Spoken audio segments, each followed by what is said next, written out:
There we go.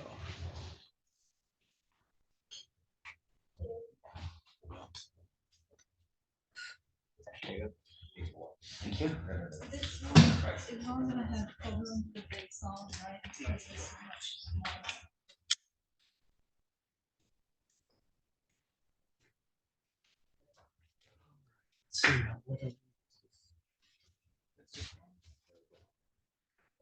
Thank you.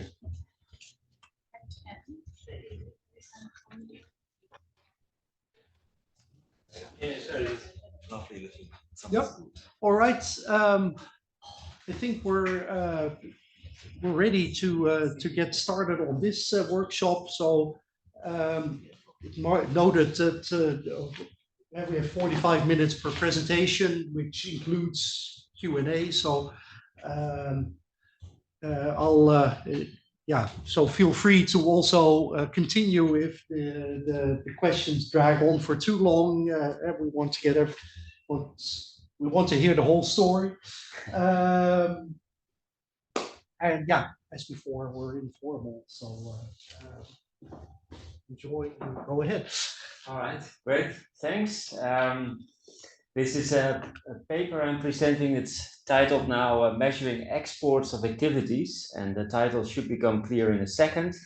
Originally, Hagen Kruse was supposed to present this paper, but the day before Christmas, he received an invitation for a job interview, and that's taking place today in DC. So I'm stepping in for him in presenting this paper. So please bear with me. My name is Gaaitzen Vries. I'm actually his supervisor, his promoter. So pretending to be a graduate student according to the program. All right. So and this is joint work with Marcel Timmer and Sanja J. We're all at the Groningen Growth and Development Center at the University of Groningen in the Netherlands.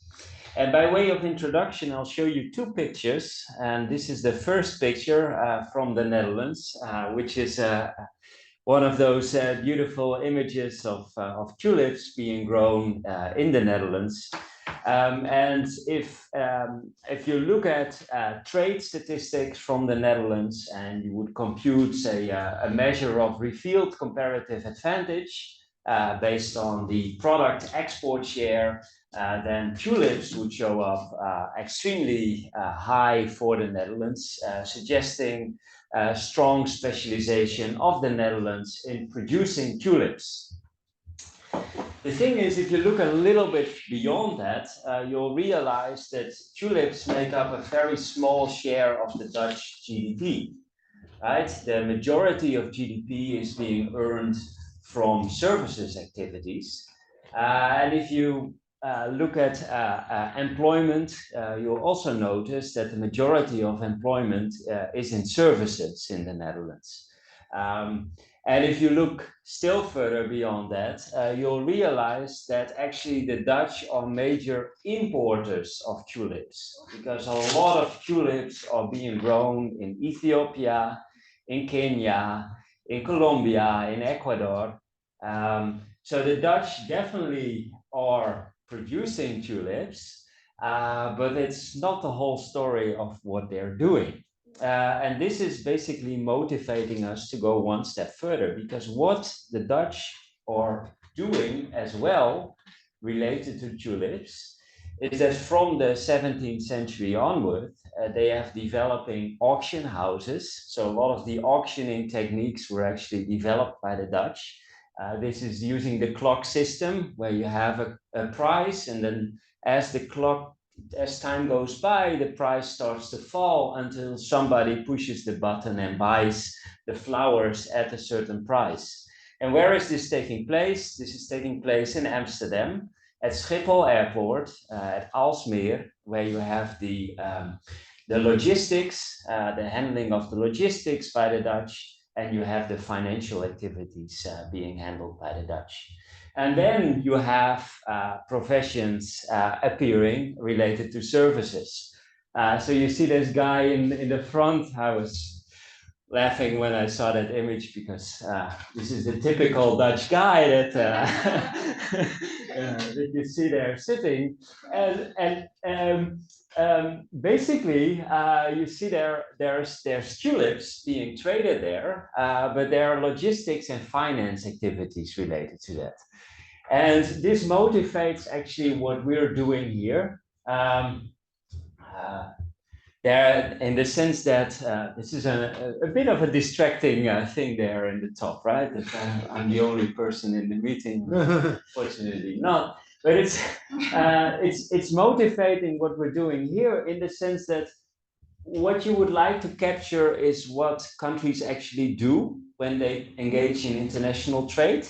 And what countries do when they engage in international trade, you can sort of explore that dimension by making use of input-output data. Because if you make use of the input-output data, you see that there's tulips coming in to the Netherlands, and you see where it's going out. So you basically can trace flows of trade and intermediate inputs by making use of input-output tables. And in addition, if you know the professions of the people, if you know their occupations, you also tend to approximate what they're engaging with, what they're doing. So this person is engaged in auctioning activities. He's in the financial sector. There's logistics, and the people working there will have occupations that relate to logistics activities. So this nicely illustrates what we're going to do is we're going to make use of input-output data and occupation data to approximate the activities that countries undertake when they're engaged in exporting. That is in essence what we're doing here. So basically the paper aims to make two contributions to develop internationally comparable statistics on activities for a large set of countries based on administrative data. And we use that to explore changes in the structure of exports at the level of activities. That's essentially what we're after here. And how do we define an activity here is by means of the occupation industry pair.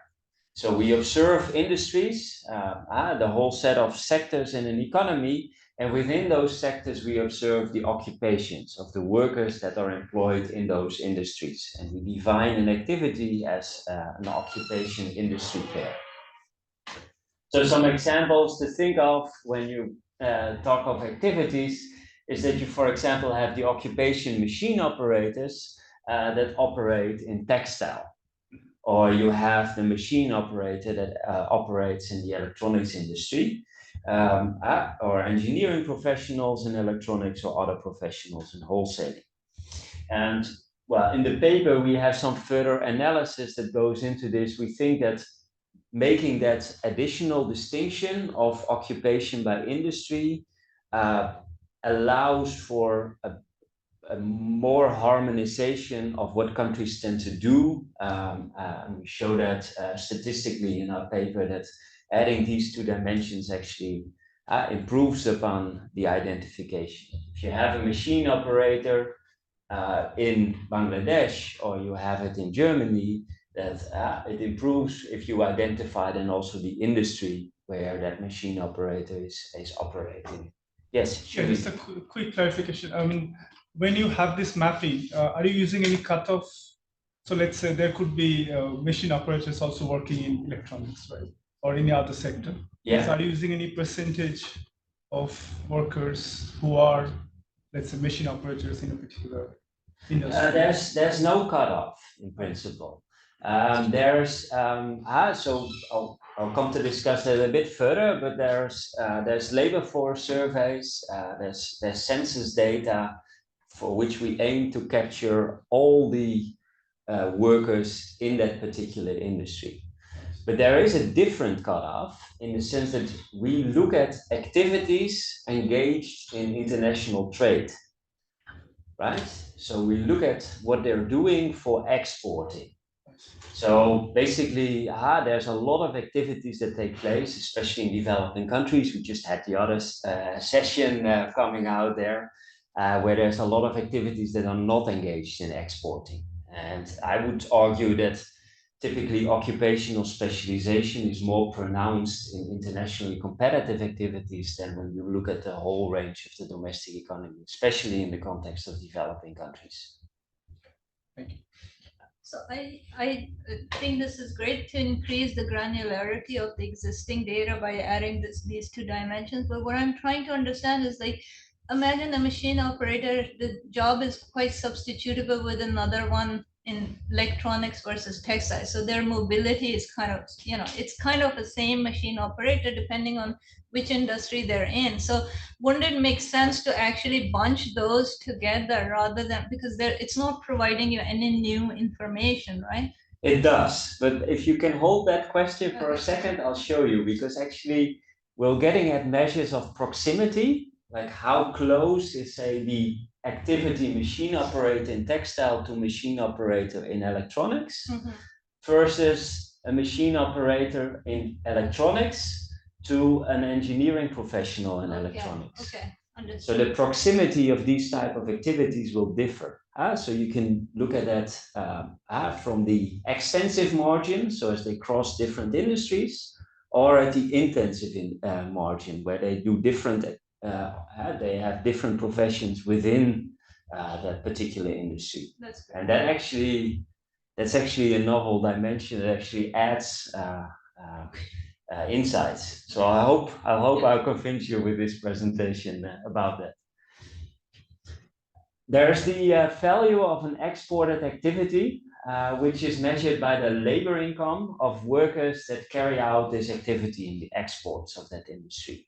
So that's the delineation. We observe workers, we observe their income, and we measure the value of the activity by the labor income of those workers. Hope to discuss that if we have time a little bit further, how to deal with capital income here. But in principle, it's the analysis is based on labor income here. So there are two data sources that are being combined to do this type of analysis. The first one relates to the occupations of workers.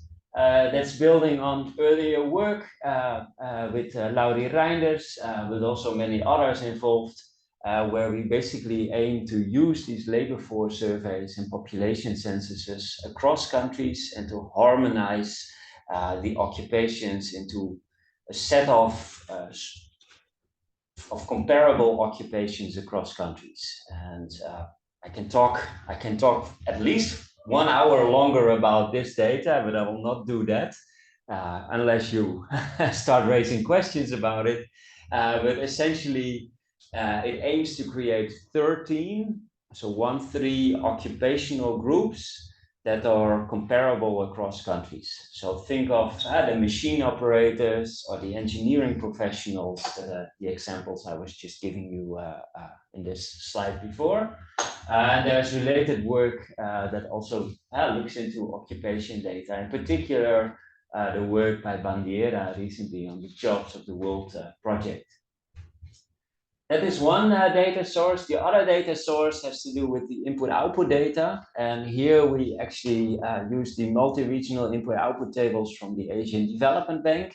And we use those to calculate domestic value added in exports. There are more of these tables to use. These tables from the Asian Development Bank have the advantage that there's a larger set of developing Asian countries included in those tables. This is conducive for our type of analysis. The dimensions of the data when both are combined is that you have for 12 years, you have this data, so 2000, and then annually from 2007 to 2018. There's 53 countries distinguished across the full income spectrum from Cambodia to Luxembourg. There's 35 industries distinguished of the total economy. And in each of those industries, 13 occupational groupings are distinguished, such that you end up with 455 distinct activities. These occupation industry pairs, so 35 industries, 13 occupations, means 455 activities for 53 countries for these 12 years. That's the data set. Go ahead. This is very impressive numbers that you just rattled off. I'm wondering what share of the activities are represented across different countries. So what I mean is, how likely is it that a given country is going to have 455 relative to another much smaller number because of not exporting textiles, for example?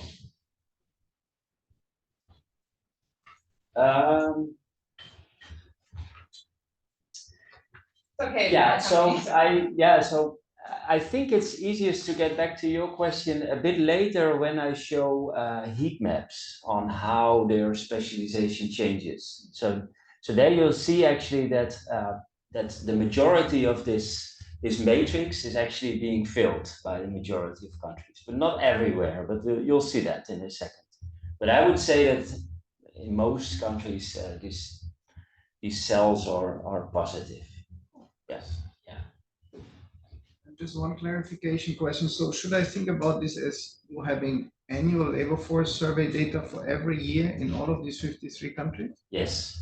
Okay, great. And do they have a panel dimension too that you can exploit?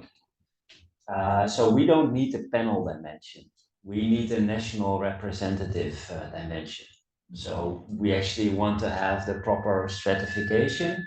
Oops, I was thinking about the question that Samreen was asking earlier about, how segregated these occupations are, because you could, if you have a panel, you can see how much they're moving within industry, occupation, etc. Yeah, true.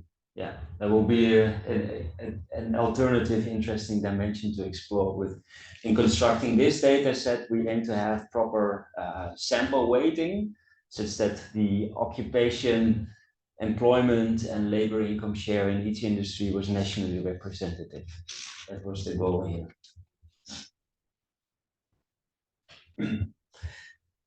Just as an aside, but relevant for the STEG community, is that this type of data is being extended for a larger set of African economies as we speak.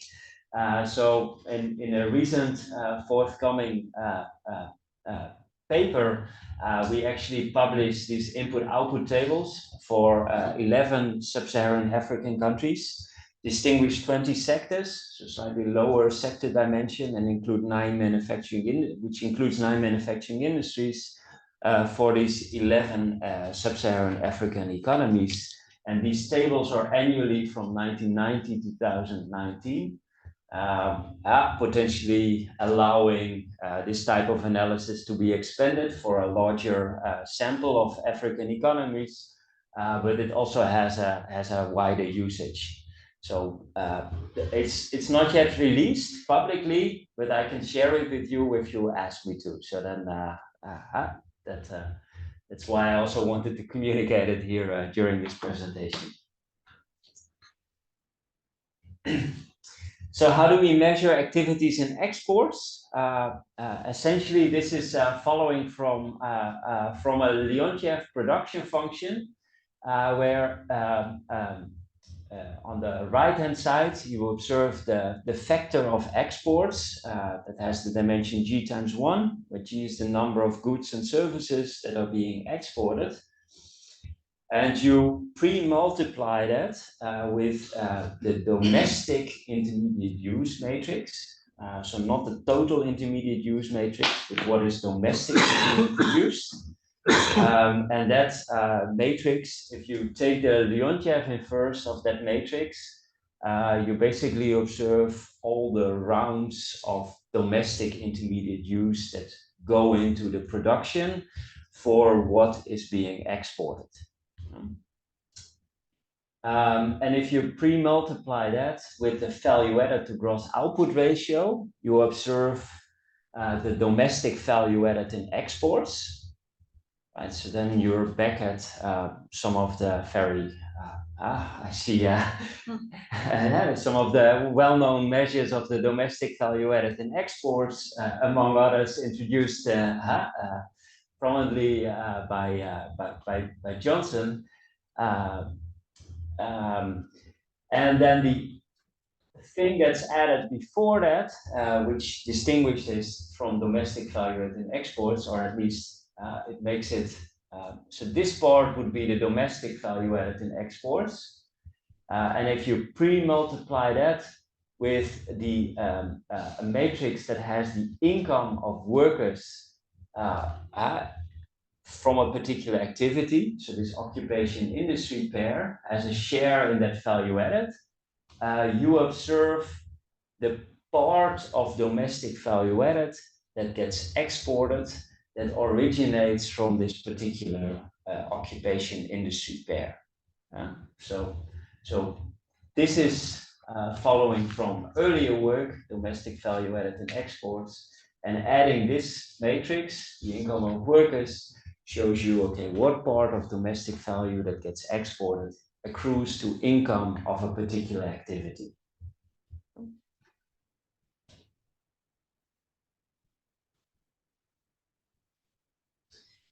So if we do that, I'll show you a few descriptive statistics and then I'll move more into the proximities that relates to your earlier question. I'm showing this here for 4 selected countries in 2018, and then the activities related to the export of textile products. So it isolates textile products and then the income from those activities in that export for these 4 selected countries. If you look at Turkey here, you see that about 2/3 of their income is being earned from machine operators in the textile industry. If you look at Italy, you see that actually 2/3 or bit more than half of the income is actually earned from activities that take place in non-textile industries. So think of engineering professionals or managers that are engaged in activities related to textile exporting. Very much ringing back to that earlier introduction I gave about tulips, where you have the finance and logistics from other sectors of the economy that add value to the tulips that the Dutch are exporting. And something similar you see here in the case, of Italy for textiles, that there's a lot of indirect income being earned. If you look at Pakistan, you see that quite a substantial share of income from textile exports actually originates from workers in agriculture. And why is that? Because there's a lot of cotton being grown domestically that's used for textile exporting. If you look at Vietnam, I would say that in relative terms, there's quite some income from sales and wholesale trading activities related to textile. And essentially what these descriptives then suggest is that by looking at textile exports from an activity perspective, you get at meaningfully different activities that countries undertake for exporting what could be considered, at least from a somewhat bird's eye view, a similar product that gets traded. Question. Yeah, go ahead. Question on the last slide, the number 3 for Pakistan, the sales workers and retail, but I guess I wouldn't think of that as being export related. That's just the retail sales workers. Fair point. Yeah. I would rather think of those related in wholesale. Yeah. So I guess this is a fair point. This is a data issue. As I indicated earlier, we really would like to delineate activities related to exporting. But I guess in the case of Pakistan here, with the data that we're dealing with, we're capturing some elements that probably you don't want to show up as prominently as it does here. Yeah. That probably shouldn't go to 0 though, right? Because the sales workers in retail could be managing like an online platform where they sell from a shop. Right? Thanks. So I think you can back that. All right. I mean, it's a really good point, but probably not. Not necessarily 0, but relatively high from what you would expect. Yeah. All right. Okay. Thanks. Yeah, no problem. I just recently bought textile from an online shop in Ethiopia. Okay, there we go. Well, and Ethiopia also shows up relatively high there. Yeah. It may also be then the relative wage for those workers tends to be relatively high compared to, say, agricultural workers in Ethiopia or Pakistan. and the rise of platforms like Amazon or AliExpress may make it easier for retailers to sell abroad. Could you look at that year by year and see if the share is rising or something? Yeah. For 2000, Yeah. it should probably be close to 0. Yeah. I'll write it down later. Here's the activity shares and exports over levels of economic development, but now for the textile manufacturing industry in panel A and for the electrical manufacturing industry in panel B. And this is from this top perspective, it's the classical perspective of structural change, where you observe that initially as countries develop, manufacturing starts to grow, where initially it would be light manufacturing industries, and then at later development stages, you would have the more heavy manufacturing industries develop until you get this deindustrialization, where increasingly it's within services. So the aggregate pattern matches with the classic pattern of structural change, but adding occupations to those industries actually allows you to go one step further, where you see that at lower levels of development, when the electronics industry starts to expand, the majority of income accrues to production workers. So the craft workers and the machine operators in that electronics manufacturing industry. But as the country further develops, an increasing income share of domestic income from exporting electronics industries starts to accrue to engineering professionals, that's in green, and managers, income from managers. So as these countries develop and the income from exporting electronics starts to develop, the income from different types of workers starts to change, and the relative income shares starts to change. And then one final descriptive, which is a shift share analysis, before I move into the technicalities, is that if you look at the activity export shares, and then you basically disaggregate that into what happens, these shifts in activities from what happens as they shift between industries. As some industries expand, say you move away from textile to electronics, and from shifts that happen within industries.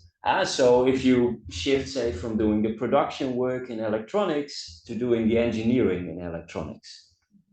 And then that split is then just shows simple averages for a set of advanced economies and for a set of developing economies. So recall we had 53 economies. There's about 25 developing ones and about 25 advanced ones.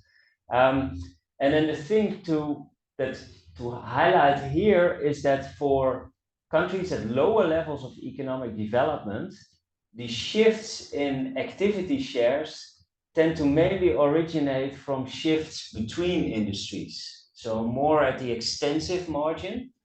So there's this shift away from production income over time. That's falling, and that's mainly due to shifts that take place between industries. So there's a larger between effect there. And if you compare that with the advanced economies, that shift away tends to be stronger or relatively stronger from shifts within the industry. So I think that's an interesting dimension, which later on we further explore with econometric analysis. There's a between and a within dimension taking place here. Go ahead. Just a minor question on the decomposition exercise that you're doing here. It's going to be like if I am a machine operating, if I have an occupation in a certain activity, I would move to another activity with the same occupation, or I can move to another occupation in another activity. Yeah, so it's based on shares. So in the between industry dimension, you keep the occupation shares fixed, but you allow the industry shares to change. Okay. And in the within industry, you allow the occupations shares to change, and you keep the industry dimension fixed. And that gives you a full decomposition of the change in the activity share from exporting. Thank you. Yeah. So do you think that between the reverse dynamic that you just set up for us, that between industry deviation is larger for developing economies and the opposite in advanced economies? Do you think that's coming from different rates of mechanization within industries in developing countries relative to others? That's a potential explanation.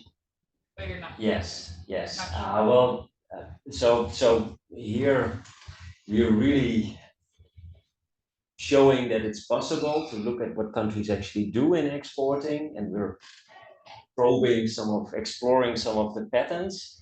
But what really explains it goes beyond what I'm presenting here. I may come back to this in the end, because I think that this is also the relevant dimension then to study how technology impacts what countries actually do, but also how trade actually takes place in a production fragmentation setting. I think alternatively it could be policy shift in development. I mean, Yes. that happens quite a lot. I am from one, so I know that happens a lot. Right. There's a lot more dimensions Yeah. that would feature here. Yeah, yeah. So the traditional measure of comparative advantage, you would look at the export shares of countries and compare those with the other countries. And here that's being adapted to the context of activities. So basically you look at the domestic income in a country from performing a particular activity. So those are one of those 455 activities. As a share in the total domestic income for that country from exporting, and you compare that with a full sample of countries. And if that index, that activity specialization index, is above 1, it basically reveals that the country is relatively specialized in performing that particular activity. So that's our measure of activity specialization, which is very close to this concept of revealed comparative advantage. From Balassa. And here you get to your question where you would see, okay, so how does that activity specialization, that measure, that index, how does that change over time? And this is for Vietnam, and it's the difference between 2000 and 2018.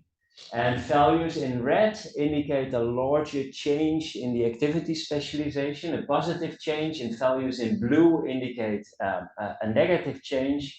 And the white dots here are cells that are not filled. Right? And in this case, the number 1, this is legislators. It's an issue with the data that the legislators are actually combined with managers in 2. So we cannot distinguish it. Well, knowing the Vietnamese context, that might not be too surprising. But basically what it tells you is that you have these 35 industries, these shifts in these and you have the occupations here, and you have these shifts in activity specialization. And we can compare those heat maps with other economies. And then if you had Vietnam here from the previous slide, you see that these are manufacturing industries, and their activity specialization there tends to expand.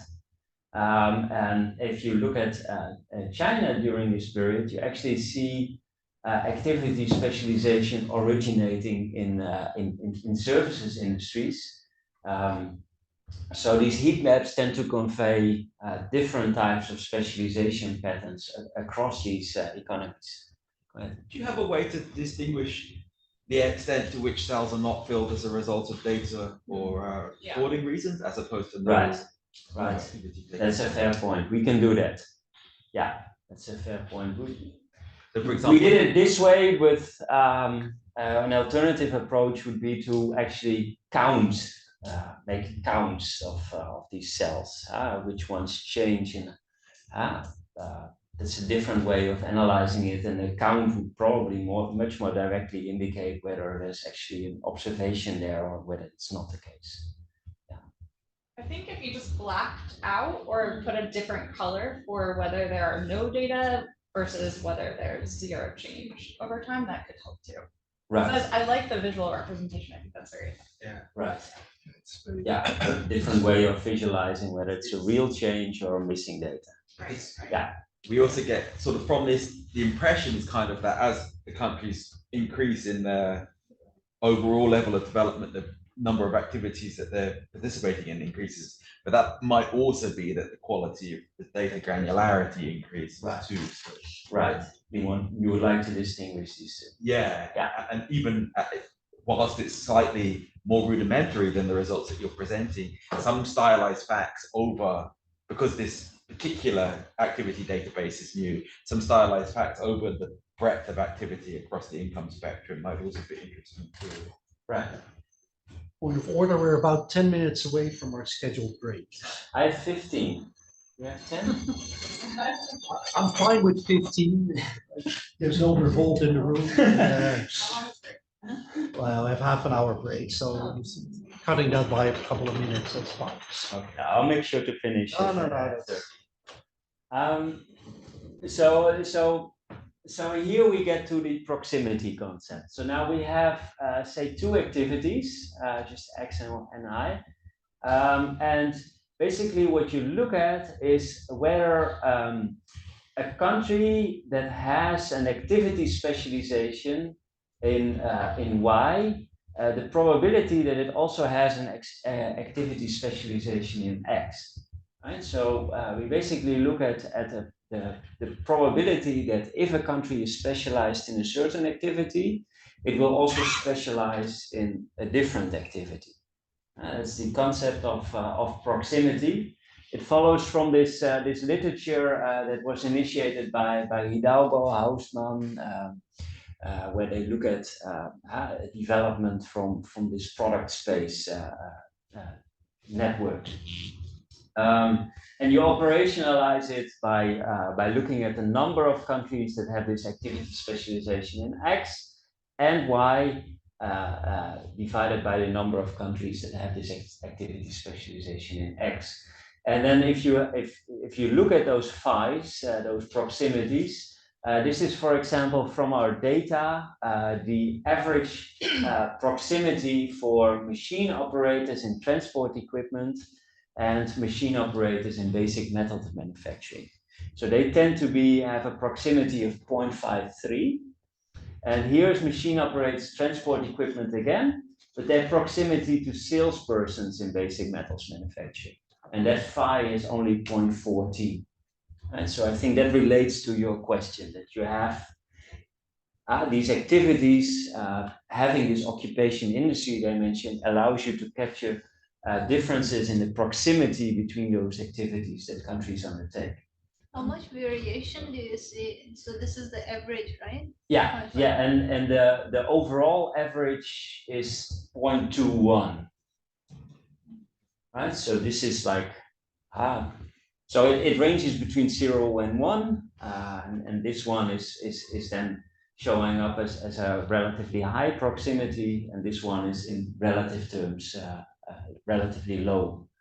So I think what I'm trying to ask is, like, if I look at a particular country, this number may not be reflective of, this kind of proximity, right? So one country can have a lot of proximity for machine operators and basic metal across two industries, but that may not be true for another country. So I'm trying to understand, like, what is the variation that you see across countries of that? Right. If I had more time, I could show you those. We have those country specific as well. Okay. Yeah. So they're just this is just a way of that also relates here. It's just a way of deriving it just based on the correlations in the cross-country data and not necessarily going into why they are actually complementary or not. That's beyond the scope of this paper. We construct the average proximity for a particular new activity based on the current specialization. where essentially what you get is that if this omega has a higher value, say for activity N1 as compared to activity N2, it indicates that the country is currently specialized in activities that are more proximate to N1 than to N2. Right? So that's a way of calculating the average proximity, and we relate that in regression analysis, where we look at the development of new specializations. So those are equal to 1. So we look at the new specializations, whether they relate to this average proximity. So whether the new specialization that you develop are proximate to your existing specialization bundle. And we control for a set of variables like human capital and other relevant controls that may play a role there. And we have this initial activity specialization. If this initial activity specialization is already close to 1, it's more likely that you have this as a new activity specialization in the following period, right? The t plus t. And if we do that, we can run probability regressions where the average proximity, the omega term, is here, and it's positively and significantly related to new activity specializations, suggesting that there's path dependence in what you do in export. That if you have a current specialization that is close to your new activity specializations that you develop. And if we distinguish then our sample again by advanced and developing, we see that it's relatively stronger for developing economies, that their path dependence tends to be stronger as compared to advanced economies. So basically that's showing up as indicating that proximity matters for the new specializations that you develop over time. Now, what we can do, just like with the shift share analysis that I presented to you earlier, is we can isolate changes that take place within the industry by adding country industry fixed effects. And we can isolate changes that take place across industries by including country occupation fixed effects. And if I do that, then here's with the country industry fixed effects. So you basically isolate the between industry or basically isolate what happens within the industry. What's showing up here is that that tends to be somewhat more pronounced in the case of developing economies. And here you isolate the occupation dimension, and there's a similar pattern as you see here from isolating these two, but it's relatively stronger for developing economies, right? Suggesting that as sort of aligns with that shift share analysis, that the between industry shifts tend to be relatively stronger in the case of developing economies. I see some nodding. I'm happy to see that. I thought about how to present this in a simpler way, but that's not really. This is what the data tells you, that in relative terms, the between industry shifts in these activities specialization tend to be stronger for developing economies, suggesting that as countries develop, you initially have a stronger pattern along the extensive margin, say from machine operators in textile to machine operators in electronics. And then as development proceeds further, the dimension along the intensive margin tends to become relatively more dominant, say from machine operators in electronics to engineering in electronics. Yes. I was just wondering, I mean, it could also be related to vertical specialization. Right? I mean, the way we define, at least in the current literature, that it's the export basket where the imported inputs are used. So if you have that kind of specialization, then it may affect the labor force, right? The skill groups, right? So if you're not, let's say, producing those inputs, you're getting them from abroad. then you are essentially talking about a very different group of people working in that sector, which are. Right. Do you think, have you thought, wondering like. Right, I think that relates to the previous question here. So basically, as I said before, we're agnostic on what's driving this. But if you move to activities, you capture a dimension of international trade that's relevant, where you say increasingly trade is in terms of tasks. So there might be more specialization going on, and say the machine operating activities in textile in Italy or offshored to, say, Vietnam, right? So that would be a relevant dimension that would show up in this activity specialization that we see here. Yeah. But the alternative could be that there's more technology adoption taking place in, that's mine. There's more technology adoption taking place in Italy, where they automate more of the textile processing such that they need less machine operators there, right? So they're competing explanations, and from an empirical side, they're observationally equivalent, right? So you need to develop different tools to distinguish these two.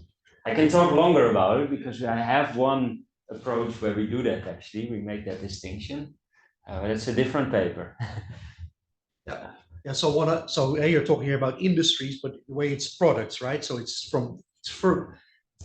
a value chain even within a country. So some of these within shifts are actually within country, but between, and so there might be outsourcing to engineering firms or that kind of activity, that kind of movements as well, right?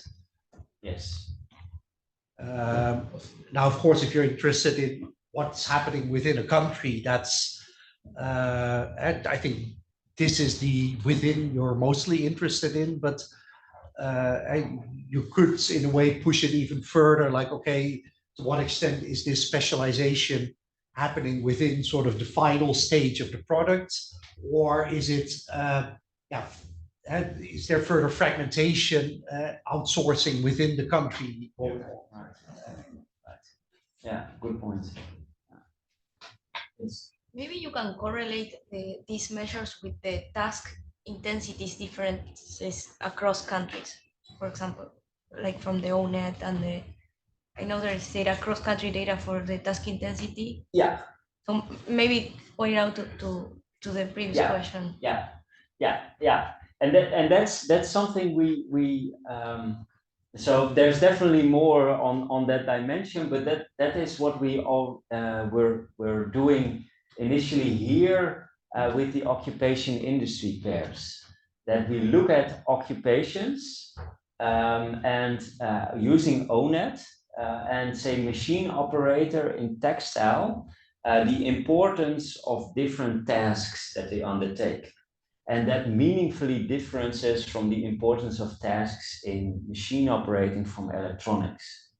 So if you look at those differences in tasks, they tend to differ in terms. And that's actually a motivating reason for us to have these two dimensions, the occupation and the industry pair. Yeah. But there's definitely more to that. Maybe you have further suggestions on that. To hear those. Later on. The coffee break is coming up. So there's a lot of alternative aspects that we considered for this. This finding that initially, as countries develop, the extensive margin tends to dominate, and at later stages the intensive margin. The different measures of the threshold for observing activity specialization, different measures for proximity, and also different approaches with respect to the data, what to do with capital income, the sample, the time period. I was already pointing out that the regressions itself, I mean, you have to really look at them in relative terms, but those relative terms, they tend to be robust across that type of analysis. No time to go into that in detail, so trust me there, but it's all in the paper if you want to read further about it. So I'll wrap up. I think that from the perspective of structural change, looking at activities is a relevant perspective. As Saumik was already pointing out, you can incorporate international trade, but you can also look at, say, routine bias, technological change from that angle. And we developed this new international standardized data for that, and we explore the activity content of a country's exports. Talked about the key findings, so I'll leave it there, and thanks for all the questions and comments.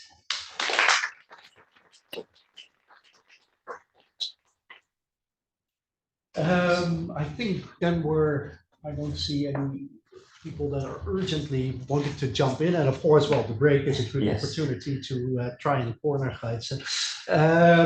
We come back here at 11 with Joe's presentation. And well, your guess is as good as mine, but I think there's coffee and stuff outside. Thank you. Good stuff. Really interesting.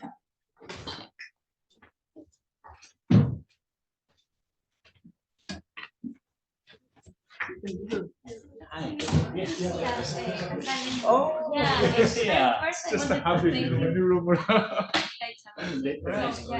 Yeah, you're welcome. Nice to meet you. Yeah, nice to meet you in person. Yeah. You're working on an investment multiplier. Yes. I'm presenting the project tomorrow. Yeah, we're really using the data. So Yeah. In particular, the input-output tables. Yes, exactly. We're using like the social demand uses of the use tables that you share with us. So, So it would be great to talk about this in more detail, right? No, for sure. And you have more countries that also like. Yeah, I'll share those with you. Great. Thank you so much. And I have a couple of questions. So in terms of the cross-country or heterogeneity of the economic activities within an industry, say for example, the example that you put of textiles that in Pakistan were more intensive in agricultural workers and in Turkey more intensive in managers. Could you think of it as like differences in the quality of the textile products that they are exported, for example? So could you correlate this with the export prices in textiles that these countries are? Right. Something in terms of the data with the export prices, That's but a more good in the point. theory. Hi. Maybe Nice to meet you, Tamara. these are the same industry, but maybe like they're Tamara. very different products that they're exporting. So I was kind of interested to see, okay, is there is Exactly. Newcastle. occupation composition that is more correlated with quality. In the upper Half an hour part of from- One of my colleagues, Conceptual Framing, Last recognized yes, England city. the research project That's precisely why. on this point. But I Okay, live so in we're London. not- I live in London. Oh, really? So you have these different measures of quality. Right. And that Grinnell- tend I'm to at be based the on at a small liberal unit college prices. I know in the United Grinnell. States. It's, You know it? Oh, This I is giving studied you it. a different Oh, okay, angle okay. to think. I didn't know. Yeah. Yeah, Grinnell I know very well. But you Yeah. live- Like the iPhones, I live in they're Grinnell. assembled in China. Exactly. Yeah, So for you'll now. be Observe presenting them as a next high or quality Right after export lunch. from China. But how much is I don't know if that's a contributed good to time or a quality? bad time. The A lot of actual people have jet contribution, lag. and what does that Yeah. mean for But we'll see. quality, No, I think quality it's a very dimension that nice- they're And in adding? terms of the labor force, Yes. like Very which are nice the group. kind of Yeah. occupations that are I see more some- contributing to quality? At least Exactly. you could speak to that. Yeah. or- Yeah. Exactly. Yeah, Yeah, it's a research I agenda like in this itself. dynamic. Okay, yeah, Yeah, sure. so No, it's no, very no. good point. Yeah, but I thought Yeah. it would be interesting. Exactly. And quickly, the second point was Very on the inclusive. tasking. Yeah, exactly. I like that. And I like that they made an extra effort at the beginning to say that they wanted to build community and potential partnerships and things. Manager or It's going really Such a fast. good machine operators Structural- across You work on industries structural is higher. transformation or? Than Sort in of. The paper I'm going to That way present you could think of it, today okay, is machine about operators are more measuring sophisticated labor cross and industries has highly kind of developed implications for the But based on productivity your gap results, you were also saying, measures like, that we have in developed economies, in the like, structural workers seem to be transformation more literature. flexible Very in the sense interesting. that So Yeah. measuring machine labor operators are productivity more or able just? So I labor have inputs? like I have a couple of Right. slides So, where I'll if show that like restricted implied access labor to productivity stability of measures, but workers that's not cross really the industry main and within industry. outcome that I'm looking at. And It was Interesting. so I a thought, like, methodological maybe you could experiment relate that with the to task intensity of- yeah. so, for collect example, time yeah. use data This is my from point. that. I don't know if I'm being, Yeah, like, yeah, yeah. So another very confusing, component but or say- where I That fit in was the your structural question, transformation yeah. Right, so literature if you is see, like, say, thinking in about developing domestic economies, like machine operators are more unpaid flexible work. to be It's almost like accustomed to Yeah. Paco's work. Yeah. And then you say, Statistics workers They are have doing. Yes. Kaboski, right? They have this Right. home. Are there any Yeah. patterns? Exactly. Say, Yeah. there are Yeah. more Let's say manual stuff that they're housewives. doing Yeah. versus like Yeah. computer stuff. They're Yeah. very, very Always busy. on a So I guess Yeah, the exactly. first step So, on yeah, that. and you're would be to presenting this have afternoon these as well. proximities. Yeah, so Analyze I those think I'll go right separately before for her. advanced So and I'll step into developing Right, economies. and correlated with Yeah. the So I'll be differences talking between about. advanced and developed economies in the Also, tasking that's why we are Exactly. here in this. Yeah, thing. exactly, yeah. So I don't we know, just tried a something suggestion, but I thought it would be, I would be like, for yeah. the very classical cool. intersectional linkages, how to I'll write that incorporate down. that Thought about it. for. Yeah, no, but yeah, I not hope only it's- on that paper as So well. you have a What? shop, Because let's say Julieta construction. has- Yeah, so I ready for that paper. Oh, because of I course. have things in mind, so. I'm yeah, I sorry? have something that you could Intersectoral use that linkages. data Yes. to, like, Yeah. um, Manufacturing. to correlate. Yeah. with How I they thought agree. it would be like Yeah. super interesting, Yeah, even it from a is. theory perspective. You know, It you is. could, Cool, like, so you're probably interested in the data set. I have to think this. Yeah, so that's Some why. you said you know. Yeah, and I knew about. You these engage data more, sets much more when- directly than with the Yeah. labor economist literature tasks. Yeah. Thanks in other. Yeah. I was no, thinking no, and yeah, maybe it's like- not like a No, way please. to go, but just Well, like, so the work that I'm doing is looking at different measures for labor and suggesting that people are not. But yeah, I'm happy to We should confirm talk that, like, longer. Yeah. But we I have don't want to plenty take of. more of your time, but. Yeah, one more and then. Price. Then I'll come to talk. Thank you so much, and yeah, Yeah. we can talk Or further. Yeah. Also about your project. Yeah. I think Yeah. if you Okay. can. Thank you so Yeah. much. Hey, you the too. thought Thanks a you lot. presentation. I mean, Yeah. but if you have a more Hi. refined definition later. Hi, I'm Gaaitzen. Just imagine how effective that could be. I mean, to understand. Oh, hi. Hi. Yes, I'm fine. How are you doing? Have prices. Thank you for the presentation. Yeah, you're welcome. I'm interested in input output table data Yeah. for the country. Yeah. Actually, I Labor spoke force, to right? Emmanuel, It's only the value. Yeah. Exactly. But the uh, developers a couple of supporting their times wages about are. and such- Yeah, exactly. So a year some way ago, to, we can Ah, study what to like, so right. we can think is But missing maybe, information which by the you time are we- perhaps you're working on. Yeah. Do you have Well, a we Like need the to towels. start a literature. Yeah, I Right, guess. Yeah. So yeah, I'm So, looking yeah, forward to that's the talking one. about potential. Yeah. Not in common to discuss. it. Yeah, do that. Do that because then. I'm So I'll gonna let you finish my finish. slides. Yeah. Yeah. Yes, you too. Thanks for coming. Yeah. Would Tell you me your like name to know again, sorry. more about Show the me. data or? Yeah, of course. So these basically the starting point is supply and use tables. So with supply and use tables, you have industries in the columns and you have products in the rows, right? And the nice thing of that is that because you have industries in the columns, they line up with national accounts data because there you observe industry value added and industry employment. And in the rows you have products. And products relate to international trade data because trade tends to be in products. So what I'll send you is a set of supply and use tables. Those are in the first sheet. And in the final sheet, there's different ways you can transform supply and use tables into input-output tables. And the input-output tables, so that's in the final sheet, they are industry by industry. I mean, I don't know. So it depends on the purposes that you're planning to consider. You could actually also use the supply and use tables with different assumptions of transforming it into input-output tables to have them product. The one you are going to see. Has Already both. about. Yes, but the input-output tables are industry by industry, which is common, right? All the other ones are also industry by industry. That was wonderful. Yeah. I'm going to. Yeah. Where did you get the supply use tables? From their national statistics? Yes. Yes. Because like I'm from Senegal and I've been trying to get data for Senegal for the longest time and it seems almost impossible, which is unfortunate. Is that true? Okay. Well, I understand the Senegal was statistics- actually well Is it? developed. Really? Yeah. Oh my god, that's really sad. So the thing is that Depends who's sending the email sometimes. yeah, You know? yeah, All of And, Emmanuel's Senegal data came from backdoor sources, not Yeah. from. Uh-huh. we went via the OECD with Senegal. So the thing is that Senegal is a francophone country, and they make use of the French statistical system. So the connections via Paris allow you for the, at least for the francophone countries. Like Yeah, I same feel with like Cameroon, you for did- example. Yeah, usually sometimes you need to have connections. Yeah.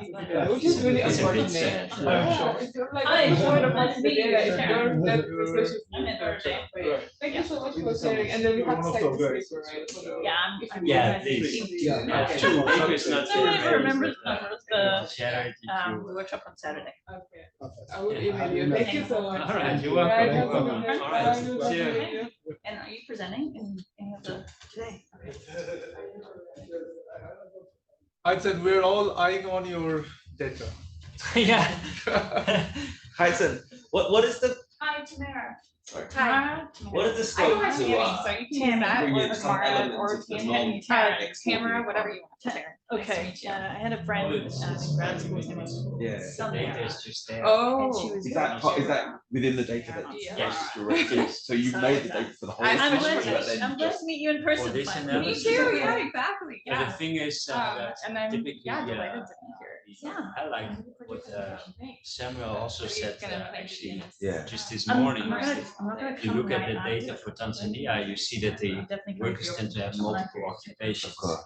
So there's less And I'll talk occupational later with you about, specialization in I'm lower curious to stages hear of how development. some of your other And stuff then is if you going focus on about harm, exports, you know, what you harm do production here, and Yeah. men's tend to views focus about women's yeah. work. relatively more Yes. on actual Yeah. specialization. Super that interesting takes stuff. There's place. always some Yeah. chuckles. And I Because my curiosity I was, mean, so you know, part of the the pattern that men- you show so is I think is that the paper that you early, and the evolution Rachel, right, Mhm. cited, early SDGs uh, development I don't Yeah. have a new draft yet, but I would Ah. probably be happy to seems to be share. people in one the same I would love to see a draft, because I think I Yeah. only saw switching like I know, Yeah. three, that was just a industry.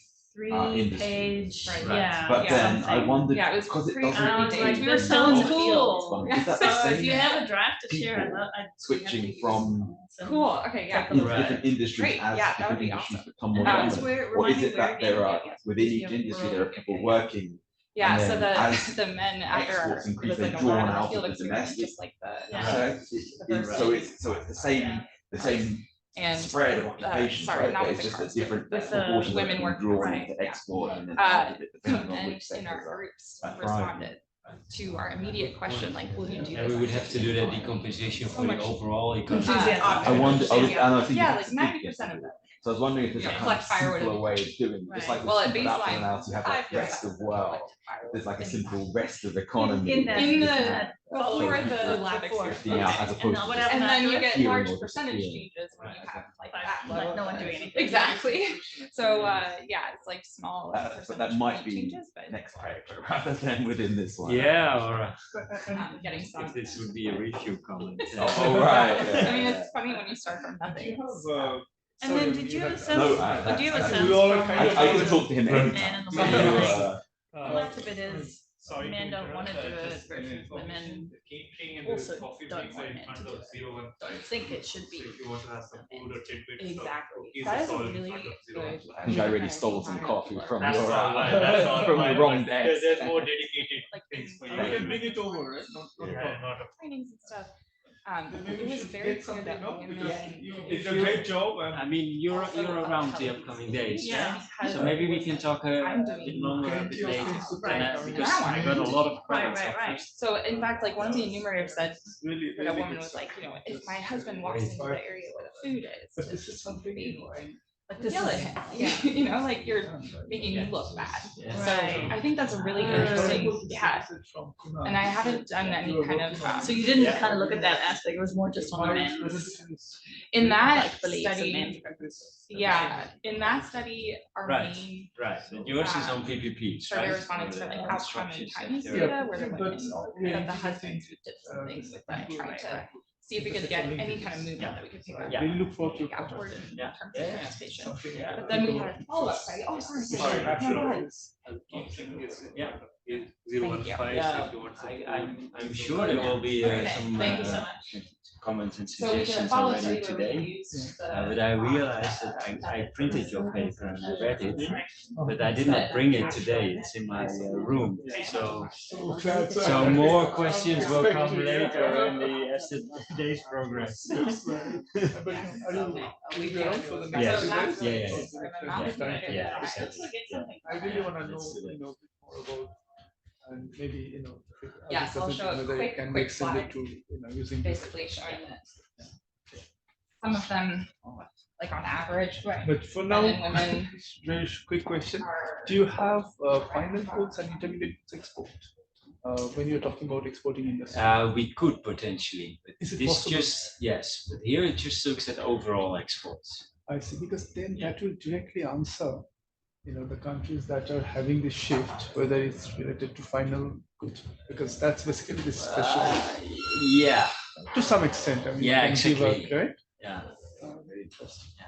Shall we get some coffee? I mean, or Yeah, I'll write this down. and Ah, we'll okay, cup all of right, coffee. okay, yeah, sure. El Carbon, Yeah, also shopping. Please, give them. No, it's all right. So what were you saying? How long I've been? How long have you been? 2019, right before the pandemic. Many countries. I was in Tokyo before this. My first job was at the World Bank. So I'm not the typical academic. Then I moved back home. I taught in Japan. Also, Nottingham, Malaysia campus. US, now, and in between I also worked in Chicago. Right, so they have moved between Yeah. different, As great. my kids were small, so we just thought, okay, put them in a bag, and Yeah, exactly. but now we are kind of, they're growing. So, And how do you find it in Newcastle? so from Tokyo, I basically applied for jobs, and I was lucky to get this opportunity. And how is it there? Newcastle. Yeah, with the university. And do you like living there? No, I live in London Oh. because my wife works in London, so it's kind of long distance. It's not ideal. The idea is, you know, being in the campus. So I go only when I have lectures. So but somewhat it's all right. I mean, it's not a big, huge country. No, not really. The leads are not too bad. Actually, they're great. The only thing is it's very expensive. Trains are freaking expensive.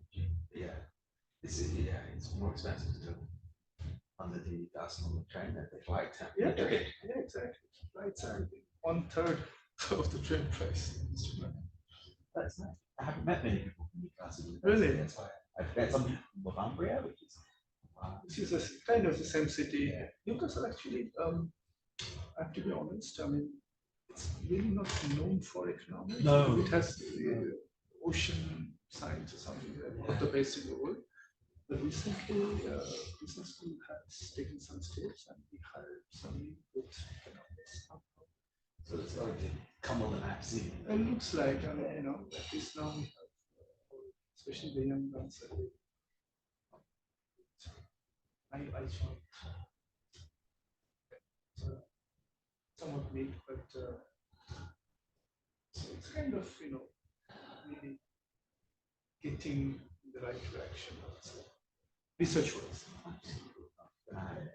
So are you working on a PhD? Or? Yes, exactly. Actually, he is one of my supervisors. Ah, so something you want to keep in mind is getting the job market. Yeah. To start your career. Yeah, it's also a nice city too. I think I haven't. Family is in such a good against Newcastle.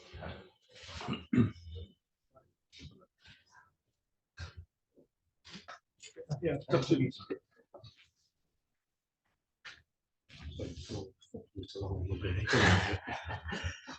Er wordt zoveel. Ik moet even voordat ik het weer vergeet. Ja, nee, hij keek mijn kant al op toen ik over de verlenging praatte. Ik had inderdaad even in de bus al met Joe praten. En die zei nog wel. Een van de dingen die is je flexibiliteit om het geld te verdelen. En dat eigenlijk zeker het zal volhouden vanuit. Ik ben heel blij met dat wat wij leveren als partner. Bijvoorbeeld aan de andere, maar dat geldt niet voor alle partners. Er gaat ook nog wel wat geschoven worden. Oké. Ik denk de AZ, dat ze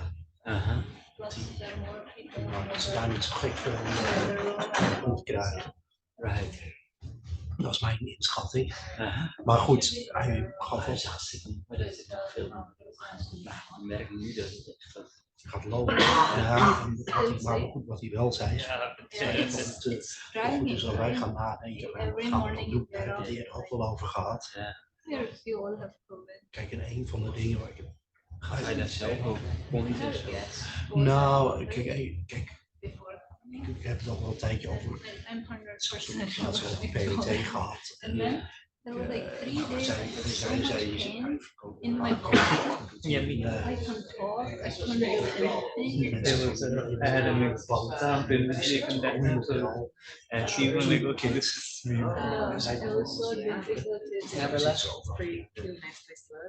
Is een duidelijke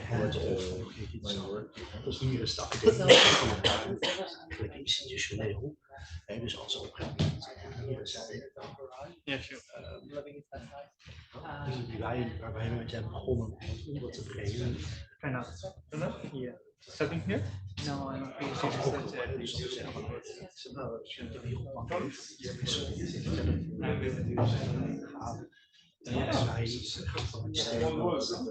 transitie, zoiets is ook een mogelijkheid. Ik heb wel een andere soort benadering. Ja, dus dat is een optie. Kijk, we zeggen van god, we willen van iets toevoegen om extra jaar PGP's, dat zal niemand problemen mee hebben. Dat is Did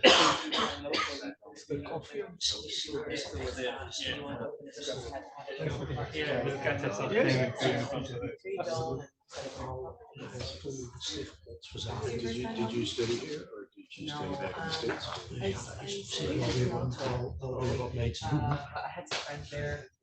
Really nice to explore. Where did you study? I was just saying. Ja, in november. Maar goed, dat is wel is op Okay, yeah. Ja, ik denk dat het in eerste instantie een paar inhoudelijke lijnen. Ja. Yeah, is that always this way this time of year? At this time of year, yeah. So we get, let's say, like 3 months of this. This year it took a while to get cool. Toch nog steeds wel So it's getting cool like end of November. heel vernieuwd bezig blijven. Dus interessante stukken daarover kunnen doen. Hoe ze het doorgaan. Korte termijn. I think als Kaira bijvoorbeeld inderdaad als voor een IO-positie gaat, dan heeft hij nog een half jaar tijd overbruggen. Yeah, it kind of warms up around that. Like I would say end of April, beginning of May is like when it's hot. Like June till En hier, kijk, even de highs and lows, looks like it's going to be comfortable riding. yeah, I mean it's a difference. Like if you're in the city, Een extra ronde PPP's, industrie, sector PPP's schat. so yeah. Weet je, dan is dat is een praktisch iets. Het is goed te verdelen om daar het geld voor te gebruiken. En nou ja, even wat op de brug. Nou, dat soort dingen, dat kan. Als het anders rolt, als hij wat stop heeft gaan doen, is er altijd andere dingen opnemen. Ja, weet je, als het niet gebeurt, zit er ook niet. Ja, geen major de maand dat dit nou echt per se kan moeten gebeuren. Ja. Heb je ever been to? Ja. No, nou, dan moet ik zelf ook even wat langer over. Nee, dat precies. Maar daarom wil ik het There's more Lebanese outside of Lebanon than there is inside Lebanon. Big communities in like certain states in the US and nee, nou niet zelf bezig. Nou, kijk, ik denk inderdaad dat de vraag moet vast wel weer, die we nu al doorhouden, The war, how is that impacted Lebanon? I mean, things were pretty bad even before the recent strikes, because we had a really bad explosion like 3 years ago in a port, and then we were hit really bad with COVID, and we're like this crazy hyperinflation. So our currency is really, and it wasn't too strong to begin with. Did you study it? No. But yeah, so it's not great to like. Yeah. The issue is that like people have opportunity if they will because of course like they want more they want better lives for themselves. So, like, it's tough to live there. Yeah. Are you presenting next? Yeah. Do you mind if I just say super quick? Hey guys, I'm Caroline. Hi. I work here at NYU. You'll see me at the registration desk if you have any logistical questions, let me know. But I think you all got those black folders, and in the black folder you'll have a white envelope. So the white envelope has these meal vouchers in them. Okay. So don't throw the envelopes away. So when we break for lunch, you can use these vouchers to grab some lunch. There's the dining hall. So you also have a campus map. So you can use these vouchers in the D2, which is outside this building to the right. That's the most convenient place, and they have like lots of options for food. And you can also use it in the marketplace and the library cafe that are in C2. Which is the center of the Yeah. of the I don't know if you guys want to branch over to that side of campus. I don't know how long the lunch break is. Is it an hour? 1 hour. Oh, okay. I think you could. we can go. Yeah. I mean, you could, but I We just have a wanted couple to of give you. days. We can explore tomorrow as well. Exactly. So yeah, so I just wanted to let you know. And again, if you have questions or you need like guidance, I'm outside. Thank Okay? you very much. Thank Thank you you. very much. Oh, and spread the word in case. All right, let's see if there's stragglers still in the hallway, Joe, before starting. Can you guys hear me? Oh, yeah. Yes, yeah. This room is good. Much nicer. Yes. Well, they improved it over there. Yeah, Oh, I they said brought in them. a I new- wasn't sure if they are capable of improving it because I thought it was technical issue. They brought in a new microphone and Oh, speaker. okay. Full thing. Your Haker's colleague now, right? Haker? Oh, Haker yeah, used to be yeah, here. yeah, exactly. He's my co-author. Yeah. His office is right next to mine. Oh, really? Okay. Fight with the loss of the con.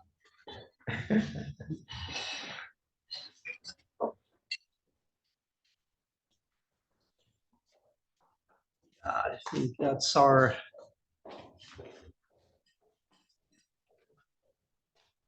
There's no clock. You want my watch?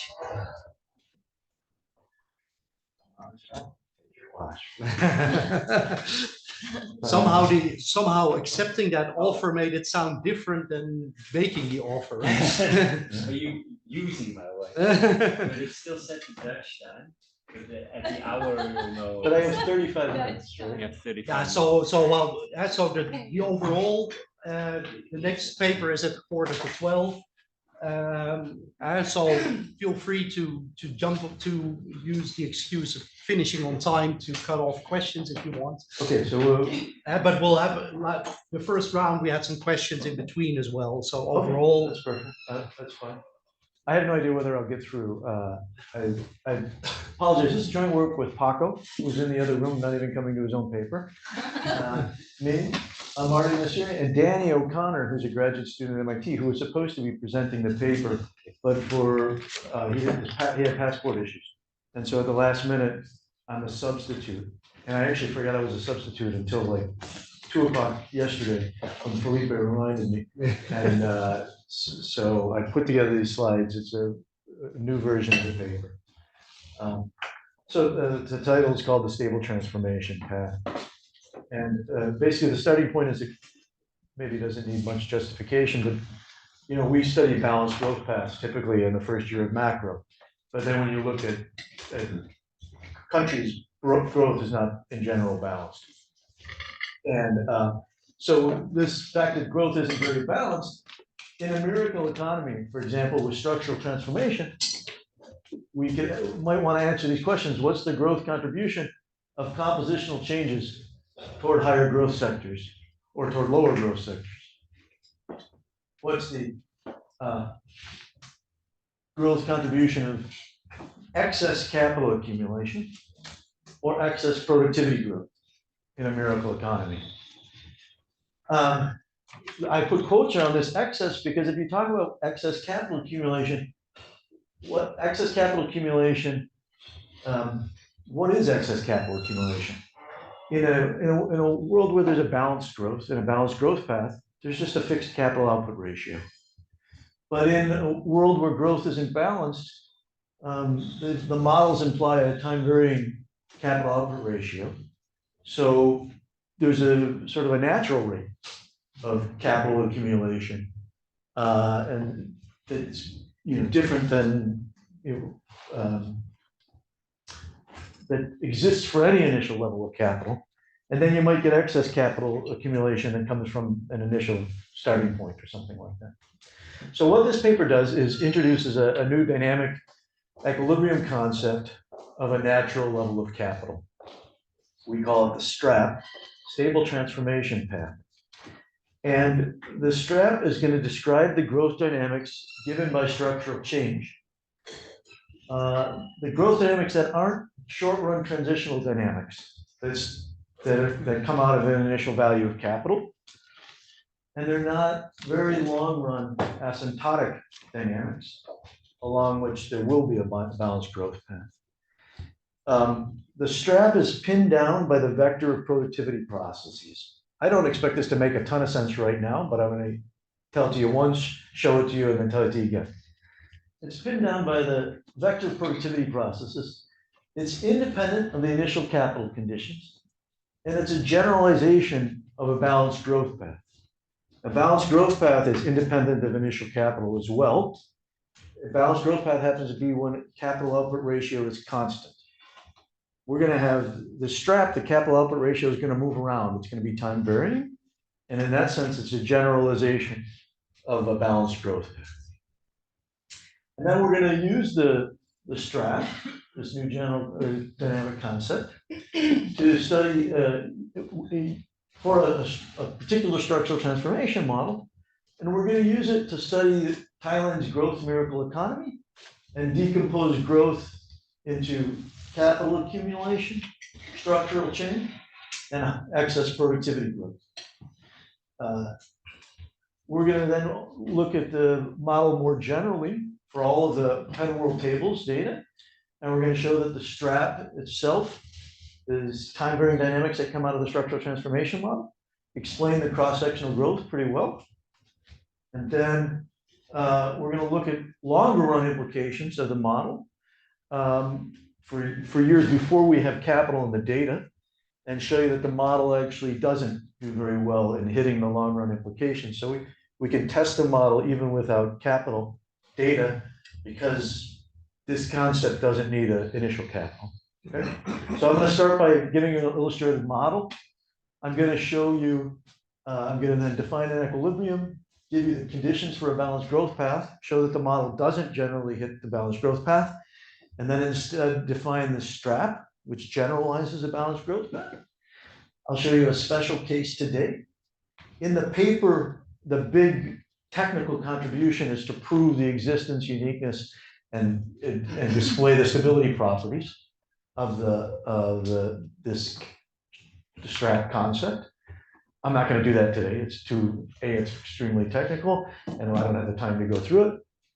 And then we're going to look at the STRAP when it comes to analyzing development through the lens of the STRAP. So the model environment, there's going to be three sectors: agriculture, manufacturing, and services. By the way, this is nothing novel. This is basically an off-the-shelf model where we've done a three-sector version of Herendorf, Ruderson, and Valentini's 2021 reset paper.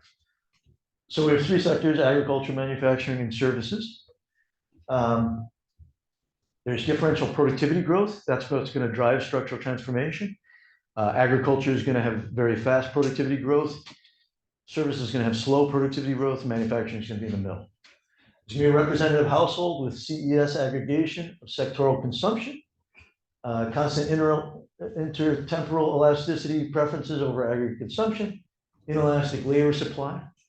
There's going to be an investment aggregator. So consumption is going to be a composite of these three different sectors, value added, but so is investment. And that's also going to be a CES aggregator, and it's going to be a closed economy. Okay, but again, this is off the shelf, so I'll go through these equations. So this is the household's problem.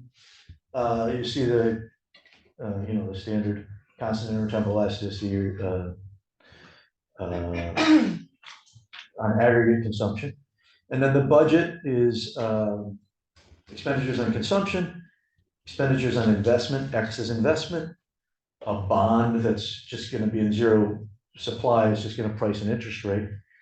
And then there's wage income and capital income. And they're going to choose consumption, investment, capital stock, bonds. And then there's a law of motion for capital. So just a very standard model. And dynamically, what's different than this than, say, a neoclassical growth model, the standard neoclassical growth model is that it's multi-sector. So we have these three sectors. Consumption is going to aggregate these three sectors. It's going to have elasticity substitution less than 1. So when agriculture has high productivity growth, the price of agriculture is going to go down and the agriculture share is going to shrink. Services is going to be slow productivity growth. Service sector is going to grow. Investment aggregator looks basically the same, except it has different weights. Turns out that investment is much more intensive in manufacturing in the industrial sector. It's going to have potentially a different elasticity of substitution, and then it's going to have potentially exogenous growth in relative productivity growth in investment. Okay. Then we have that these, and it grows at a constant rate of the investment productivity grows at a constant rate gamma x.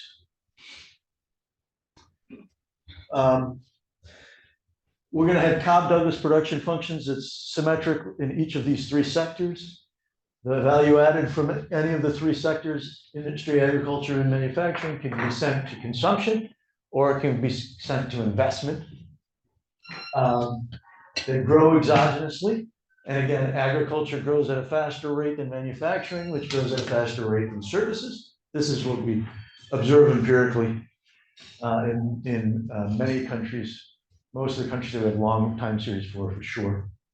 What this does, this is going to imply, the low elasticity substitution is going to imply that as time goes to infinity, services is going to absorb everything because it's the slowest growing sector. And so it's going to take more and more resources because you don't want to substitute for the fastest growing sector. So, too much.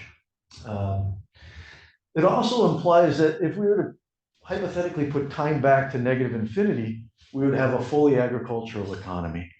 So at time infinity, everything's in services. At time negative infinity, everything's in agriculture. Okay. So we have balanced growth paths kind of at both. Balanced growth paths because these are single sector economies. They're just neoclassical growth economies with different growth rates at both positive infinity and negative infinity. So when you later go to the quantitative exercise, are you going to allow the TFP to be time varied? We're not, but I'm going to tell you that it needs to be to hit the very historical data. Yeah. And it doesn't really need to be to hit the Penable tables post-1950 data for the large cross-section of countries.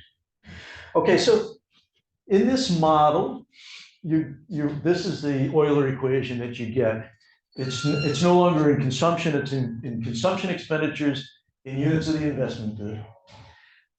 This is the standard thing, and you have the rental, here's a rental rate in units of the investment good, and here's this relative price of investment that's going to, in general, not be constant. But if we wanted to get a balanced growth path, we would need constant growth on the right-hand side. On the left-hand side, the right-hand side also has to be constant. So that means this constant rental rate of capital in units of the investment good, and either log intertemporal preferences, which is what Rachel and Guy and Chris Pisarides' paper does, so that theta equals 1 and this term disappears, or constant growth in the relative price of investment, okay?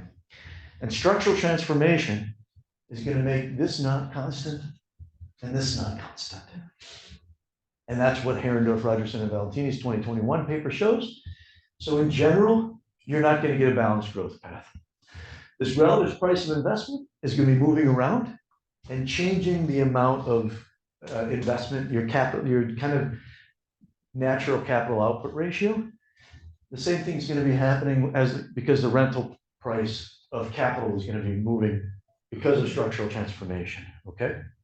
Now, in these limits of positive infinity and negative infinity, there's no structural transformation. They're just single sector economies. So there you have balanced growth paths, but that's not when the structural transformation is occurring. That's not the interesting part. Okay. So I'm going to define the strap. The strap is going to be a sequence of productivities.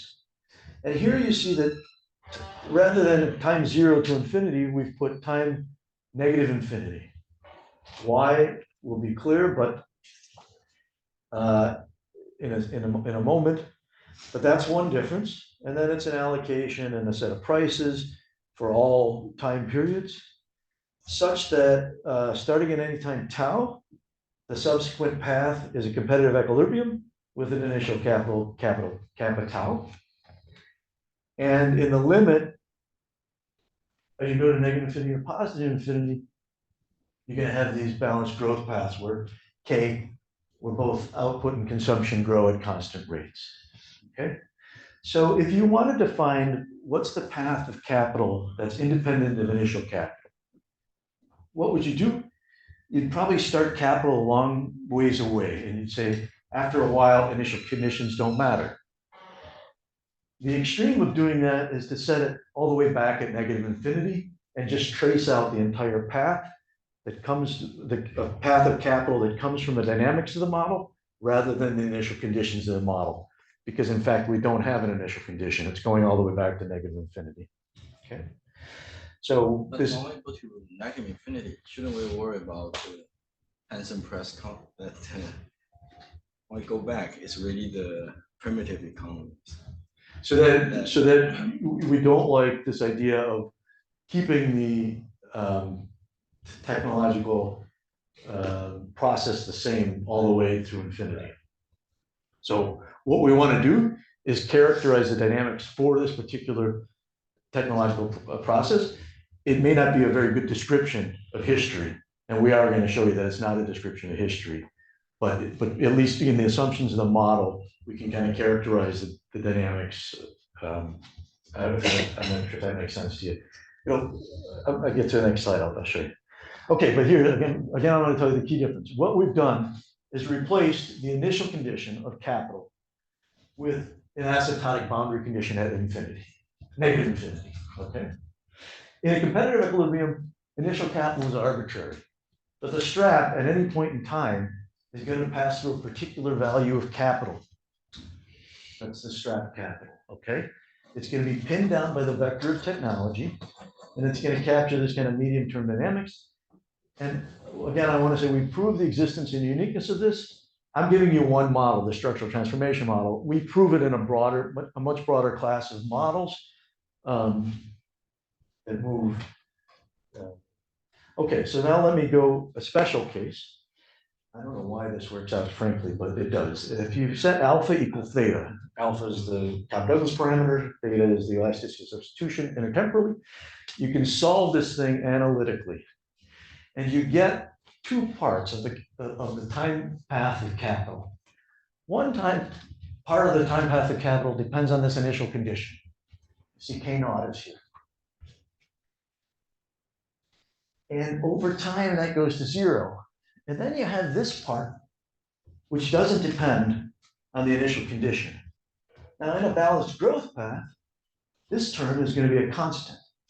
In our model, that's going to be something time varying. It's going to be move around over time. So that first term shows the dynamics that come out of initial conditions. The second shows the dynamics that come out of the productivity process itself. Again, this is going to be independent of the initial condition. And it's going to converge to the service-only steady state balanced growth path. And at the other end, it would converge to the agriculture-only steady state. So that's kind of what pins this down. So is K star related to capital operation? What's that? K star, is that related to capital operation? So what's That's related to the capital ratio. What that is a productivity normalized capital. So you know, like when you write down the neoclassical growth model, you would put everything in efficiency units. That's basically doing this, the analog here in this model. Yeah. One, if it's capital operation, then it's observable. So the capital operation is going to move in this economy. Joe, I mean, just please help me understand. So without initial condition, so essentially what you are getting is kind of a local equilibrium, local stability, right? No, because the initial conditions, it's much more like a balanced growth path. In a model with a balanced growth path, give me initial conditions. Why do we care about a balanced growth path? Because the initial conditions, they are really quick to disappear, and you converge quickly to a balanced growth path. Okay. Here, you're going to converge quickly to a path, but it's not going to be constant. Okay, so this is going to be short-lived stuff that depends on the initial conditions, and this is going to be longer-lived stuff that depends on the dynamics of productivity and the structure of the economy, the transformation of the economy. It's like more like an oscillation around the balanced growth path. Not going to be an oscillation. I'll show you here. You guys, you remember phase diagrams for the saddle path convergence too? Okay. A balanced growth path was a single point in this normalized consumption and normalized capital phase diagram. Here, it's going to be a path that's moving from this is the agricultural economy over time to a service economy. And the path that the economy takes is going to depend on at what time it is. So if you started with this level of capital when you're very, very poor, you're going to have a high level of consumption, you're going to drive down capital and converge this way to the strap. If you start when the economy is very, very rich, that same level of capital is now below the strap, and it's going to converge that way. Let me show you in time. So what we've done here is taken the Penn World Tables data, and we've taken the initial capital, and I've put it in a US time equivalent path. So say Thailand here means that in 1950, when the Thai data starts, or 1956, or whatever we have the time data, Thailand's at the level of development of the US in about 1830. Okay? And it's below the level of capital, so it has a high growth rate. And this dynamics is coming from convergence. Occurs fairly quickly. But this path, this black path, is the path that everybody is kind of converging to. And that's this time varying capital output ratio that's coming from the dynamics of the model. So all these countries, you know, the time getting to this path is the quick moving convergence. And then the movement along this path, which is still fairly significant, I'll show you in some other things, is coming from the strap itself. And again, that's not the initial conditions. So if I take this comparison of the United States, which starts out very close to the strap, and Thailand, which starts out further from the strap, and I want to decompose how much of the excess growth that Thailand experienced relative to the US. If I may briefly, before you go into that, so what's the intuition then for why this is different from the Herendorf model? So where is the difference coming here from in this dynamic of capital?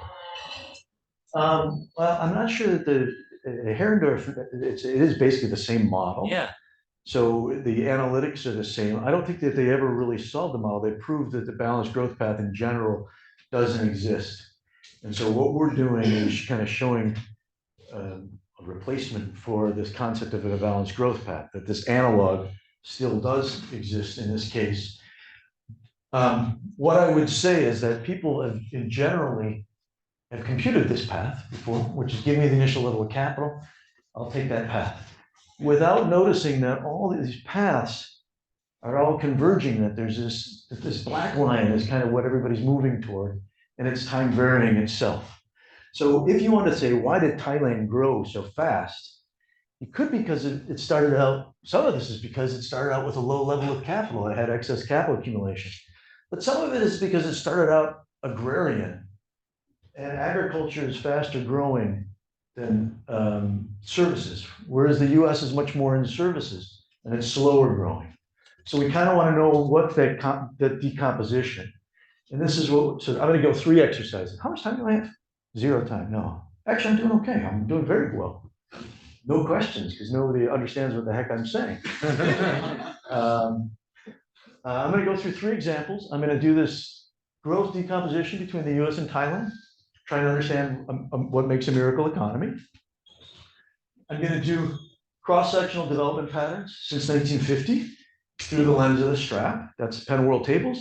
And then I'm going to do this longer run history.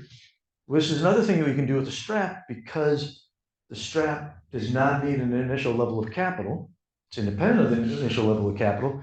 We can evaluate a model even when we don't have capital data because we sort of know that the capital dynamics disappear very quickly. And so ultimately, over a long horizon, it's going to be the strap that's going to discipline things. And so we can evaluate whether productivity had to change or not. Okay, so the first one, US versus Thai growth. In the data, we're going to look at post-1950 US versus Thailand comparison. In the data, Thailand grew by 3.6% annually, and the US grew by 1.6% annually. So there's 2 percentage points of excess growth in Thailand. And what explains that? Well, in the US, both the data, the strap, and the competitive equilibrium give you 1.6% growth in the annually, which says that the initial conditions of the US didn't really contribute much growth at all. They're all, you know, through a decimal percentage point, they're the same. In Thailand, the data gives you 3.6%.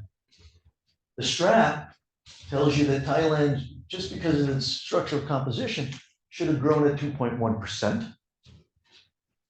The competitive equilibrium, where we know what the initial capital stock of Thailand was, says that the fact that it started with lower levels of capital should give it another 0.3% annually.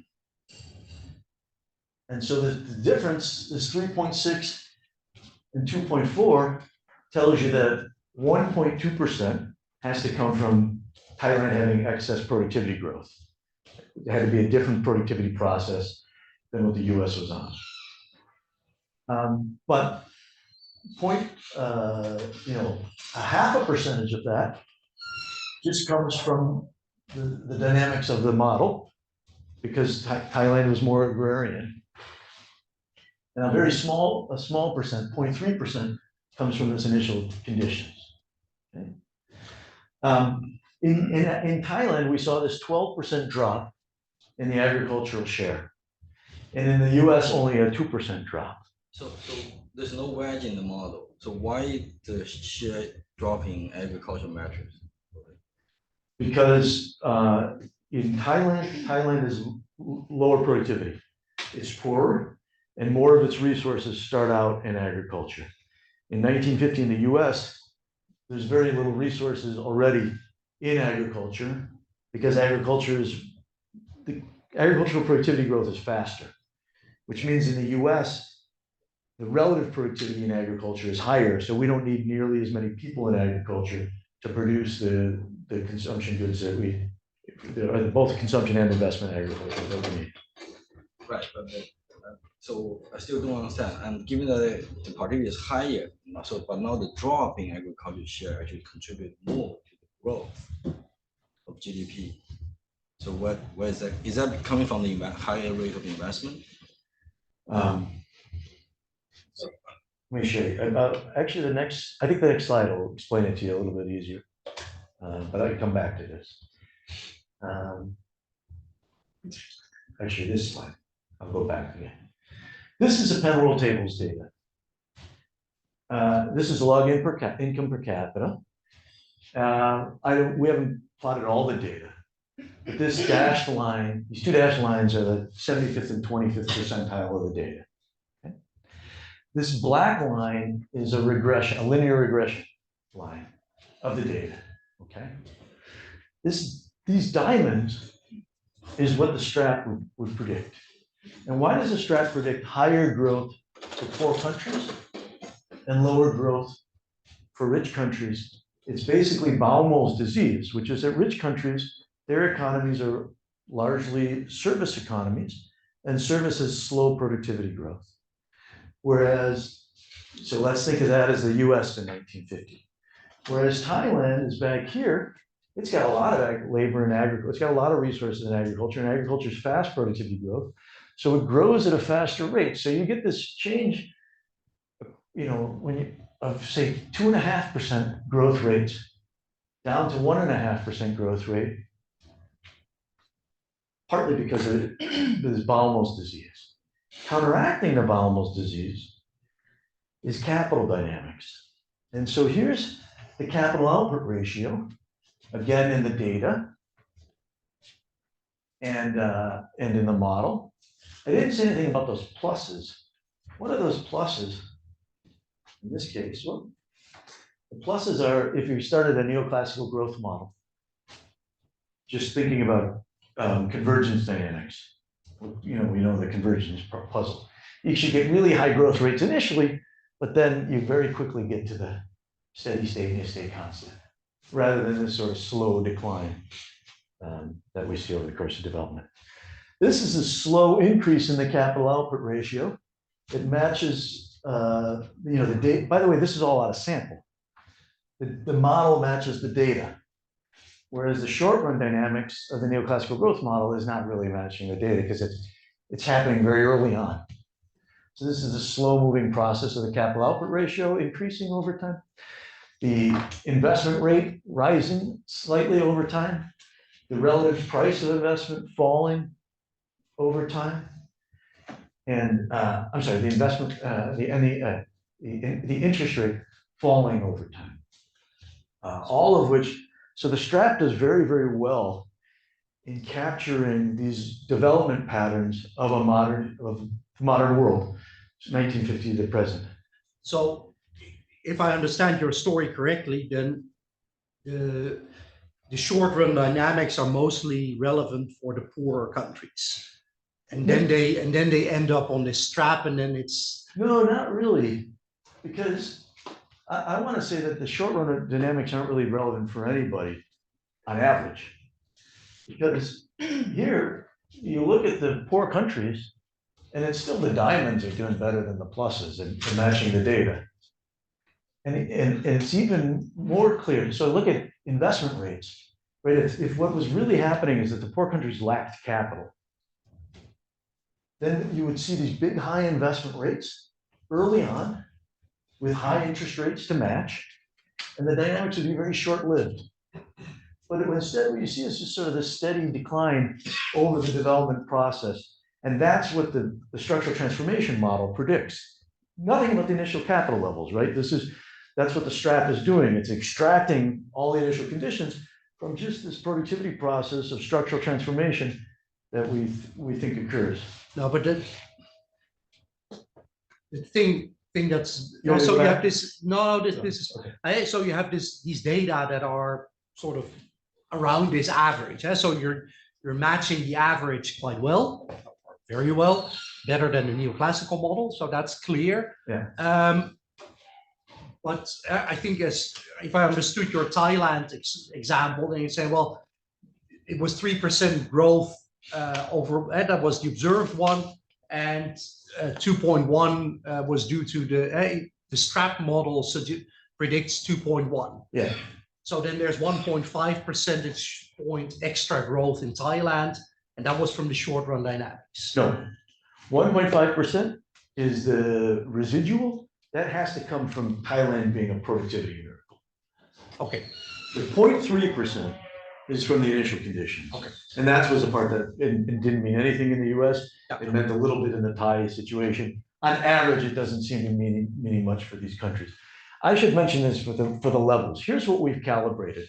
We've taken countries between the US's income in 1950 and the US's income in 2000, which I think is something like 10 to 10.5. And we've calibrated to hit capital output at that point. and to hit average growth at that point. Those are the two things that are calibrated. Everything else is just coming out of the, this is all out of sample. So here, this is the kind of the growth thing, which is the convergence, there's this puzzle of slow convergence. The structural transformation model explains this slow convergence by this desired growth in the capital output ratio at a slow rate from the productivity process. Okay, the last thing that you can do with the strap that you couldn't otherwise do is to say, well, what if we don't have initial capital data? So this goes to Madison's data. And what we've done here is we've looked at any country that passed England's 1800 level of income per capita by 1900. So, and we've plotted these, and we've done it relative to the year that they passed England's level, okay? And so this is the data. So it's no longer a clear data, it's kind of hump shaped. So we don't put a linear match in, but we put a non-parametric match in. And there's the strap, and the strap is gonna say, these countries, back when they were, in the 1700 England level of development, the strap model says they were agrarian, and they should have been growing really, really fast, because that's the fastest growing sector. But obviously that's not what happened in the data. So we can kind of reject the model historically and say, you need to have some sort of a Malthus to Solow type of thing where something happens to productivity. By the way, it's not the obvious things that you would think. If you increase the rate of productivity in a known way, we've done that experiment, that doesn't match the data anymore because the capital dynamics are surprising, not exactly what you'd expect. But you can evaluate these productivity processes in time periods when you don't have capital data. Yeah. Apologies if I missed this, but what about the labor supply elasticity assumption that you had, the inelastic labor supply? Yeah. So I'm thinking about migration across countries, for example. So I think in most long-run growth models, people, haven't thought about migration. Obviously, population growth is something we don't even have in the model. Pretty easily incorporate, in fact, our codes had population growth when we decided that's just complicating things. So I guess migration would have something to do with that, would be some endogenous response. Usually, I guess, in growth, we think of fixed labor supply because we're not interested in cyclical movements over long run horizons. There is something, as Timo Bopart and Per Purcell have something about hours shrinking over time. And so that might be another sort of long run pattern. So there's demographic patterns and there's also this long run shrinking in hours, none of which this incorporates, but it would be very easy to incorporate it. And so, like I said, this idea is proven for a general growth model. In fact, we worked out the strap for the Hansen and Prescott model and a few others. So here's the conclusions. And I think Sorry, the question before. Could you just repeat again how you did the calibration, how you picked that particular point? I didn't tell you anything about the calibration, so I can tell you about it. Yeah, because I'm just interested on, depending on where you pick that point, the strap has to go through, right? That initial capital output ratio. Then I guess the strap is going to converge to a certain line that might be different than the one from the neoclassical growth model. But here they seem to be very similar. So what we did is we took a calibration for the United States. And what do you get out of the United States? You get something about productivity growth rates, the relative productivity growth rates of agriculture, manufacturing, and services, because you see how the price of agriculture is falling relative to the price of services, and that's going to be disciplined by these productivity growth rates. So we discipline the productivity process. We also discipline the preferences for the US. Okay. Then you have a discount factor. You set the discount factor to hit capital output ratios in the US. You calibrate depreciation for the US. Then when you go to Penn World Tables data, there's two things that are different about the Penn World Tables data. One is that on average, growth is slower for countries of similar level of development than the US. And the other is that capital output ratios, even for the US, are much larger in the Penn World Tables than they are in the US national income accounts. So we adjust the discount factor to hit the, this year, I think it's between 10 and 10.5. Basically the diamonds and the black line, you see them on top of each other. And then we adjust the overall growth rate to hit this period.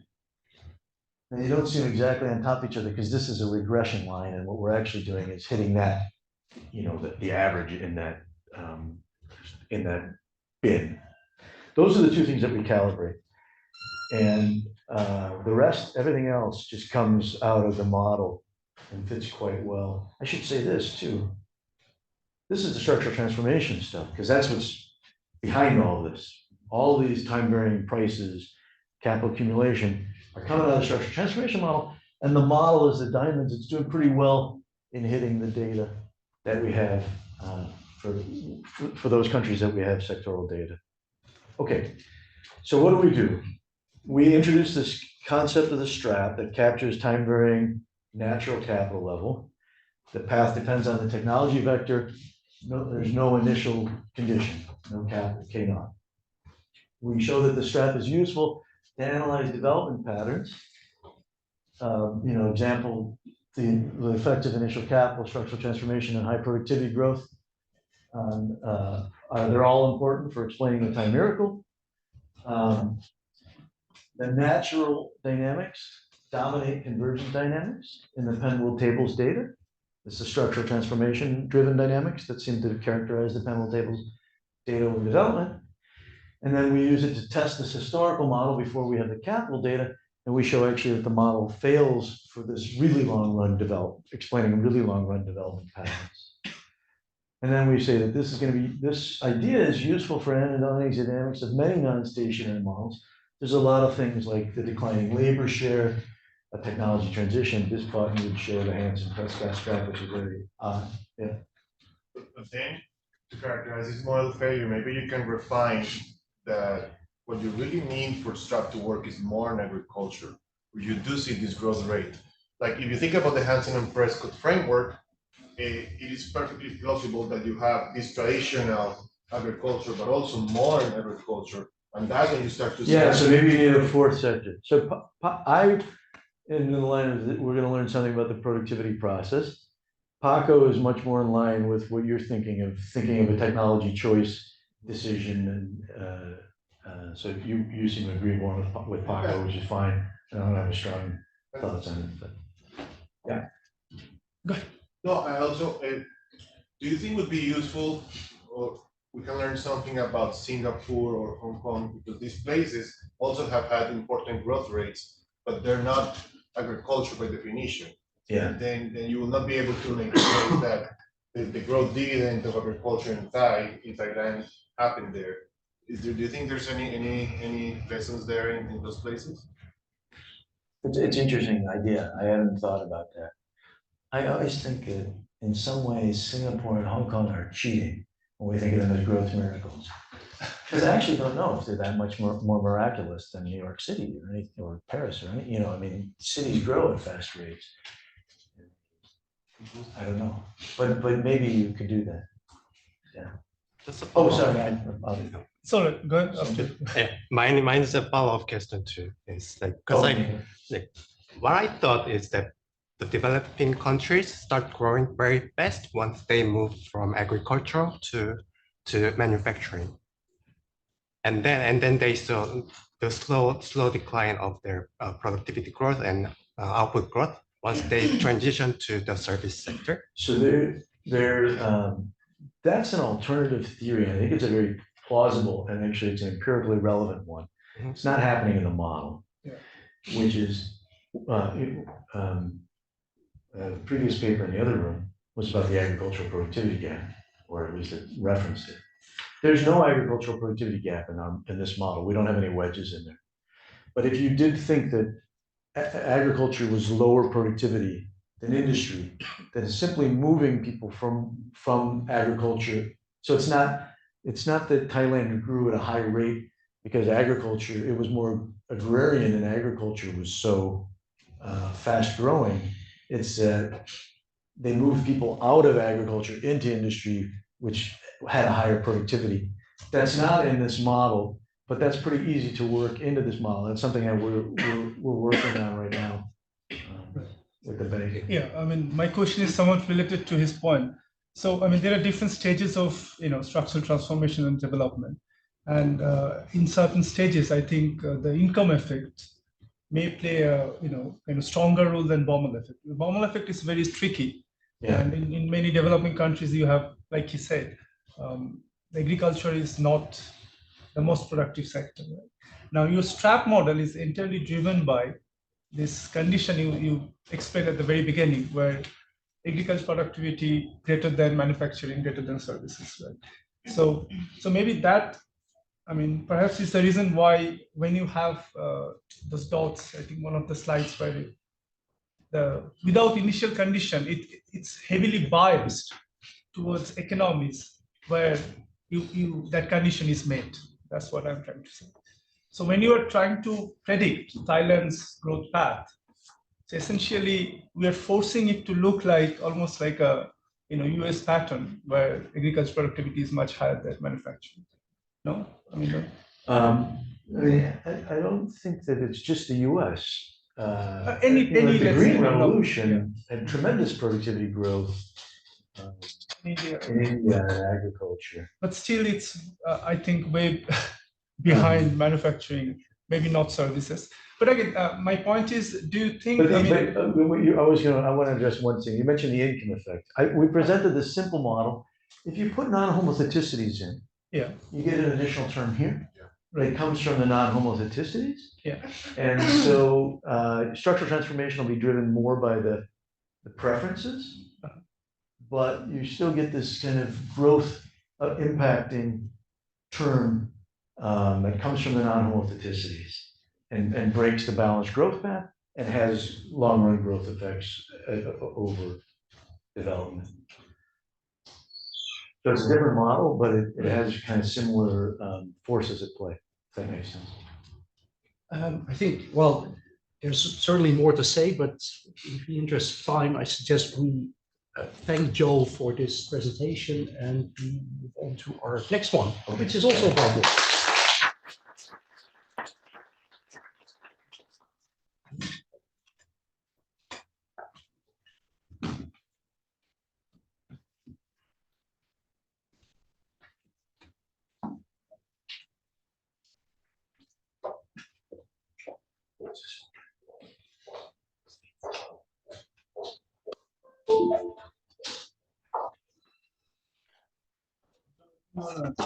Oh, yeah. Sorry about that. It's a really great comment.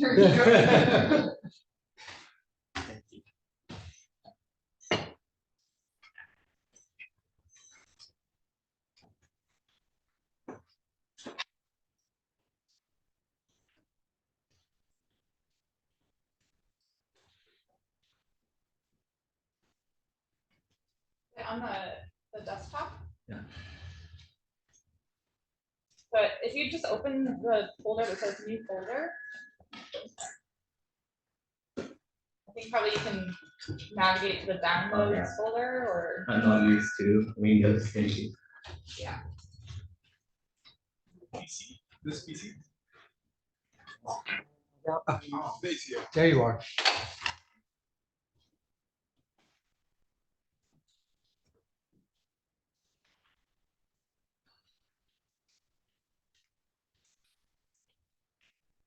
Control L for the.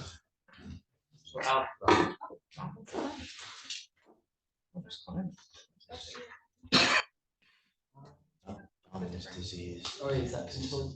Control L? Control L. Okay, thanks.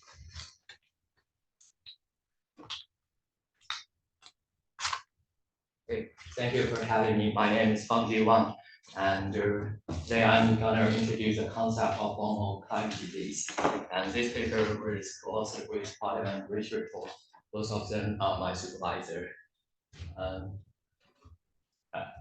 So economic growth are facing two critical challenges. The first is the Baumol cost disease.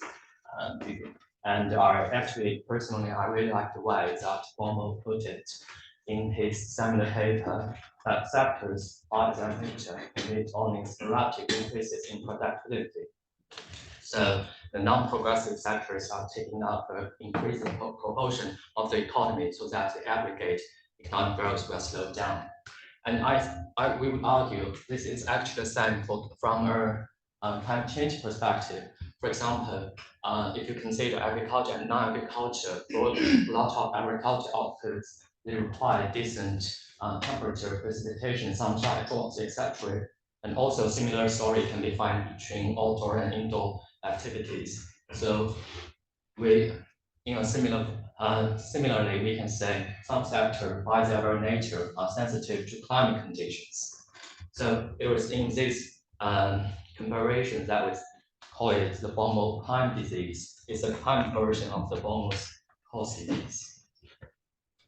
And to investigate the Baumol climate disease, we need a certain micro growth tool for analysis. And in climate change literature, we usually use the so-called integrated set model. And this integrated set model was pioneered by Nodals. Nodals introduced the DICE model, which is short for Dynamic Integrated Model of Climate and Economy. It is based on the seminal Ramsey model. But in addition to consumption and investment, production can also be used into abatement technology. So just a clarification, when you say Baumol disease and climate disease, does that mean that as income rises, the economy move to sector that's more affected by climate or less? So exactly. It's more, so you think the industry is more affected? Industry and service are more affected by the climate? Yeah. I would thought the other way around.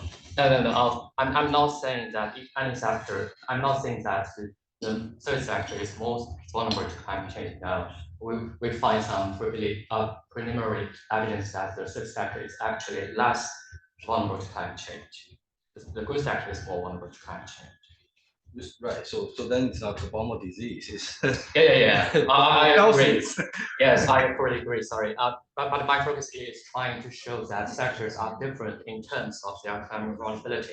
I'm not sure that this must be restricted to goods and services. And actually, in our sector division later on, we just made a very rough division. We want it to be more general. If we really want to figure out which sector is more vulnerable, also non-progressive, we have to be very careful about integrating here. Thank you. Oh, sorry, I haven't finished here. So the reason is that we need to investigate into abatement technologies. Carbon emissions will come along with economic productions, and the unabated carbon emissions, they will enter into the atmosphere, and because some carbon emissions, they can be absorbed by the ocean and other spheres on the earth, but some they will stay in the atmosphere for long term. So gradually they increase because the carbon concentration, atmospheric carbon concentration increases. So we can say global warming is occurring. So the climate system will take a feedback effect into the economic production, and on most regions in the world, this impact was negative. So we call it climate damages. Actually, there are multiple extensions based on Nodal's DICE model, including regional models with game theory and directed tectonic change, etc. But also there are some micro growth papers and try to analyze climate impacts in terms of based on sector deviations. But for their studies, the climate system is generally taken as given. It's exogenous, not rather than endogenous in their model. And also, in our paper, we focus on the both heterogeneous climate vulnerability and productive growth rates. So the structural change is our focus in this paper. And so in order to bridge these two strands of literature, which is climate economy models and structural change economics, we established a dynamic general equilibrium climate economy model with endogenous structural change. The model itself is characterized by a 2x2 structure. Economic production in both sectors can be used either for consumption or investment. And we allow consumption and investment to have different compensations, so their marginal value can be different.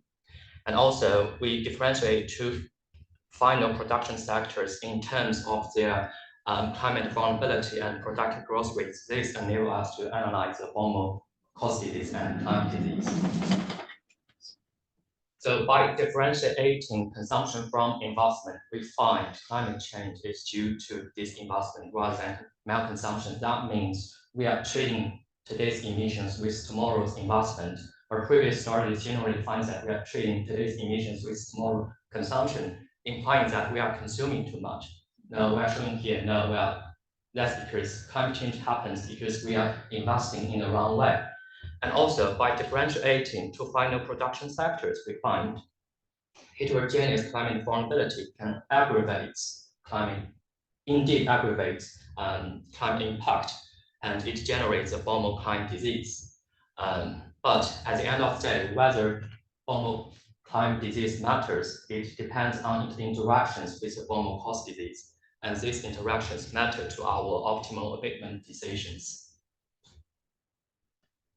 Now let's move on to the model. In the economy, there's a representative household with preferences to over two different consumption. It's subject to the quite standard budget constraint, but the represent household, in addition to labor income and labor wages and capital revenues, it can also receive income from the energy sector's profits, as well as the carbon tax levied by the government as a lump sum transfer. In the economy, there are also two final production sectors. They use constant return to scale technology, combining capital, labor, and energy to produce final good. And we allow two sectors to have different productivity growth rate. And here, T represents the temperature rise relative to pre-industry level. We consider temperature rise as a sufficient proxy for climate change. And also, you may note that we, following existing climate economics literature, we assume that the climate impact enters into the production function in multiplicative forms. So that's the reasons why I split this production function in two parts.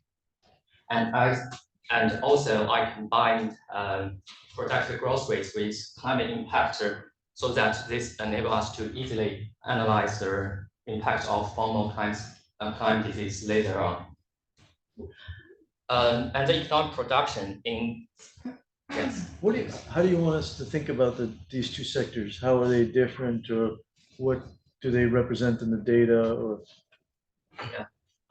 yes, here when I was 1 and 2. Yeah, thank you for your question. When I was organizing the model, I wanted to be generalized enough. Later on, I will show with the case between goods and services. But for theoretical analysis, I try to make it more generalized, because I think in reality, sectors can be quite different in their combination of productive growth rates with climate vulnerability. So I do not make a specific case here, but in the calculation part, I will try to give a concrete example. Okay, thank you. The economic production in both sectors, they can be used either for consumption or investment. And the production in these two final sectors can be combined with investment-specific technology to combine to generate their final investment good. And here, I have to know that although I do not include temperature as a direct argument in the investment production function, but temperature change can indeed affect the production of investment because it affects the product in both final sectors, and these are input into the investment production. How vulnerable a sector, or what parameter would indicate how vulnerable a sector is? So you may notice there is for F1 hat or F2 hat, you can consider F1 hat and F2 hat as the different ways of combining technology growth with temperature impact. So it captures the different differentiated impact of climate. So T here would, sorry, the T yeah, would be the temperature rise relative to pre-industrial level. Although the temperature change are the same for both sectors, but sectors can be different in using you may consider temperature as kind of carbon capital. Their ability to produce using carbon capital can be different. But also you can interpret it as a climate density function.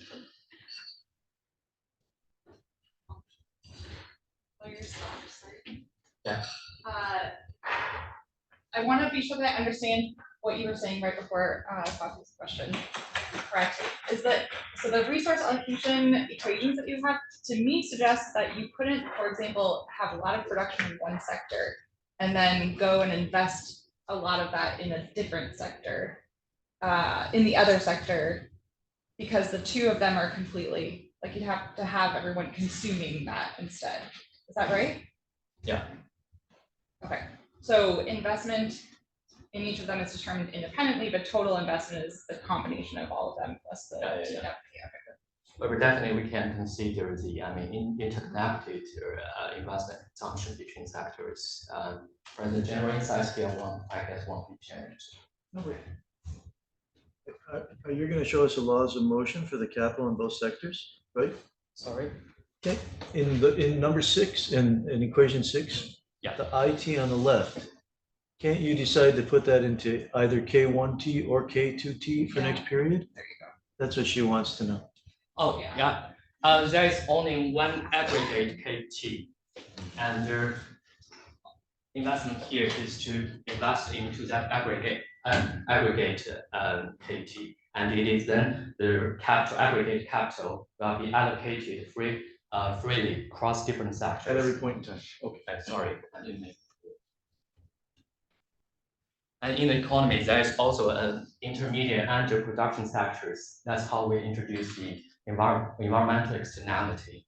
For this energy sector, it combines capital and labor and specific technology growth to produce final sector. The owner of the energy sector has also to decide whether to produce a fraction multi of clean energy, because if he or she doesn't do so, the government will levy a carbon tax for each unit of carbon emissions.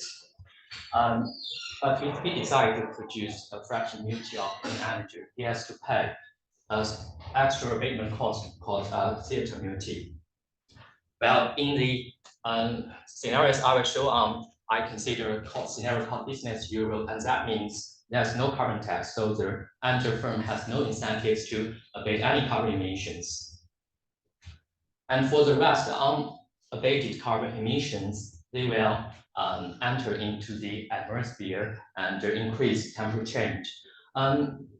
Carbon emissions today will not only increase today's temperature change, it will also increase tomorrow's temperature change, because a large fraction of carbon emissions will stay in the atmosphere for a long time or even forever. So this so equation 8 measures the way that carbon emissions today can affect the temperature change from now on. And also I invoke the standard market clearing conditions. Both capital and labor are allocated freely between two final production sectors and one under production sector. And here we define competitive equilibrium. So the competitive equilibrium consists of a sequence of productivity, a series of allocations between different sectors, and a set of price, not only revenues, interest rate and weight, but also the relative rise intersector and the energy price, and also a serious policy, which is carbon tax. So that such that in each period, given prices and policy, the household solves the utility maximization problem subject to the budget constraint, and firms into final production sectors and to intermediate sectors, which is energy and investment, maximize profits, and the temperature change in line with the carbon cycle constraint and market clear. Here we come to the theoretical results. For the first theoretical results, we have that to achieve the so-called optimal allocation, we have to equate marginal abatement cost to the marginal climate damages, which is very standard, as you can see from the Figueiredo text. Because we have two final production sectors here, so this marginal damages consist of the impact on both sectors. But different from previous studies, you can find here that now our marginal climate damages is denominated by the marginal value of additional investment. So it means it measures the investment loss due to additional tons carbon emissions. And generally we call it social cost of carbon. It measures the impact of the carbon emissions. But by comparisons, previous studies generally define social cost of carbon as the consumption loss due to additional tons of carbon emissions. Actually in the no-doubt dice model, because there is only one production sector, so so consumption and investment, they are perfectly substituted in their model. So when no-doubts use the consumption equivalent of carbon, they two are identical, are numerically the same. But because here we allow sectors to be potentially different in terms of consumption and investment compensations, we find actually the real trade-off we are doing across periods is like try to constitute an optimal investment portfolio. What's IT? Sorry, can you remind me what IT is again? I'm looking at the marginal climate damage. IT, right? Yeah, IT is investment. So partial mu T over partial IT measures investment loss. Measures the value, the marginal value of the value of an additional unit of investment. It's a marginal value of investment. Aren't those equal? No. Sorry? I mean, isn't partial U, partial I going to be equal to partial U, partial C? No, they won't be equal. I thought consumption. Oh no, consumption investment or not. Okay, no, that's right. Yes, because in our model, yeah, they are different, so they should be different. But in the no-doubt dice model, because there is only one production function, and economic production can be freely allocated to either consumption or investment. So although the functional form in their model can be the same, but can be different, but the numerical values are the same. But this is not for our model here. And for our second result, we need to explain the idea of Baumol climate disease. And so we have to specify the functional forms for consumption and investment. We adopt very, very standard CEF forms in the structural change economics literature. And we assume that economic production in both sectors, they are not perfectly substituted in producing consumption or investment. And it follows naturally if the relative price of, for example, sector 1 is growing, its expenditure shares in both investment and consumption is growing. So it means it takes an increasing portion of the economy. Now we are interested in three different cases. The first case is that we assume that two sectors are only different in terms of technology productivity growth rates. And suppose sector 2 has a relatively low productive growth rate. It means that the relative price of sector 2 will goes up. And let's explain the for example, you can consider sector 2 as the third sector, and that explains why the Baumol cost disease is helpless. Now let's consider another case. If we assume that two sectors are only different in terms of climate vulnerability, and also we assume that sector 2 is more vulnerable to climate change. So it means as 2 hat takes a lower value. So then we are fine. The relative price in sector 2 will also goes up. And it means that for such a sector, which is more vulnerable to climate change, is taking up an increasing portion of the economy. So that it means the aggregate economy is increasingly vulnerable to climate change.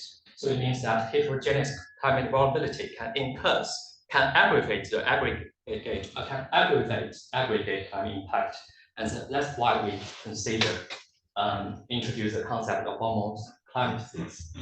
But in the real world, sectors are generally different in both in terms of both productive growth rate and climate vulnerability. So we have to consider further combinations. But before considering these combinations, yes, please. Yeah, but this climate change vulnerability, that doesn't mean that the sector that is getting bigger is polluting more. No, no. So you could have this counter argument that although it is increasing its vulnerability as it is a bigger part of the economy as a whole might not be as pollutant as before when it was heavily based on the other sector. There's not a mapping one-to-one between pollution and vulnerability, right? Yeah, I fully agree. Because for us, we only consider the impact of climate, climate vulnerability. But of course, sectors can be different in terms of their carbon intensity.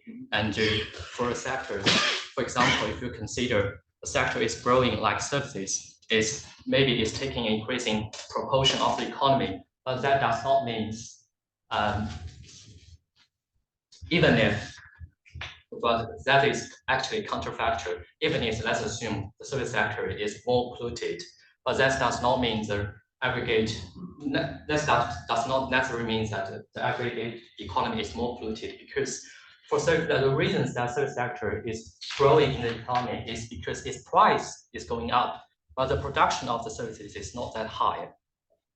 So, so both the price, when we consider the increasing share of certain sectors, we consider both its quantity times its price. So, so I would say that may not necessarily be the fact, but anyway, I only consider climate vulnerability here.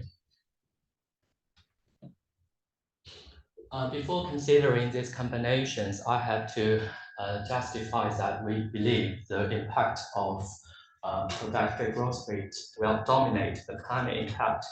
That's because if we consider the impact of productive growth, it's accumulated year by year, period by period, it's growing exponentially.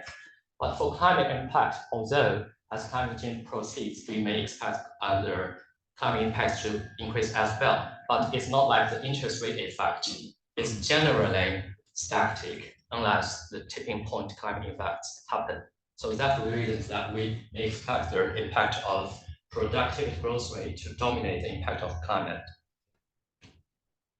And let's consider for any sector, if it has a very high productivity growth rate, but it is also more vulnerable to climate change. So it means that the hat takes a lower value. So we may expect that because as I just justified, because the impact of productive growth rates dominate. So we would expect the relative price to increases, but to an extent less than absent climate change. That's because as climate change happens, it reduces the relative price between these two sectors. So the Baumol climate disease reduces the impact of the Baumol cost disease. And if for other cases, the sector that has a low productive, the sectors that have low productivity growth rates happen to be the sector that are more vulnerable to climate change. It means as climate change happens, the relative price between two sectors will enlarge. So the Baumol, in this case, the Baumol climate disease will exacerbate the impact of Baumol cost disease. And given this theoretical analysis, we would like to calibrate the model. Here, I distinguish two sectors, goods and services. this division is quite standard in structure change transformation, but I have to note this division is definitely not exhaustive. Here I just want to show to provide insights rather than to match the real world perfectly.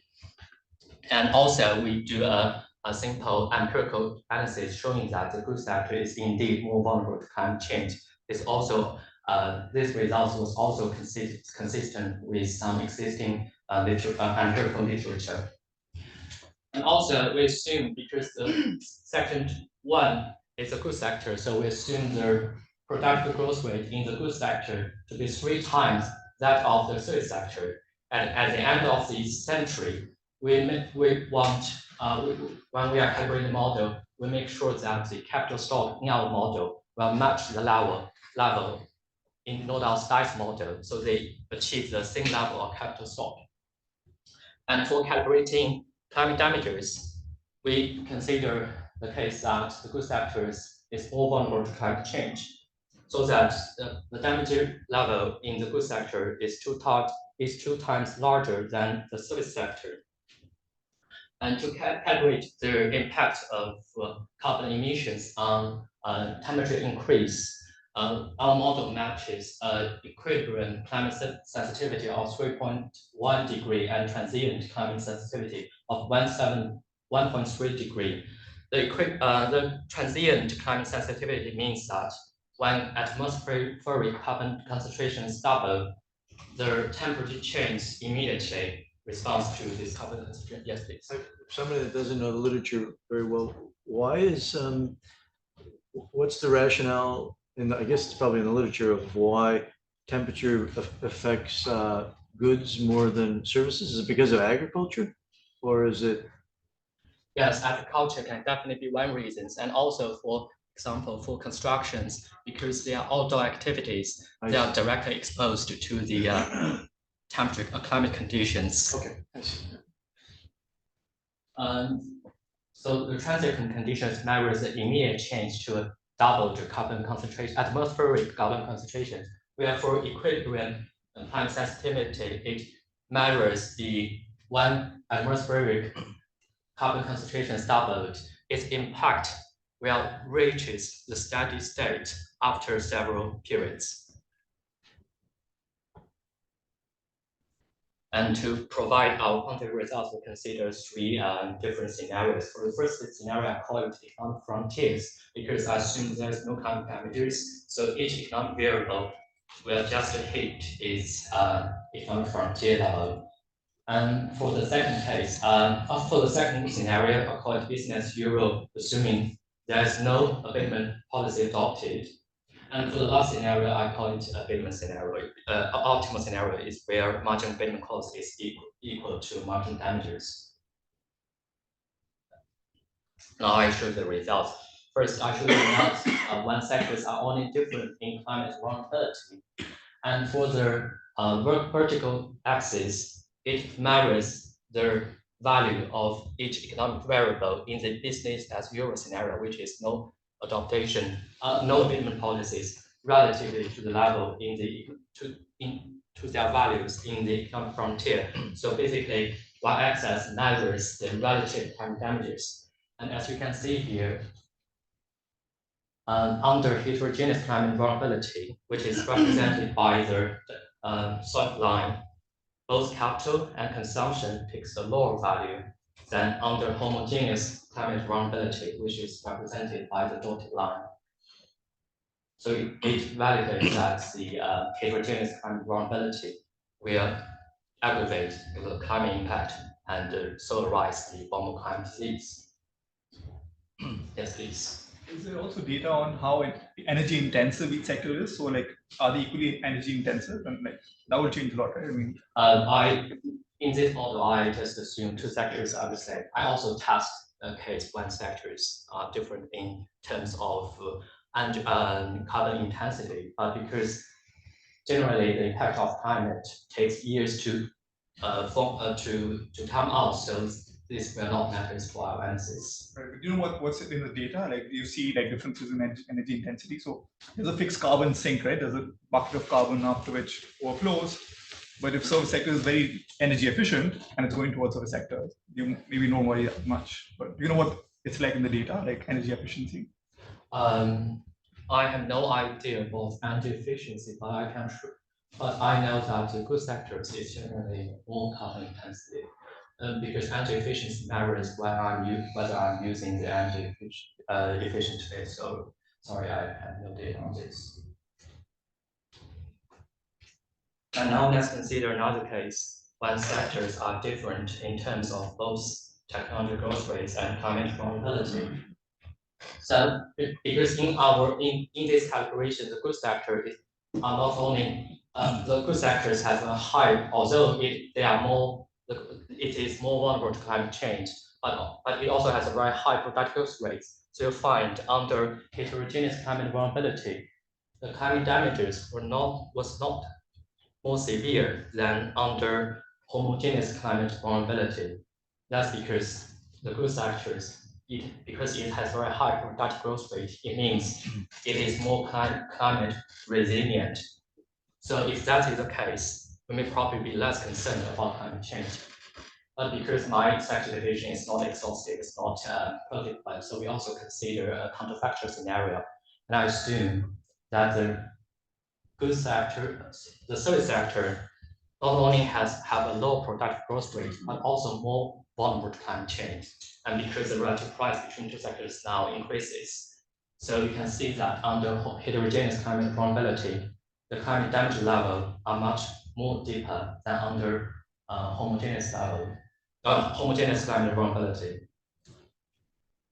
And given the observed climate damage level under both homogeneous and heterogeneous climate vulnerability, we find if we only consider the climate vulnerability differences between sectors, we find yes, because Baumol climate disease matters. So for panel A, we find yes, the vertical axis now is the optimal abatement rate. We find yes, indeed, we need to adopt a high abatement rate, but this rate was not so obvious. As you can see, these two lines are very close. But if you consider the case combined with the technology growth rates, let's for example B for the service sector, because for the good sector, although it is more vulnerable to climate change, it has a high productive growth rate. So when we find we do not have to adopt such a very high abatement rate because the good sector can recover quickly from the climate damages. And therefore, our counterfactual scenarios, because we assume that the service sector is not only more vulnerable to climate change, but also have a very low productive growth rates. We find at this time, and as we showed in this scenario, the aggregate climate damages is severely aggravated. So we have incentives to adopt a more aggressive abatement policy. So in your here, the difference in terms of climate impact is in the technology, not in the consumption, right? Not in the consumption demand. So I saw the one thing that may be like a Baumol disease is that when people getting richer, they're flying more, the private jets and all those things which are very carbon intensive.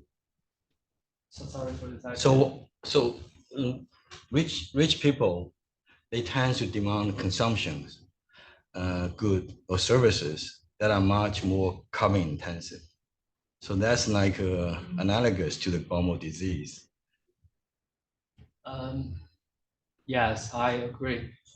Yes, rich people, they maybe can, because we are only focused on the final production sectors, we admittedly ignore this kind of intersector carbon transmission channels. And maybe the rich people, yes, they are actually consuming more carbon intensive goods.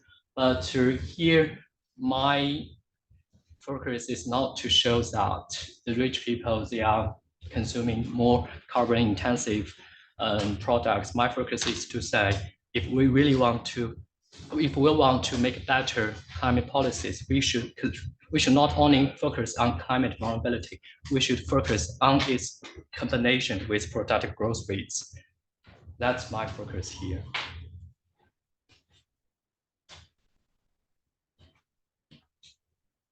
Sure. Yes, it is.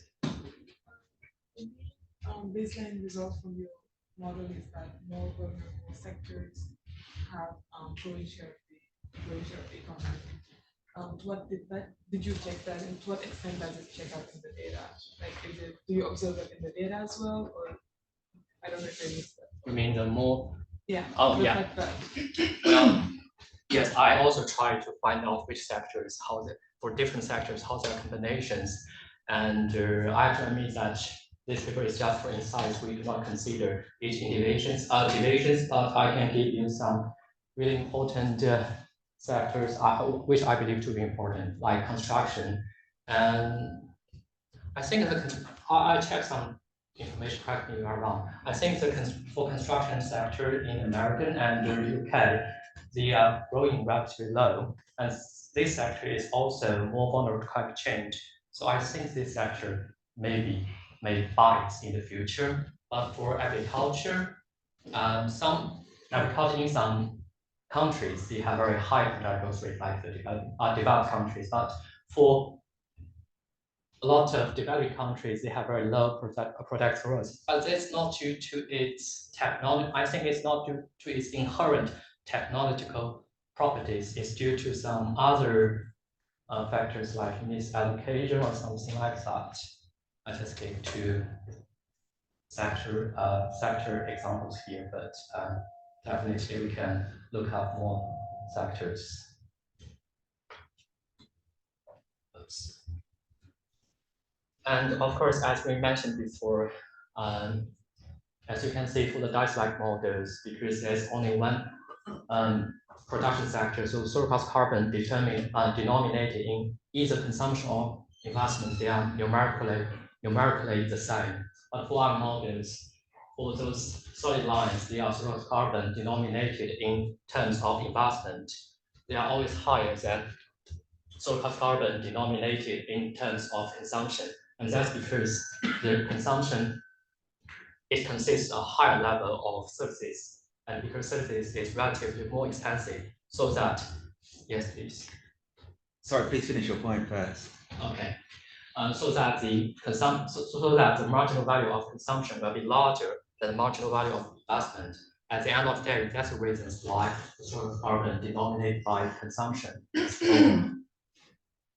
I wanted to ask, is it strictly necessary to for the calibration to characterize it with this sort of firm services versus goods sector split, as opposed to a more general idea of more to less exposed sectors? Because I find it sort of complicates the conclusions a little bit too, because then if we move from that onto your conclusion, it basically implies that there should be more investment in services and less in goods, right? But that seems to be too simplistic of a conclusion, given this actual, and even some of the examples that you are given. You know, some of the things that you've said have been examples of differences between different types of goods producing sectors, for example. So I wonder, is it possible to, if anything, become a bit more vague about the sector demarcations in order to relax this sort of strict implication between these two different sectors? Yes, thanks for suggestions. Actually, when I presenting the models, that's the reason why I first only focus on two different sectors. I do not try to say which sector is goods or services. It was not until when I calculating the model, I focus on specific case. And I fully agree that if we focus on goods services, why you do such sector deviations is so I thanks for the point and try maybe when I was to write this paper, maybe I will try also in the calculation part to make this point less vague. Thank you. I can't remember, did the sectors differ in their pollutant level or just in their sensitivity to temperature? Just sensitivity to temperature. It seems like another first order thing is just that industry produces a lot more carbon than services per dollar. No? Yeah, we are also testing our models if we can see that the industry sector is more polluted, because even for those for industry sectors, these carbon emissions, I mean, when they enter into the climate system, it takes very long time for them to be to generate a large effect. So this impact is not very huge. It won't change the fundamental results here.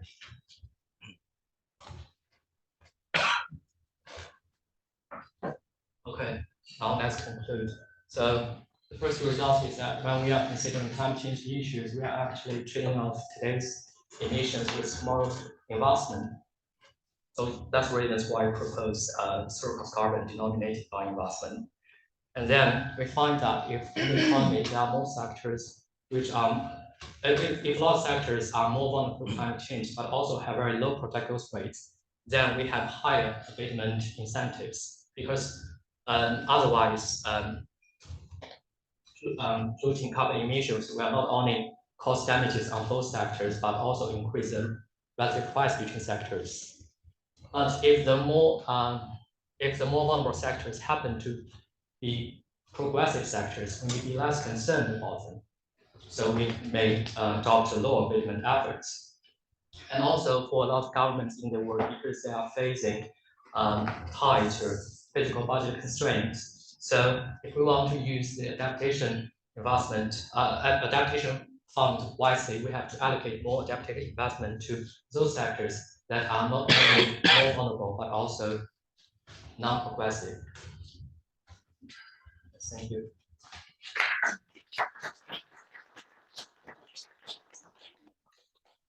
Also excellent timing, given that we're now up to our appointed lunch moment.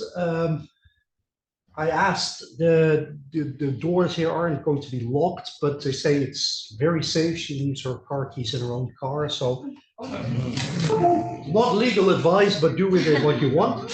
But I said, bring your meal vouchers, and if we're going outside building A to B, then there's food to be had. And back here at 1:30. And we have indeed For me. exactly our after lunch speaker at 1:30. It's the same room. It's the same room. Yes.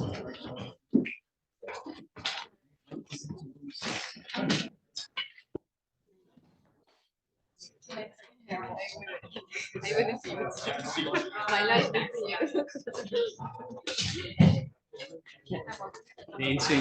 When I work, more than you.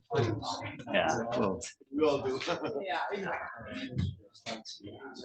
Hè? Ja, ik heb dat zo vaak meegemaakt al. Het is een beetje, je moet op een bepaalde manier kunnen luisteren. Dan red je het. Ja. Het was niet gek hoor. Het is wel een global model, denk ik. Het werkt niet. Ja, dat je echt alsof abatement ook lokale effect zou hebben op temperature. Ja, want je hebt een public good. Public bad. Nee, maar dat was hier wat. Nou, het is ook het is vooral een beetje presentatiestijl. Had je een stuk meer momenten van houvast. Of meer momenten van houvast. Ja.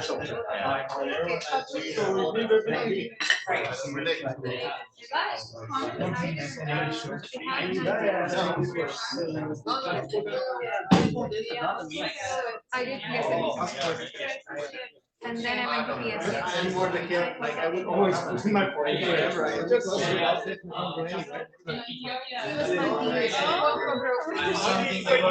not a problem. Passport, I'll be big trouble. He's really like, Yes, he's doing this. He's planning to finish, I think.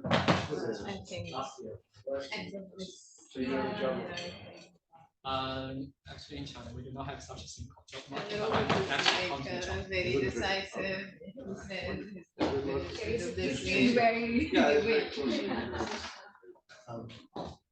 I thought, I had the same thought that, in terms of how do we really want to think about sectors? I thought also that the pollutants themselves were going to be an important part of the. Yes, definitely. But do you know, what you presented at STEG? I think it's Cassie Gray, right? It's Greg what? Cassie Gray. Casey Gray.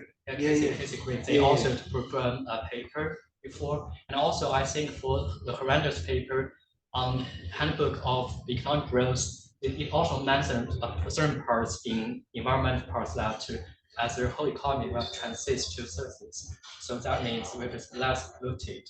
I also consider the case in this paper because my focus is on vulnerability. But thank you for noise. I guess probably I will try to show these results in the sensitivity class. I have a student who's working on structural transformation. Well, it's not mine. My department has a student, a Chinese student, who is working on structural transformation and climate as well. I should just put the two of you in touch. Oh yeah, sure. It'd be lovely. Danshan.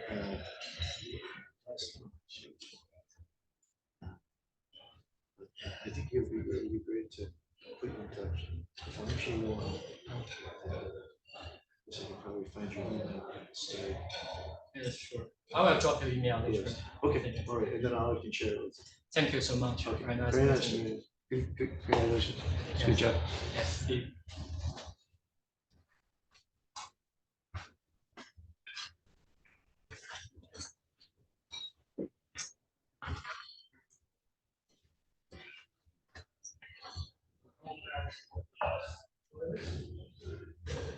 Oh, really? Okay.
Hi,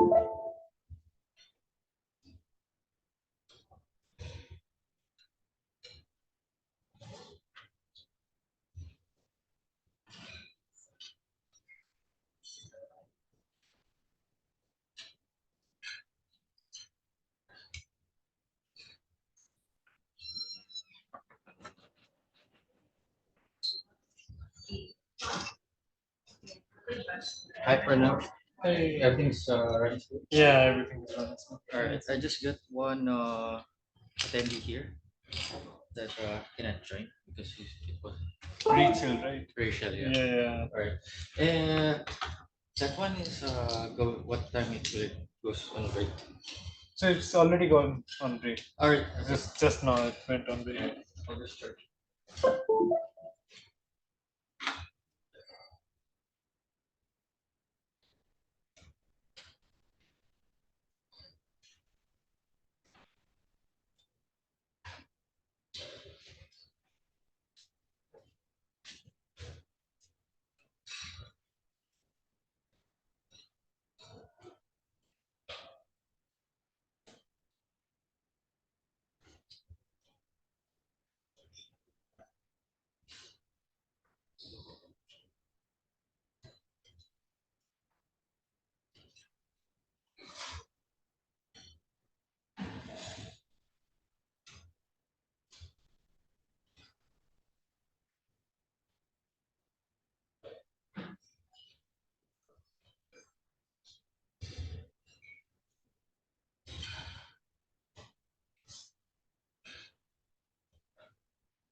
They feel it positive to come to the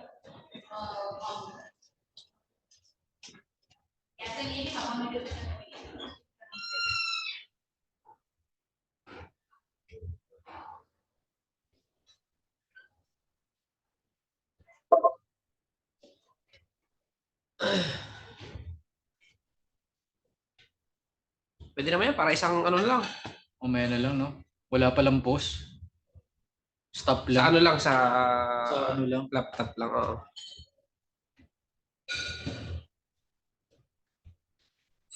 Laptop lang pala yung may push. Ano ka ba lang? Tarak? Nakatarak ka?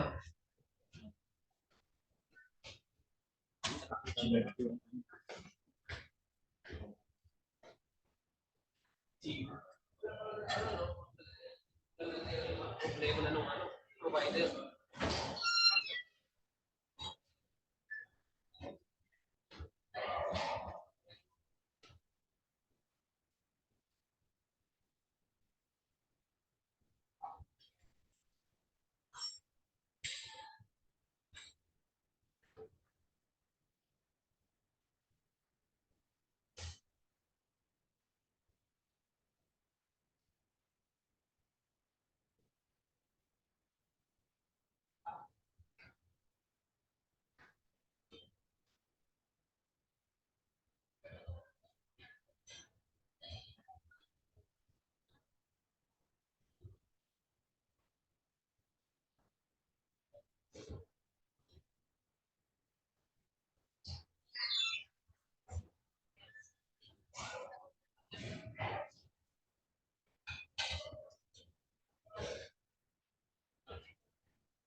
side already.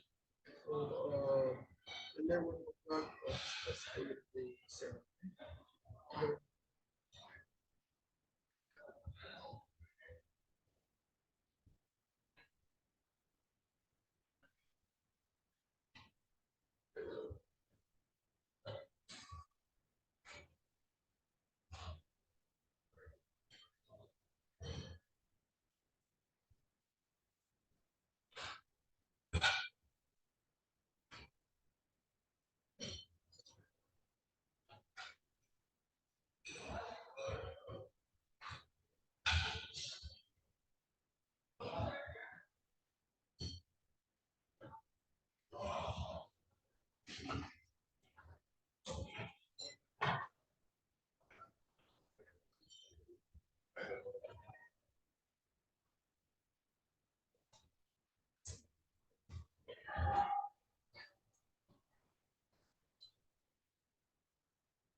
Hi. Hi. How are you doing? Fine. I saw you struggling a little bit at the very end of the. Was feeling sorry for everyone with jet lag. Yeah, the combination was not, but I had lunch and that helped. I had more caffeine and I hope that helps. Nice. I don't know, trying to squeeze in a bit of work on slides because for some reason, of course, isn't ready yet. And Oh my goodness, I would be shocked if my slides were ready right before presentation. In general, I was just finishing mine too. It seems like, if your work is never perfect, there's never, you never get to that point where you're completely satisfied. No. Then you're always like, I would love to change this button. Yeah, right? yeah, and then I'm spending time on but then my slide template has a grayish background, so now I want my figures to also have that same grayish background, so that's Yep, exactly. Examples of Yeah. that nature. yeah, no, and that's And that feels like a 5-minute task or a 2-minute task in LaTeX, but then I don't know if you use LaTeX, but then you get going and you realize it's like 25 minutes later. It tends to add up. That's More or less. I'm luckily not doing it in LaTeX, but still.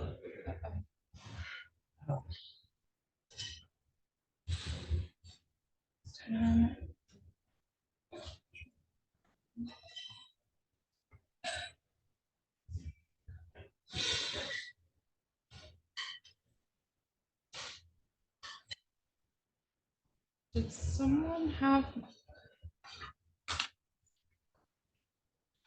Do you have an extra flash drive? I'm sorry. I interrupt you. Mine just told me that there's a problem with it and I don't want to erase it without. Okay. Thank you so much. It's either A or C. Oh, that's so cool.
You never know. Are you going to Spain after this? Sorry? Are you going to Spain after No, this? I'm going back to Paris. Paris? Yeah. My job starts, so it's waiting for me. My work is ready for me too.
Yeah, I am.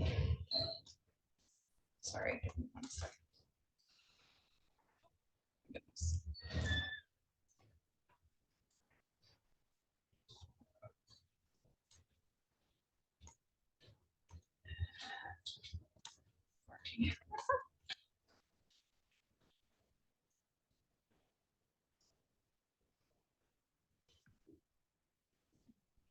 Stuff.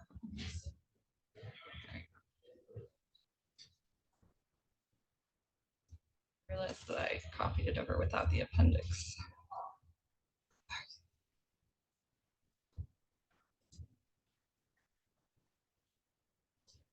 There we go.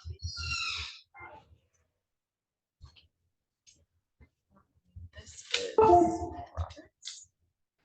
Do you need a flash drive? No, I have one, thanks. Coolest thing I've ever seen. I would like to buy one now. Sorry, I think I'll email you a link. Oh, thanks. I got somebody who's somebody else also asked, well, I think that's very useful. Yeah, now that half the world is shifting to USB-C, it's like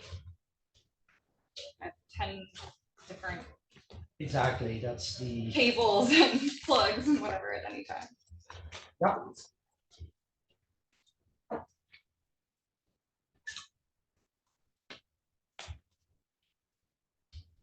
Do we need to do anything about logging into Zoom? I think it's already working. Yeah. More used It's to in the how to background budget still. Okay, as got we it. get used to the. Yeah.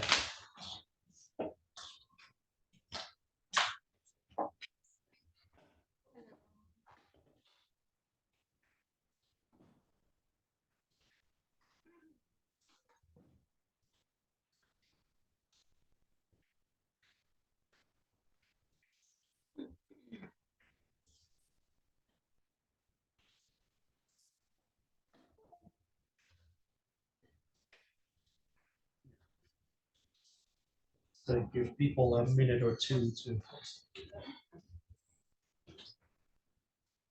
Thank you. I can hide this. You are the only person. Yeah, at least move more in the corner, because I felt like in some slides you couldn't even read the title. Oh, that's interesting. I can't even. You can't even. Huh. I would say press number 1 for moving controls.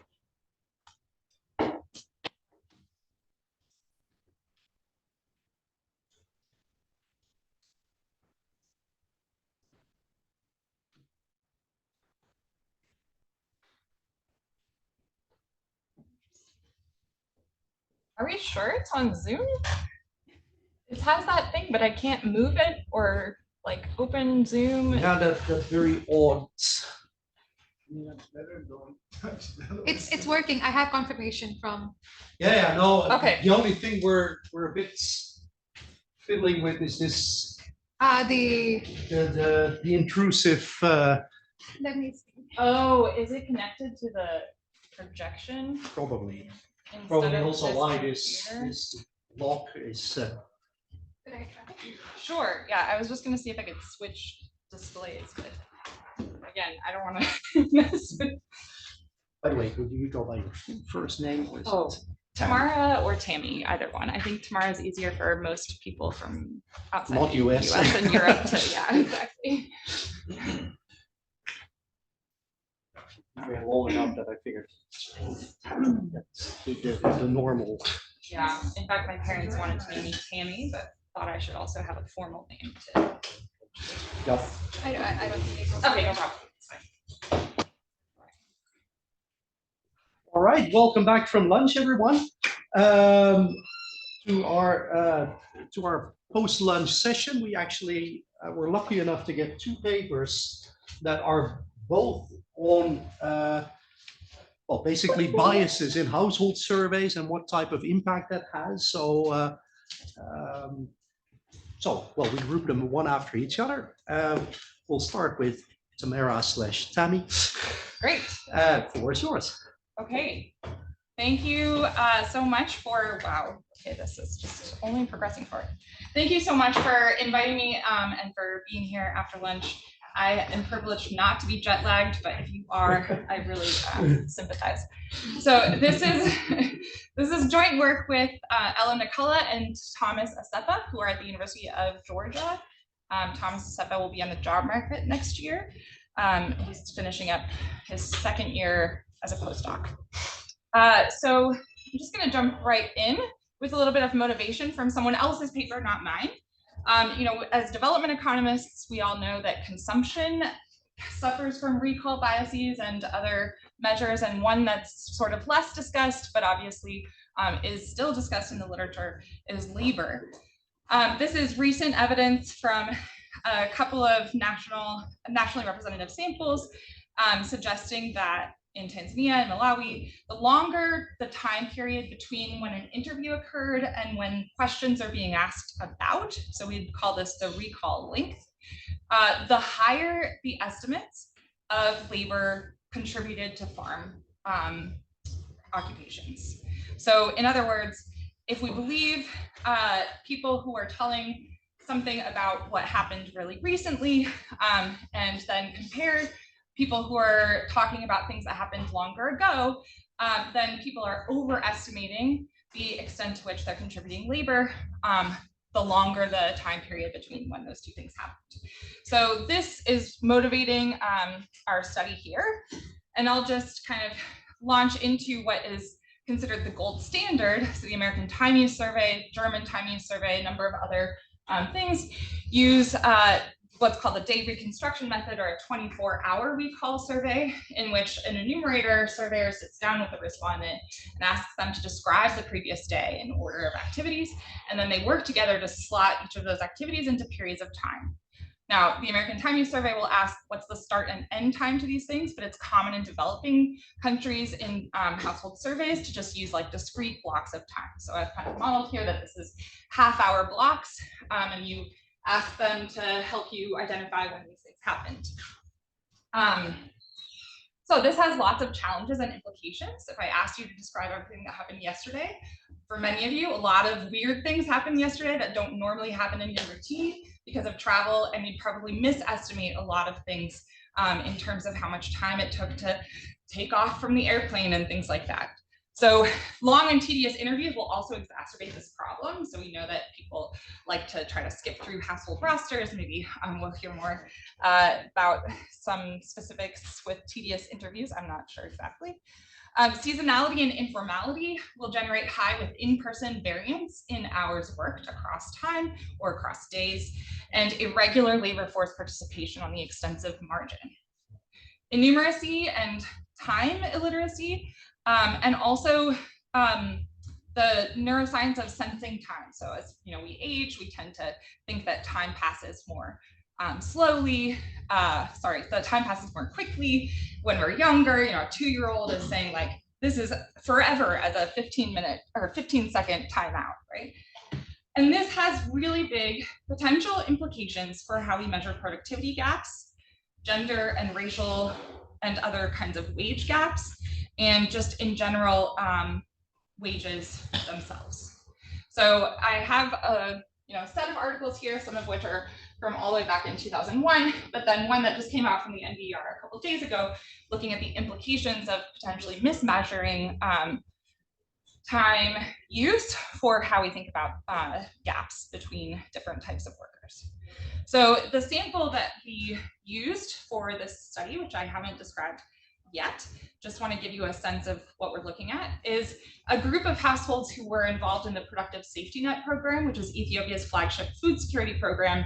One of the structural transformation kinds of programs is trying to increase agricultural productivity by improving the livelihoods of poor, mostly rural households. So we worked exclusively with rural households who are members of this and beneficiaries of this program. We are not doing an evaluation of that program or of another evaluation. I have some other work that I'd be happy to share about a lab experiment we did do. But our study is a methodological experiment, so a survey experiment, which is why I'm in theme 0. Women in our sample are responsible for the super majority of household labor. Unpaid work is what I'll call that. And they, that can run anything from cooking and cleaning and childcare, but also carrying large loads of firewood, water, etc., for long distances. So I use this photo when I present another paper sometimes to show, like, here we have a donkey, and women would tell us when we were doing focus group interviews that her husband would collect the firewood if he has a donkey or a camel available. Otherwise, collecting firewood is a woman's job. So this, I think, is really powerful. I didn't take it. I wish I did. Getting credit to that. I just remembered, does this need to happen for the Probably. Zoom? Hello. Hi, everyone. I'm Tammy McGavock, if you're listening. Okay, so you can hear me okay? No feedback? Great. All right, so we conducted a measurement experiment in this context where we collected and compared time use data using an outcome that we generate, which I'll call activity share. So think of this as the share of total time accounted for by different whatever, assuming they kind of overlap, that you spent on different activities. So the share of my time that I spend doing economic activities versus household work versus childcare, as a primary activity. By the way, I should have said I'm happy for questions. I might push some of them off until it breaks. Whenever I present this, I change the order of how I do things because of questions that people had before, and there's no optimal solution. So yeah, please ask your questions. I may answer some of them eventually in the thing. All right, so we compared two methods, the day reconstruction or the gold standard recall surveys that were conducted in person on one occasion with a woman between an enumerator and the woman. Our somewhat novel approach is adapted from, inspired by a methodology from psychology called experience sampling, which is basically, it's also known as the beeper method. You get beeped at specific or random times, and then you write down what you're doing or how you're feeling.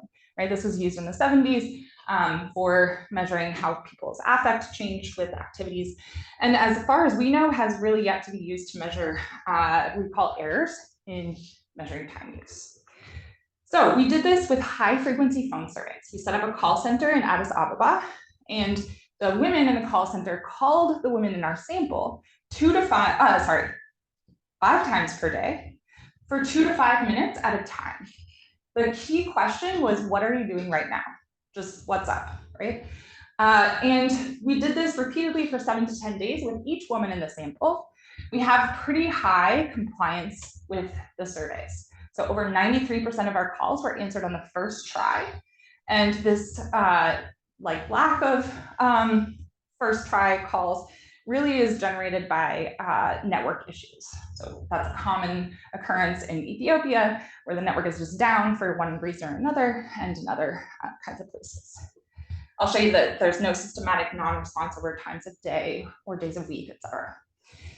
We find large differences between activity shares measured via these two methods. So on average, we find that labor supply to paid work is 33% higher on the extensive margin. This is because we pick up some women who are doing very short bursts, presumably, of economic activity during their day with other things. So we don't pick up very many women with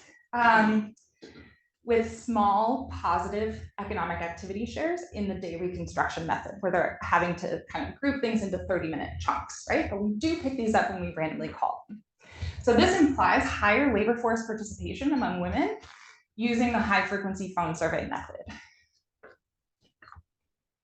The other thing that we find is that labor supply is 25% lower on the intensive margin when we measure it using the high frequency phone surveys, conditional on being predicted to be in the labor force. So among anyone who's working, doing economic activities, whether or not we use the day reconstruction or the other, the high frequency phone survey method, we see really large gaps between these two activity shares, and they get larger as they're more economically active. So this implies higher implied labor productivity. Yes. Sorry, go ahead. I was going to ask, are you, when you make these calls, you're asking about primary activity or multiple activities? Great question. So we ask, what are you doing right now? Is there anything else that you're doing? We were able to slot in a primary and a secondary activity that way. We also asked, who are you with? Where are you? Are you responsible for the care of anyone that was listed among who are you with responses? And then, so part of why this is on the longer side, if I were to replicate this in other contexts, I might just ask what are you doing right now among a big sample, right? That's much cheaper than trying to ask all these follow-up questions for one reason or another. Another piece of the follow-up that made it longer was that we asked, what have you been doing since we last spoke with you? So we call this a bounded recall period, and we use that to kind of inform some of the analysis that we do. But the primary outcome that I'll report results on is just, what are you doing right now? Number of calls that you said that big broad activity category divided by the total number of calls accounted for. Yes. So what exactly do you ask in the status quo? Do you ask about the typical day in the last 7 days, or the yesterday, or how do you do yesterday? Tell me about what happened yesterday from when you woke up to when you went to bed. And then we asked about interruptions in sleep. Does that answer your question? Okay, so day reconstruction method, literally reconstruct the day before the interview. This was conducted in person, high frequency phone surveys, asking, what are you doing right this minute? So because we find that labor supply is lower on the intensive margin among those who are in the labor force, this means that there's, in terms of how it would be implied, that there's higher implied labor productivity. So we didn't measure output during this time period, but I can use a measure of output kind of constructed using the asset ownership at baseline with livestock holdings now, livestock holdings a year ago, and then calculate the implied average productivity, average labor productivity from that. And we find that the distributions are pretty different. So I'll show you that graph if, and only if I have time. Okay, so although we find that women may be over-reporting their hours spent working on economic activities using the classic recall day reconstruction method, we find that they are under-reporting time spent on household work, cooking, cleaning, these other things, not including childcare. I will show you stuff on childcare, but that's not what I'm talking about with this result. Childcare is the most common secondary activity and is rarely listed as a primary activity. So more time on unpaid household work, and actually the extent to which they overestimate their time spent on economic activities is smaller than the extent to which they underestimate their time spent on household activities, which means that net, they have a higher overall work burden, right? Than we imagine when we use the day reconstruction recall method. Now, if you're thinking like, well, how do you know that the phone method is the truth? Great question, totally valid. Whole 3 sections or whatever of the paper. I'm going to show you as much as I can of that to convince you. I'm happy to answer follow-up questions and would love to have you read the paper, give me feedback later as well. So we attribute the differences, as I'm saying. Oh, okay, now here's where I explain a little bit of this, to recall errors in a 24-hour method. So we designed the experiment itself to minimize biases in the at the time of the call method, the high frequency phone surveys method. We test for possible selection effects from unanswered or missed calls. We also look at possible Hawthorne or surveillance effects or enumerator effects, and we can basically reject we fail to reject the null hypothesis that these are explaining the differences that we see. We also had a phone placebo survey group, which if I have time, I might explain more about. Basically, in order to get women to participate in this study, we had to provide cell phones to their households. Fewer than 40% of households owned a cell phone at baseline, which would be a high cost that would not happen if you tried to do this elsewhere in other contexts, potentially, or even like 5 years later. So we were concerned that providing them with the phone would induce a potential endowment effect, or calling them multiple times a day would induce maybe a direct or survey burden effect. So potentially, they, instead of traveling to go see their neighbor 20 minutes away, they might call them instead, right? So we try to do a lot of things to minimize this. The phone placebo survey group is one of the ways that we do this. I'll show you more later. So we use the data that we get from this to characterize and understand recall errors. We find, as I mentioned, the largest errors for those with low time literacy or those who did not own a timekeeping device at baseline. So 10% of women, when we ask them, how do you know what time it is during the day or when you wake up or whatever, they said, I use a timekeeping device of some kind, a phone or a watch. 90% of them use no timekeeping device on a regular basis. So low time literacy may account for some of this, but not all of it. Multitasking versus sequencing does explain some of it. So with the day reconstruction method, we've got multiple activities that could have happened in sequence that she's reporting as her primary and her secondary activity. So she worked for 20 minutes and then she watched her child for 10 minutes, right? Those might be reported as primary and secondary, whereas we pick them up as happening in sequence with the high frequency phone survey. Another thing is that short events are easy to forget. Oh, sorry, yeah. So I wanted to ask, how exactly do you map from the phone survey responses to the full day time allocation so that it's comparable? Do you all do your questions cover the full day, or is it something that only happens on average? Great question. So yes, we are basically just using the average for a given woman, which is just the total number of blocks where she said she's doing this divided by the total number of blocks that we're accounting for. With the day reconstruction, it's 24 hours, but we restrict in our analyses, we restrict the responses to the time period that overlapped with the call center. So we weren't calling in the middle of the night, thank God. We did interrupt some naps in the middle of the day, and more of them with the high frequency phone survey are being reported than are reported with the day you call method.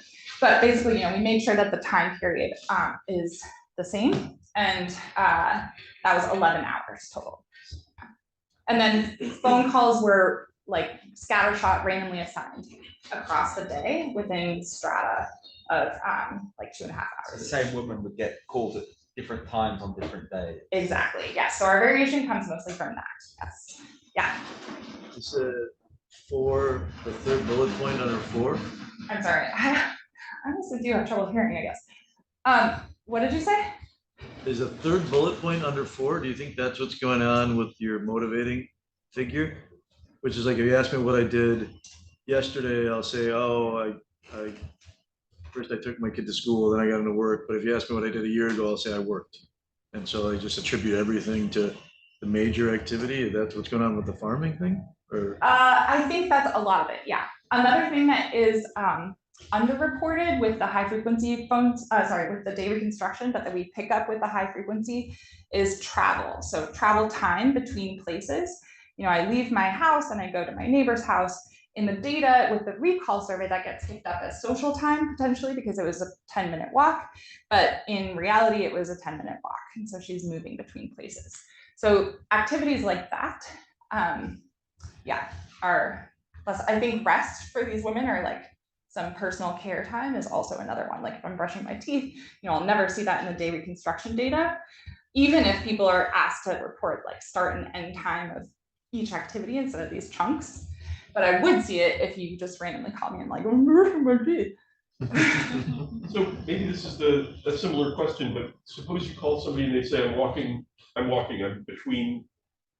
How do you classify, how do you know whether that's work or not? We ask them where they're going to and where they're coming from. So great question. I'm interested to look at the data on that. I haven't done that specifically. I guess I'm thinking in general that you say, what are you doing right now?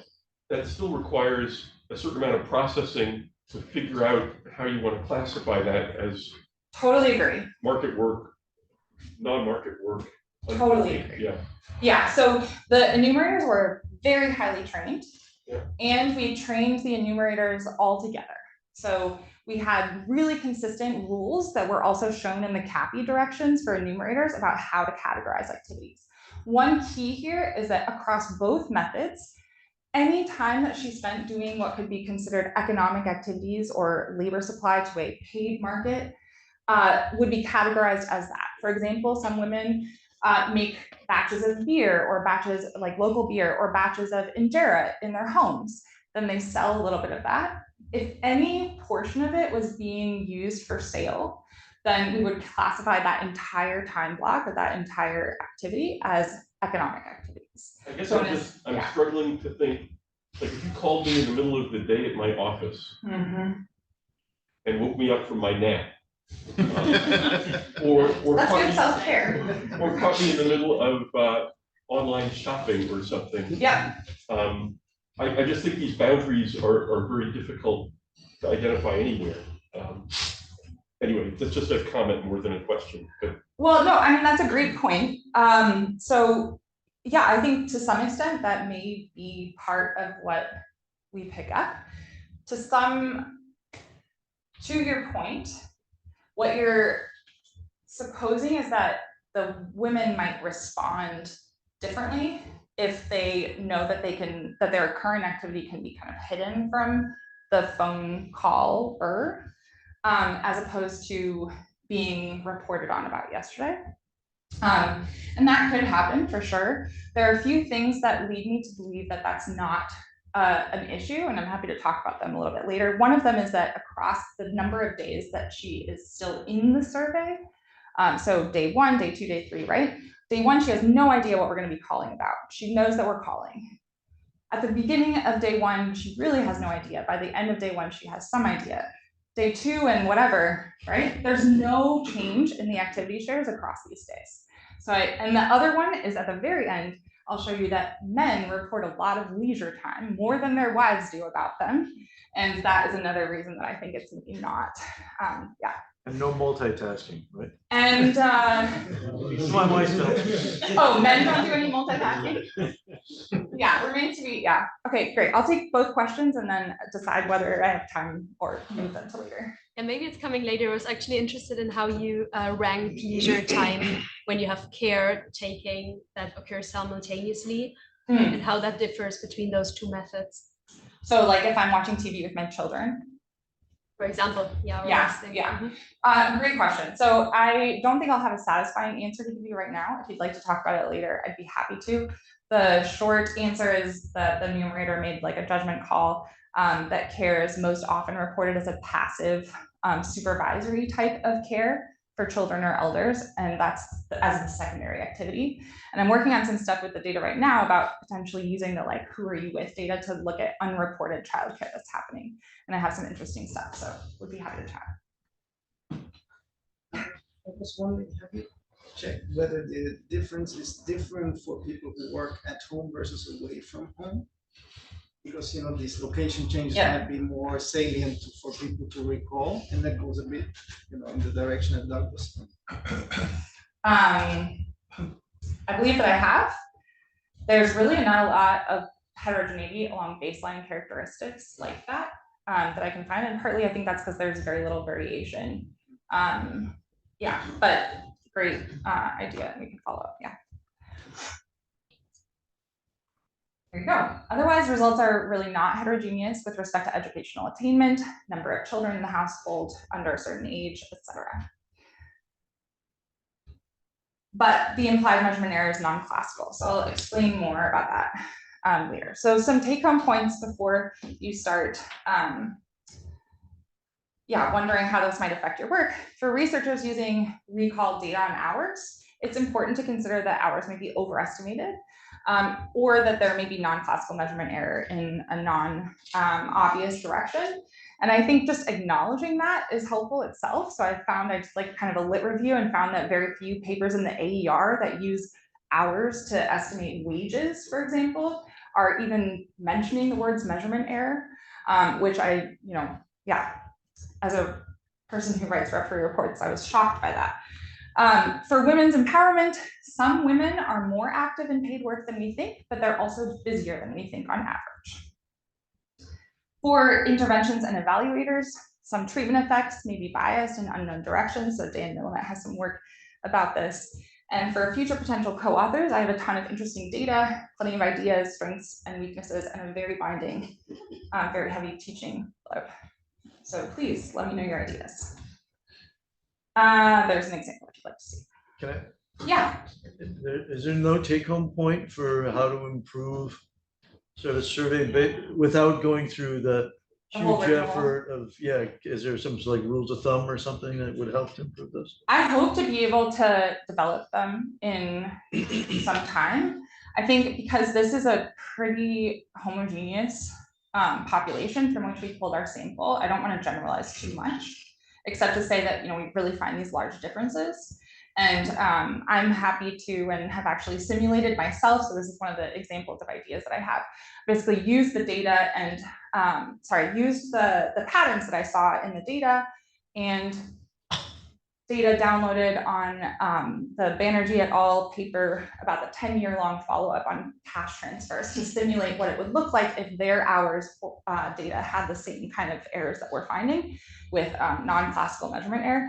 And the treatment effects become pretty different pretty quickly. So that could be something that, just simulate and think about what it would look like and re-estimate some of the statistics or whatever. That would be my main thing that is generalizable. Yeah. I have a question whether you've looked at sort of benchmarking your measurement errors against measurement errors in Erica Field's paper with a bunch of co-authors in the JDE, where they're not using the phone survey in the same way. Right. They're also trying to get at this fact that the short events are the ones that, that the typical survey misses. Right. Have you had a look at like how similar or different your measurement errors are from theirs? So I don't have theirs in mind super well, but but my recollection. Suggestion as well. It was it would be useful to put it in context and kind of say, because I know they're also finding that the unpaid home production stuff is, and especially the stuff that doesn't happen every day, like collecting wood that only happens every other day. Right. That's something that really is very undermeasured in the typical time use survey, but that they get at when they have a, they're not doing the random calls, but they're doing the more broad, like how much time, what share of your total day did you spend in these activities? Right.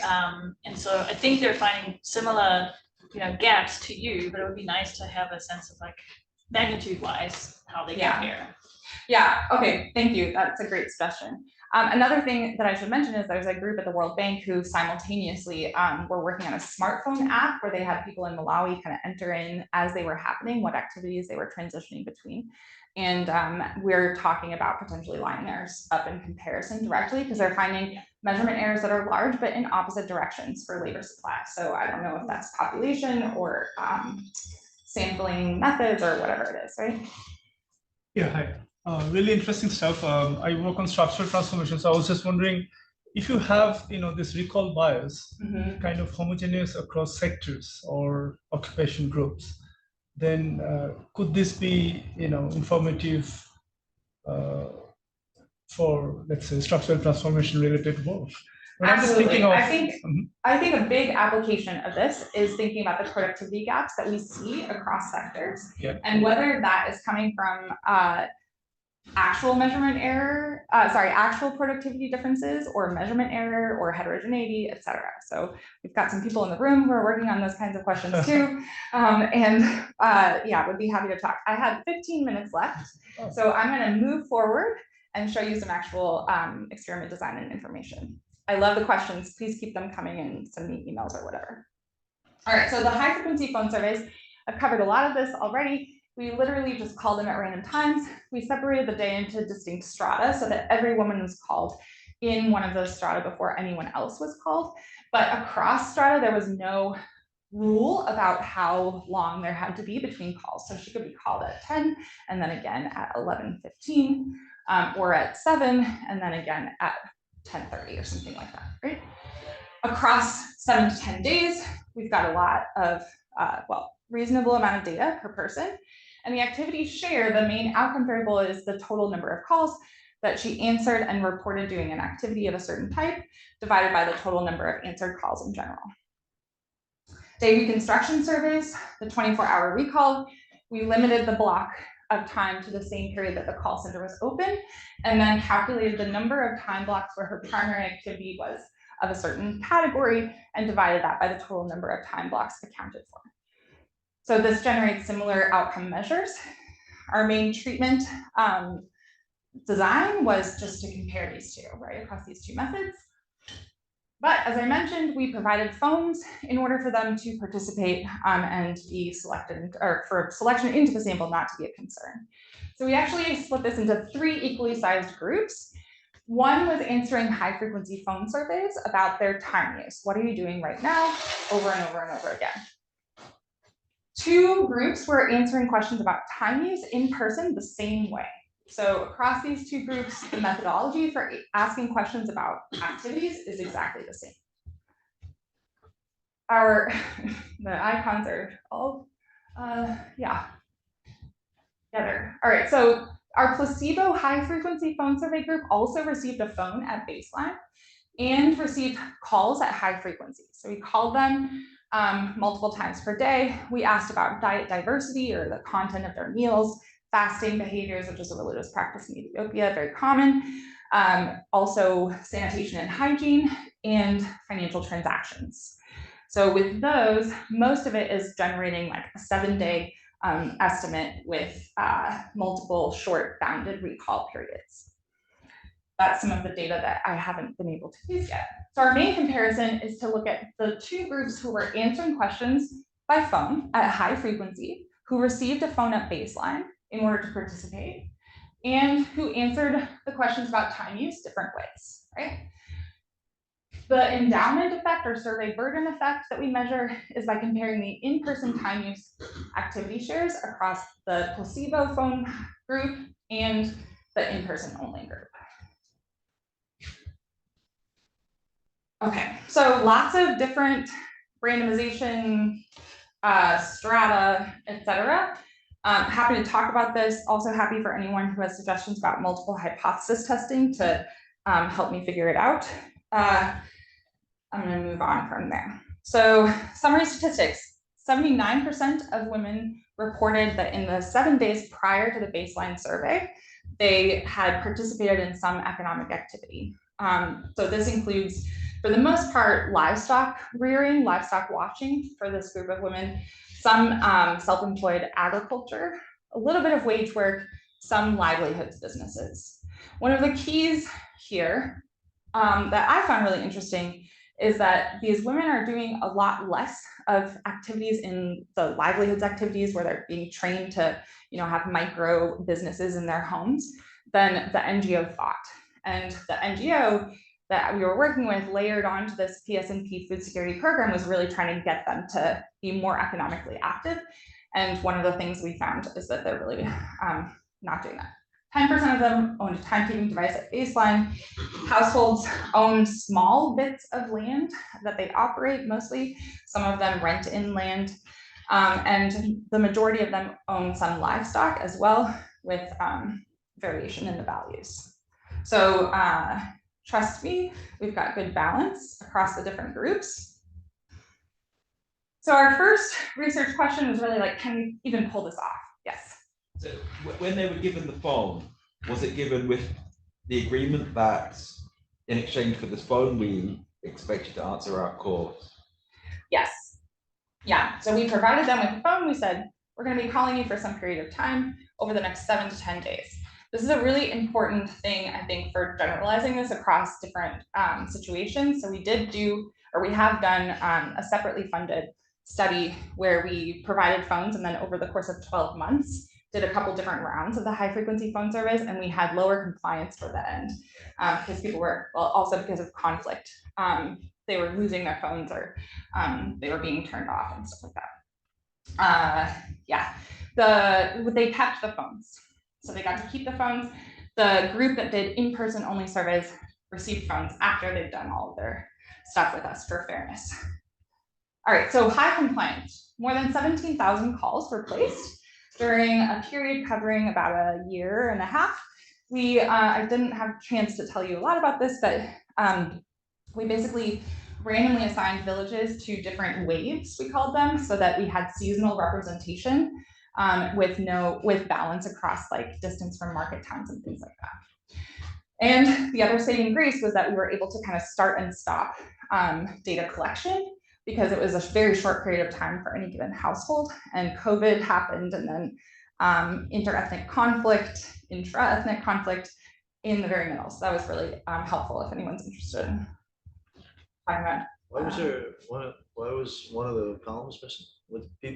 Yeah, great question. Okay, so the phone placebo group was answering questions in the same time period. This should actually kind of overlap. It's misleading the way it's done there. But they answered only 4 questions a day. Sorry, only 4 calls a day because a couple of those calls took longer on average, but they were kind of spread out across the same period. So we wanted the total time spent on the phone with us to be the same. Okay. So here are some activity shares. This is for the group that answered all questions in person. So on average, women's primary activity is household work. Social activities take up a large share, 30% of their time, between the period of 7 a.m. and 6 p.m.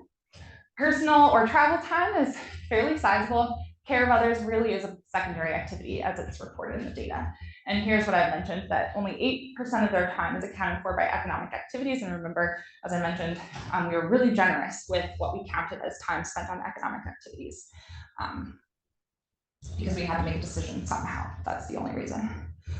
Okay, so here's the placebo phone survey. So the only difference between these two groups is receiving a phone and phone survey questions, right? They're answering the questions about time use exactly the same way. No substantive difference here. The effects are not statistically significant. So we can kind of reject that there's this endowment or survey burden effect. Here's the activity shares for the high frequency time use survey group. So one thing to note here, we're picking up kind of a pretty large, like 30% difference in the average activity share for economic activities. And it's more than made up for by a larger share of household chores time in the high frequency phone survey group than in the in-person group. Social activities, there are some differences there. Some of this, I think, maybe because time spent with others is remembered differently if you're cooking while chatting with your neighbor, right? And I have some work looking at that. And the personal or travel time, so naps and travel account for the big differences that we see here. So these are statistically significant for everything except the care of others. We also found that, maybe not surprisingly, that women are less likely to report multiple activities at the time of the call than they are in the day reconstruction survey. So these are statistically significantly different, more quote unquote multitasking or reporting any primary and any secondary activity with the 24-hour.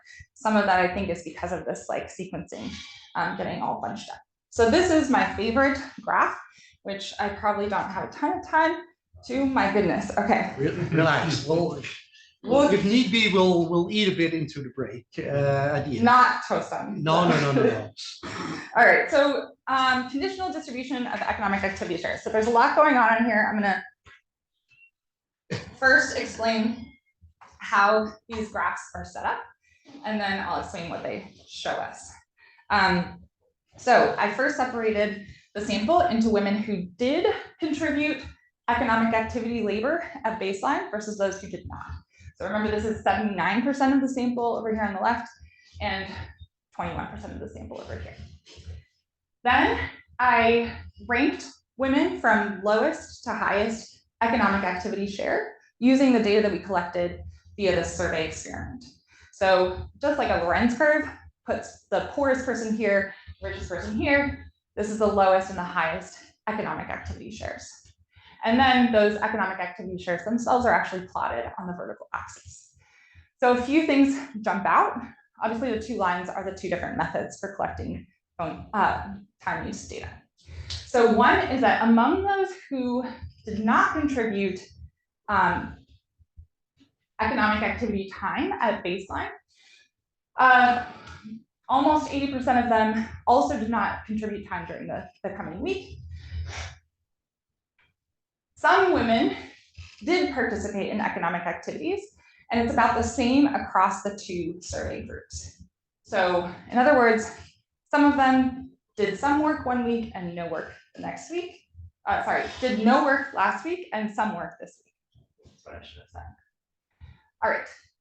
Then over here, we have a group of women. This is not indicated here, but we have a group of women who were contributing in the previous 7 days, but contributed nothing in the 7 days covered by our phone survey method, right? So 20% of them.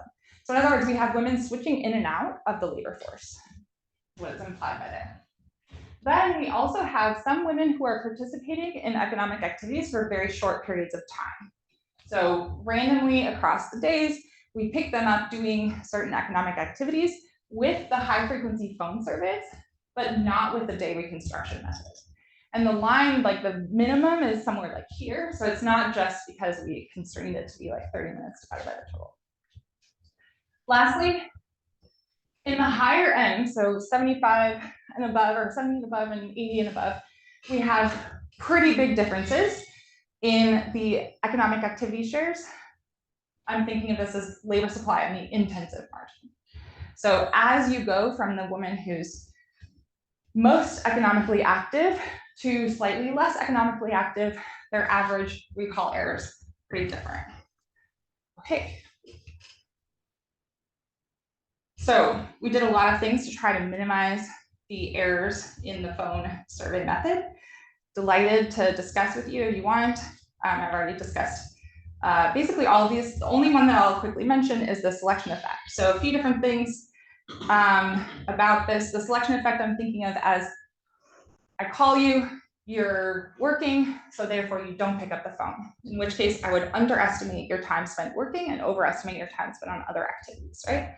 So what I can do is take the phone time use activity shares, which are using only the calls that were actually answered, and account for always working at the time of a missed call and never working at the time of a missed call, and this generates a maximum upper and lower bound of that activity share. So when I do this, really the only one that can be, that kind of switches in terms of being statistically significant is the economic activities one, but because their economic activity is so low, it's really, you know, our estimate is actually there. It's really not a huge deal. All right, so I want to show you just a couple of things about, I've already mentioned all of this. What can explain it? We asked at the end of the baseline interview, how long do you think it's been since we started talking with you for this interview, right? So we have an actual timestamp of how long it took and her perception. Most women overestimated how long the baseline interview took, many of them by a lot. So some of them, I don't know why, but they said like 130 minutes. Some of them also could not report correctly how many hours are in a day or how many minutes are in an hour. So that may explain some of this. The only estimate, if I split the sample into those who were kind of within 15 minutes, plus or minus, underestimated baseline interview, overestimated. Those who overestimated are the ones where we're getting this more precise negative, the precise effects. This just shows that there's no differences across women with different numbers of kids. So a summary, we had a successful survey. I didn't mention, but we had to stop after only 80% of our sample was collected because of conflict in the region. So fortunately, we were pretty conservative on our power calculations. Recall biases are potentially large. Work hours are probably overstated in 24-hour recall data for some people, but we're also potentially getting differences in labor force participation rates. I just want to show you my last figure that I think kind of drives this home for the questions about structural transformation and applications of this. So if I take the change in value of the livestock owned by the household between last year and at baseline, this is kind of a measure of livestock revenue for the household's livestock rearing activities, right? Among those who had a positive change. So think of this as you sold some livestock. Here's the implied labor productivity, average productivity measure for the day reconstruction survey, the 24-hour recall group. And here is the same thing for the group with high frequency phone surveys. So at every point in the distribution, we've got higher labor productivity implied by the fact that they're probably overstating their hours worked in the recall data.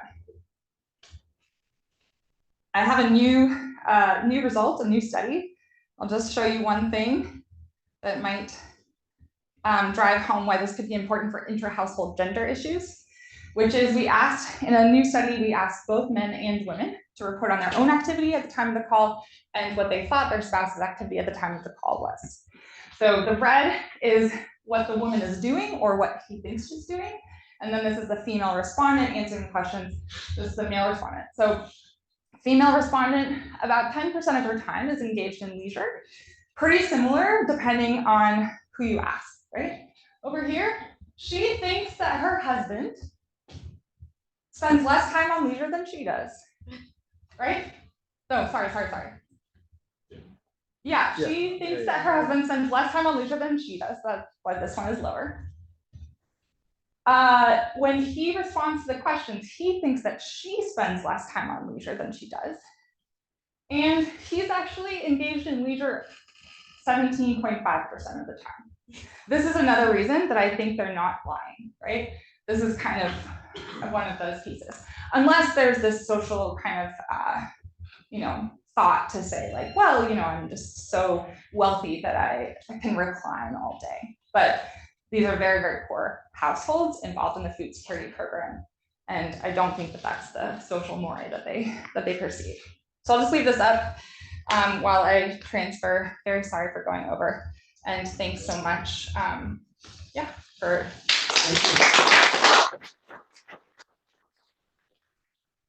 In a presentation about time use, then this is. I know. And actually, I have ADHD and I'm terrible at measuring or guessing at what I was doing. I tried the experiment. Then we'll call this a rounding error and move on to Torsten.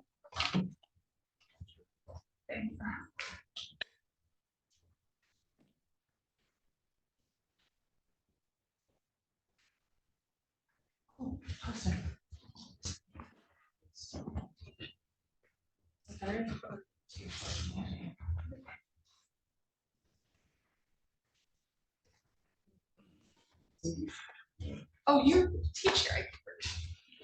But I don't teach with this. Oh, yeah. So,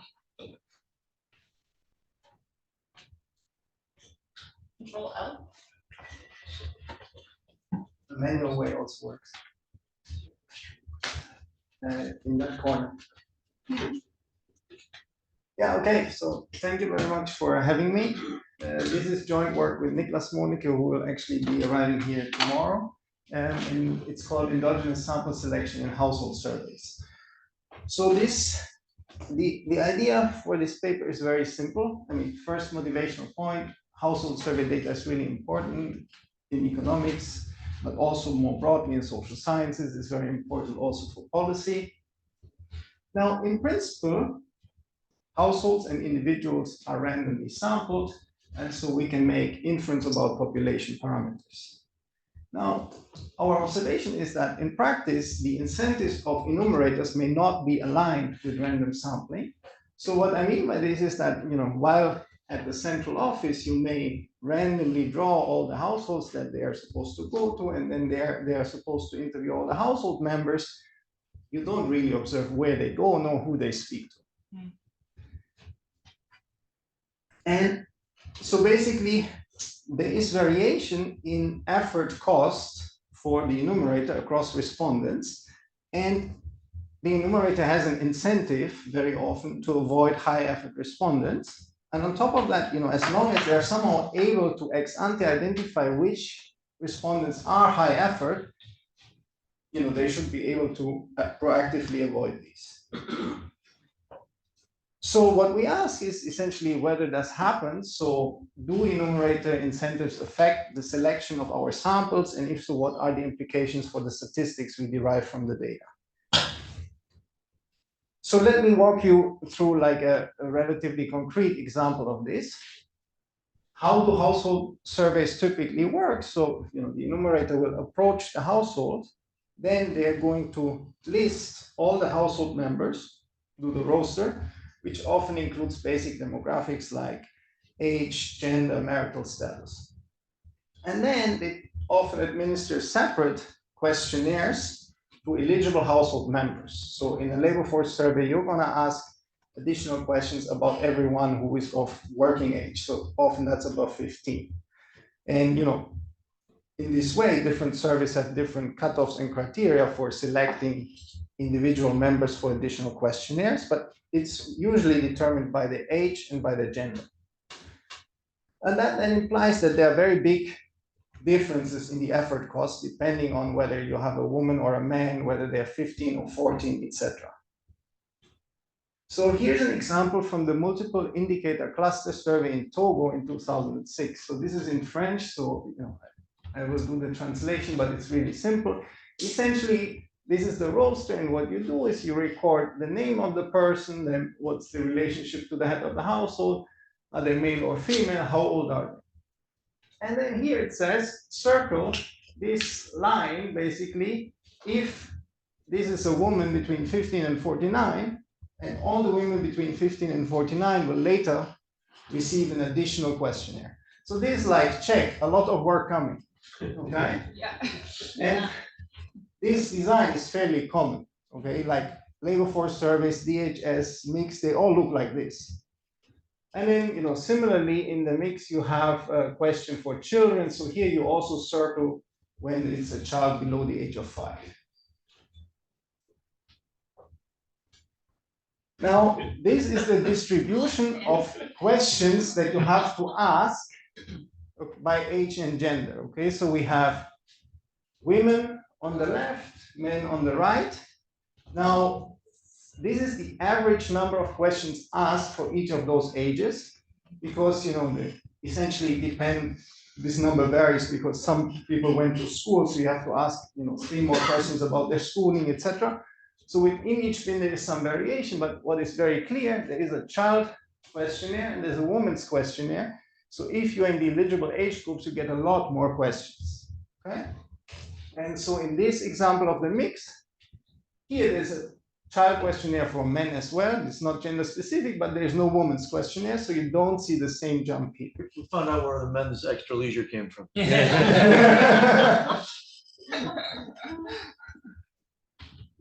Yes, and so now this is basically showing you the age distribution in the data that is resulting.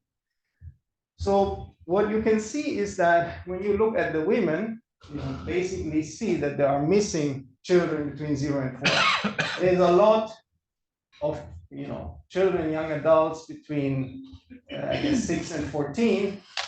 Then there's a lot less women between 15 and 49, and then you have some bunching above 49 again. Now, when you look at the men, you see the same pattern for the children, but you don't see anything at the other ages. Okay. Now, there are 2 things that are happening. One that is visually easy to detect. Enumerators are manipulating the age of people, so they fall outside the thresholds. The other thing, if you just look at kind of the level of the distribution, that also goes down throughout. So it's suggesting that they are not only manipulating the ages, they're simply omitting people. Okay, so we are actually going to decompose these 2 effects. And so what do we do in this paper? Basically, first, we show that household survey design shapes enumerator incentives. Enumerators manipulate survey samples in response to that. And this manipulation then leads to non-random selection of people out of your sample, which will lead to bias in statistics. And this is a widespread phenomenon that we observe across many countries. So I will show you evidence for 79 countries today, and also across all kinds of household surveys. But I will be focusing on the DHS in the mix. But we have done exemplary versions for LFS, LCMS. You do see this everywhere to different extents. Karen? Are you going to say anything about how enumerators are typically paid? Yes. So the way this question asked. That's so the way this usually works is the following. So what I'm saying is for the DHS and the mix, but I do believe from all my experience that this is pretty much true for all the other household surveys too. The enumerators are typically paid a daily wage, and they have a given number of surveys that they need to basically complete in a given day or a given week. Okay, so their incentive is very much, if I'm done with my 5 interviews, I can go home. Okay?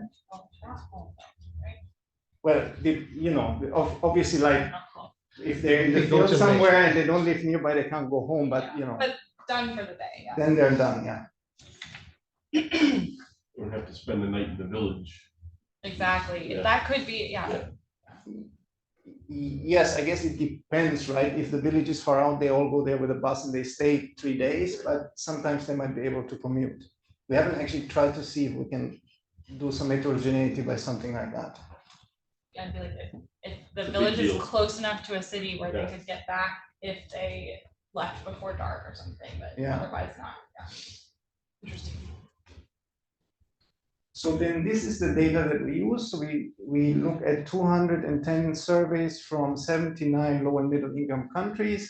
So this is a combination of the multiple indicator cluster survey and the DHS. In yellow, you see the countries where we have the multiple indicator cluster survey only, blue DHS, and then in the green countries, we have both of them. How do we identify the effect? So how do we know there's a causal effect of the question load on the omission? So we have two empirical strategies. The first one is basically a randomized controlled trial. So we exploit the fact that in both of these surveys, there is a large subsample where there is a men's questionnaire that is only administered in every second or every third household. And so the way this works in practice is like, you draw the 25 households in the village, you order them in a random fashion, and then you randomly draw a starting point, and then every second one is going to get it. Okay, so we can basically then compare households rosters for households where there is a men's questionnaire to household rosters for households where there's not a men's questionnaire, and we can see the difference. Okay, and then the second one is, because in some sense, ironically, this is going to tell us what's the effect of the men's questionnaire. But these surveys are really focused on women and children. So to get at what's happening to women, we can do a difference in difference where we compare basically the mix and the DHS to the census from the same year or the previous year. Okay, and that's why the sample is much smaller, because you need overlap in the census year to do this. Okay. And so there's basically two differences in here. One is between the census and the survey. The other one is men versus women, because we can focus on surveys where men don't get a question. Okay. And so this is a preview of the results. So what I'm showing you on the left is basically the percent of men of eligible age that go missing when there is a men's questionnaire. Okay, and so I know it's basically impossible to read. I still need to figure out if there's better ways of doing this, but basically what you can see is that these estimates are statistically significantly negative for almost 75% of the surveys that we look at. And they vary between 1-2% to almost 20%. So it's not a trivial fraction of these eligible men that basically go missing here. When we do the difference in difference and look at women, the estimates are more around 10% or so that go missing. But it's very hard to compare, because these are only 14 that are selected somewhere from here. I guess statistical offices that are able to implement the census and the DHS in such close timely vicinity, are somewhat different from the ones that cannot. This is probably a dumb question. I mean, because I know you're using it in a different way, but like SENS missing women, that's based on life tables, right? Not on census data. This wouldn't have any implication for that, would it? I don't think so. But I would need have to go back and check. Yeah. I don't need to question it. Yeah. I think it's got to be based on life tables. I don't. Well, it is depends based on on the life tables, source. but those are based on the census. And people write follow-up papers citing whatever data they have in hand. Right. True. Yes. So it could have implications for that stuff. Yeah. Yes. I have another question. With the men's questionnaire, you said that's randomly assigned to households, that like the men in this household are going to respond. Is that correct? Yes. But non-response is a possibility, like non-response of a particular household. Yes. So I wonder if, I don't know if like looking at the sample weights that are provided, because those are technically corrected for non-response rates that differ by gender. So we can actually observe non-response, so we can check for the effects. Sorry, okay. But it's a good question, because you don't observe it directly in the data that the DHS provides. The mix actually gives you the data not only on the households that were interviewed, but on all the households that were sampled. Okay, I didn't realize. In the DHS, you can reconstruct from the reports how many households did not consent. So we also do that. But that reconstruction is not yet finished, because you need to read every of these 180 reports and pull out the numbers manually. So then, second thing that we show is that basically the extent to which these people that are missing show up on the other sides of those thresholds really varies. That's what I'm calling the displacement share here. Okay, so and these are all estimates. My computer crashed last night when trying to get the standard errors for this right. So that's why it's without, and that's why some are negative, but they're not statistically significantly negative, and some are above 1, but they're statistically equal to 1. But the message that I want to drive home is like there's massive variation in this, okay? And so basically this is saying, look, in some countries, everyone who is missing among the eligible is showing up on the other side. So they're only displacing. In other places, they don't displace, but people only go missing, right? And so the DHS themselves have written about displacement, because when it's only displacement, it's visually very easy to see. But the omission is much harder to capture visually. And I haven't seen any reports that are about this, okay?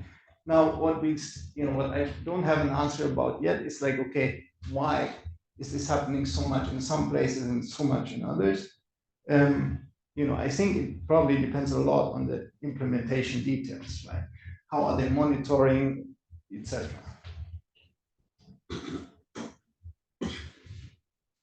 And then number 3, so how does all of this matter for our statistics? So the first thing that we show is that the people who are selecting out or selected out are different from the people who are remaining. Okay, so it's not random who is going missing. The people who go missing tend to be younger, less educated, and less closely related to the household head. So I think a lot of these things feel intuitive. And that means we were going to get bias in individual level statistics. The second thing is that household size is underestimated because we're dropping people. And so this will lead to bias in statistics that, where you have a household level aggregate that you normalize by the number of people living in the household. So, this during COVID, people were interested in how many bedrooms are there per household member. But, the other, I guess, big example where this would be is when we think about poverty, we measure consumption per capita. And so, in all our poverty measurements, this could be an issue.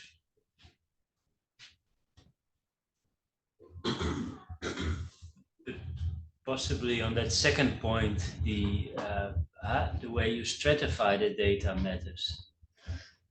Right, if you base it on the survey itself, or whether, as you said, if you have a population census and you use that for your stratification, then there might be this underestimation, but the stratification could potentially already control for that.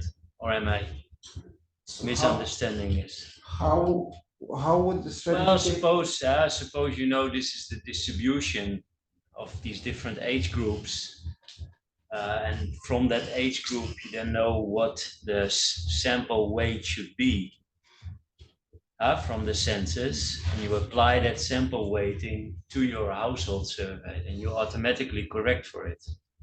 I don't think this will work, right? The sample weights are correcting for whether I'm over or undersampling in different types of places, right? Usually I'm oversampling in rural areas because I draw like 20 households in every enumeration area.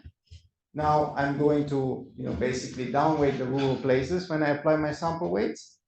But this is not going to help us get rid of this problem. Or maybe, I'm not. It very much depends on what sampling weighting you're using. And I think to clarify, I don't think you're talking about whether their results are incorrect for this reason, but implications for other studies, right? Exactly. That use endogenous or that use information from the survey itself to do some sort of stratification. Yeah. So if you present the household statistic at the statistical office, what type of sampling weighting you use, and depending on that, that could automatically correct for it. Okay, maybe we can talk more about this afterwards because I don't see exactly how this would work. Okay? And I will show you basically I have some results at the end because where I'm actually applying weights to the estimates to get at how wrong am I getting national averages. So the weights are going to shift this around, but they don't get rid of this. Okay? So how does this relate to the literature? Let me be just very brief here. So we think this relates to 3 streams, one on selection and surveys, but almost all of this work is about non-response bias, and here's a different type of bias in the sense it's not the respondent selecting themselves out, it's the enumerator screening out the respondent. Then work on enumerator behavior. I really only know this one paper that has started looking into this. So, what incentives do they have and how does it affect their work? And work on survey design, mainly respondent fatigue. So people have looked at what is the effect of question load on the respondent side, but not so much on the enumerator side. Question. So the household roster questions, are they going like line by line, person by person? Because couldn't the respondent who has a 14 and a 15-year-old daughter, right, figure out that like the cutoff is a certain way? So the way it works is first you do the roster, which is really like the first page, line by line, and then you say, okay, now I want to talk to these people.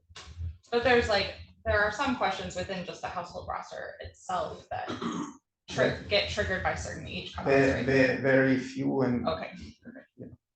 Like marginal jumps compared to what we are looking at.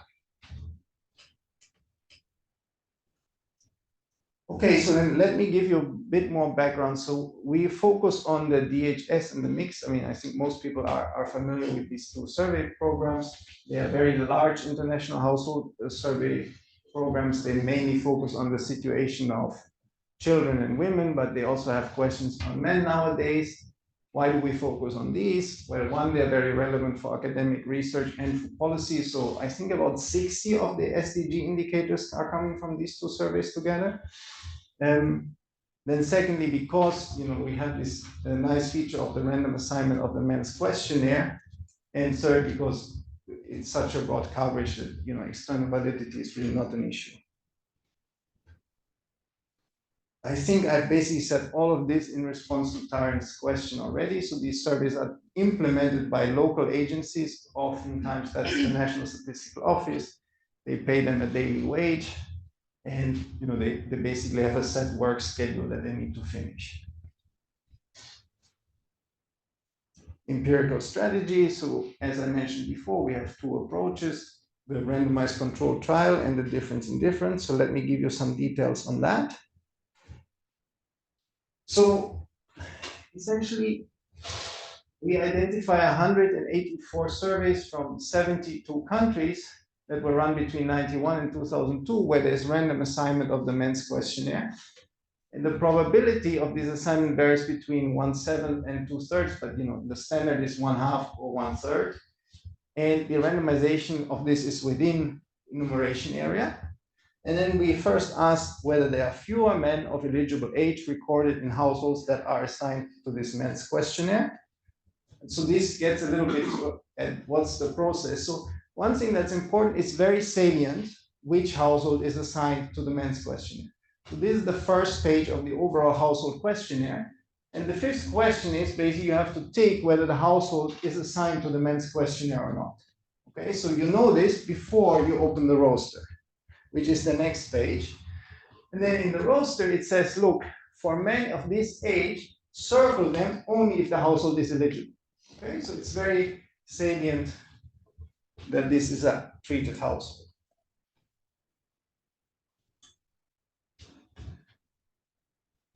And then after you have listed all of the household members, you basically go and you administer this additional survey to the different household members that you recorded as eligible. Now, what is the men's questionnaire about? So, this is a, and I'm generalizing a bit, like there's a lot of variation in exactly how many modules are in there, how long it is, both across countries over time, but it's about marriage, sexual behavior, fertility, domestic violence, HIV, kind of always. And then in some cases, there are additional questions about media, ICT, tobacco, alcohol, etc. Okay, and so it's typically asked for men 15 to 49, but there's some variation in the age ranges. So sometimes it's also up to age 54, 59, or 64. How long does it take? So there's a lot of variation. Between 6 and 62 minutes is the median duration across surveys. Okay, so in some cases it's a lot more work. In some cases it's not that much more work.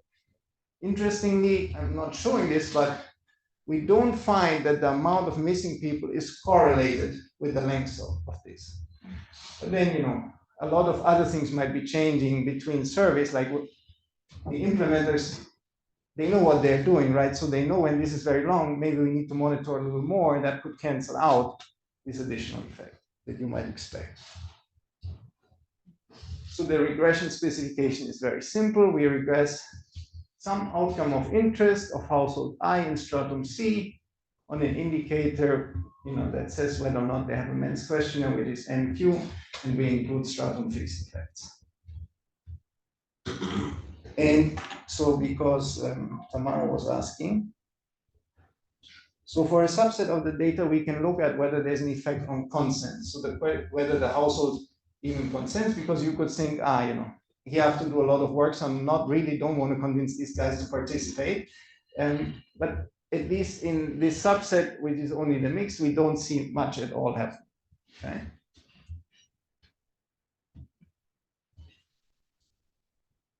And is the enumerator able to, or do they correct the age in order, like in what you see, or are you actually observing the age and then the circle? No, I only observe the age. I have never checked. I guess there might be some of the data sets where there's a variable for the circle, but I don't know how. I have to check what in those fields actually. I guess the answer is with your jumps actually, right? The ages that you observed that you plotted, we wouldn't observe those jumps if they were just. Yeah, that would be something additional about the circles, but. Okay, so then, this is the main result that we have already seen. And I guess I can jump straight to the next empirical strategy, which, is a little bit more complicated. So the main idea is that in the mix, women that are of eligible age are subject to many more questions than men of the same age when there's no men's questionnaire. Okay? And these are the surveys that we're focused on now. So this is like the Togo example I showed you at the beginning. And so this is not the case in censuses. In a census, women and men of eligible age basically get the same number of questions. I'm going to show you this explicitly. And then the question is whether we have less women of eligible age in the mix or in the VHS than in the census for the same age. Okay, and so we basically form 14 pairs of mix and censuses where the census happened in the same year or the year before. We only work with mix where there is at least a subset of men that don't get any questions, so any individual questionnaire. And we have to do some work to basically scale the weights that are in the mix, which are relative, such that they sum up to the same total of the total, not population, total number of households. Okay? And then we run a difference in difference specification where basically I'm regressing the number of members of gender G, so male or female, in household I on basically whether it's female, whether we're in the mix or in the census, and the interaction. Okay?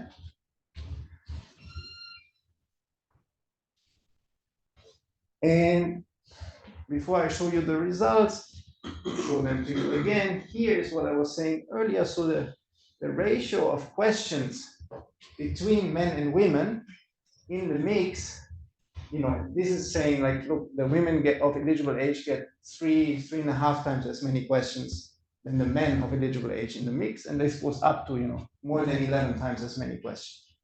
Whereas in the census, these values are all very close to 1. So there's a very small difference. Okay? And so then these are the results that we had seen before. And so I don't think I need to say anything in addition to this. Now, how do we go from here to knowing whether this is displacement or the omission of household members? Well, we can run the same regressions, but changing the outcome to people of ineligible age. Okay, so I can now basically test, do I have more people of ineligible age? And I can also show you that when I'm looking at people of ineligible age in the census, basically they're all getting the same number of questions, and in the mix as well. So all of the points are clustered at around 1. Okay, this was not supposed to be the link.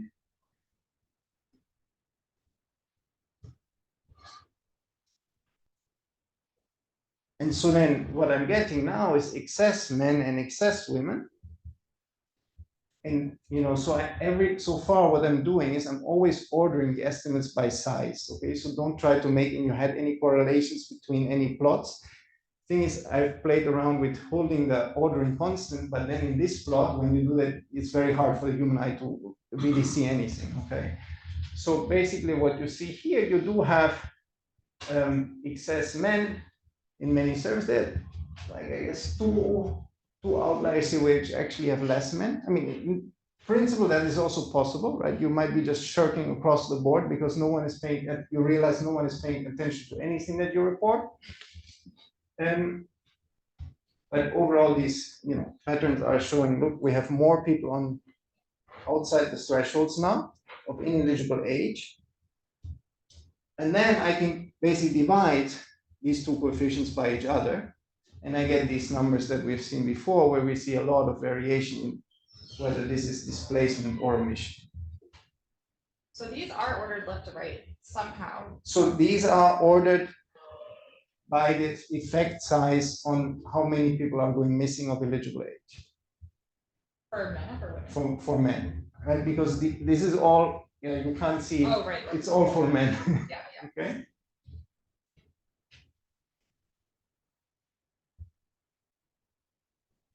So basically, the people who are missing on the eligible side, some of them show up on the ineligible side. Now, who are the members that are being removed or shifted? We don't observe the characteristics of the missing people, right? So that is the basic problem. But what we can do is we can compare the characteristics of the men recorded in the households with and without the men's questionnaire. And that is informative about the people that have gone missing. Okay, and that's essentially what we are going to do. So here's one example of this. So what I'm showing you here is the effect of the men's questionnaire on educational attainment measured as years of schooling. Okay, and so basically what you can see is that when there's a men's question, the average education is higher in most of the surveys, but some on the other end too.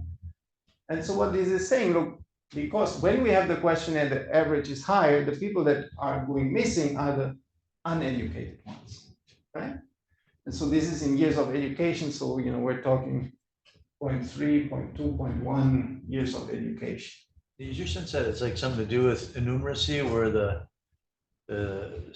respondent isn't quite sure about his age anyway, and so then the enumerator is like, we'll just say you're yes, we'll be a little bit over. Yeah, that's really good. So anecdotally, it's like it's easier for the enumerator to cheat when there's some ambiguity in the age. Now, we have run all kinds of heterogeneity to see, like, okay, when we change the respondent characteristics, we see more or less of this, and we find in some countries more and in some countries less. There's not like one pattern that holds for all countries. Because for the ages, my own experience is that when people don't know their age, they tend to round to like a 5 or something. Yes, but in our case, if you round to 5, then because the thresholds are mainly between 14 and 15 and 49 and 50, and on one end you're shifting out and the one other side you're shifting in, so the net is unclear of those two. But can't you look at that disaggregated? Yeah, that's what I would think. Yeah. Well, so the thing is, the people that I see on the outside of the thresholds, right, where are they coming from, right? They could be coming from anywhere in my distribution. And so, I mean, when we started, we were thinking about using like classic bunching estimation. But when you do bunching estimation, you need to assume that there is a window to which the bunching is restricted. But what the data is suggesting is that the people who are in the data 15, 50, 51, 52, they're not just 49, 48, 47, there might also be 32. Oh. Okay. And then it's very hard to, figure out how to do that. Can you do like like individual enumerator effects to simulate at least what the range of that could be? Because like some enumerators are going to be a little bit more honest than others within the same survey team. Yes, so then we have thought about like that type of strategy, and it's on the to-do list. I mean, other things that might be happening is like that there's time pressure. Let's say it's the last day in the village. Tomorrow we are driving to the next village. You need to finish today. So, you know, okay, this guy is 30, but I don't have time, so he's 50, right? Or the Melissa Lopala thing about the temperature on that day. Yeah, you know, it could be different types of things, but, you know, under different circumstances, you might do this more. On Fridays, you do it more than on Mondays. Yeah.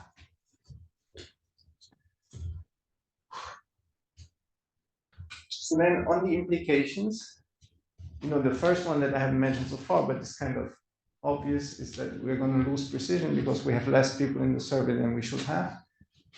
And then second, we have the bias that comes from the selection. Now this could, you know, both affect the individual level statistics and the household level statistics.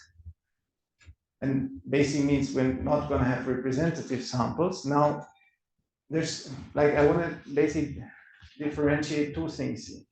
So what we can already do is I can tell you, okay, how does it affect selection along the dimensions that I observe for everyone in the household roster? Because in the household roster, everyone's education is recorded. I can tell you basically what's the effect on average education. But what I would really like to know is how does it affect those things that I only estimate from the individual questionnaire, like fertility, age at marriage, you know, etc. That's a much harder problem because you don't observe it for the people that basically are missing. I don't have a comparison group here. And so this is what we're still working on, and I can't show you anything today. Now we're coming back to the weights as well. So on the education, this is basically the same graph I showed you before on education, just now I'm doing it relative to the control mean. So, you know, this is saying we are, you know, when I have the men's questionnaire, the average education is 10 or, you know, 8% higher than when I don't, okay? So again, suggesting I'm losing the least educated through the men's questionnaire. Now, when I weight my estimates by the sample weights, because I want to get a nationally representative number, these bars are starting to shift up and down. So now I'm holding the order fixed. Why is this? Well, this is because essentially it depends on how much of this omission is happening in rural versus urban areas. And you know, you can already tell from this graph, because some are going up and some are going down, that in some countries this is more pronounced in rural areas, and in some countries it's more pronounced in urban areas. Okay, but overall, you know, the standard errors are somewhat big, but you know, we get that at least, I guess, in 1/3 of these countries here, you know, you have a statistically significant difference. Okay. Now, when I look at household level statistics, you know, the fact is that if I have a lot of omission and little displacement, then this means that my households are going to be smaller than they really are. So when I divide by the total number of people in the household, I'm going to get this wrong. And so again here, this is the effect on the household size in relative terms. So, you know, this means I'm losing about 10% of my household, 5%, etc. Only from having the men's questionnaire, by the way. Right? So I'm not taking into account the fact that all the women get a questionnaire as well. If you think it's additive, this could be double, but it depends on how the shirking along different dimensions are complements or substitutes. Okay, and this is another thing that I'm happy to talk more about afterwards. But basically, we see that this is going down. Now, when I weigh it, again, you see that, you know, the effect becomes stronger for some, not so strong for others. But, you know, these are not trivial reductions in the household size that we see from, you know, things that take, you know, I guess on average 20 to 30 minutes. Just for clarification, so the sample weighting is on urban rural. But the sample weights are, I mean, so I'm simplifying this a little bit, right? but in standard way it works is that you weigh to invert basically the population size, right? And because you sample the same number of households in every place, it basically means rural places are oversampled in your data. So you need to downweigh them relative to the urban ones. Okay. And the most frequent stratum used in the DHS is rural and urban within a region. Yes. An administrative region. And so then, I can show you what would this mean for our estimates of number of household members per bedroom. And, you see, not surprisingly, this would also go down by between, I guess, 2 and 7-8% in about half of the surveys that we have. Okay.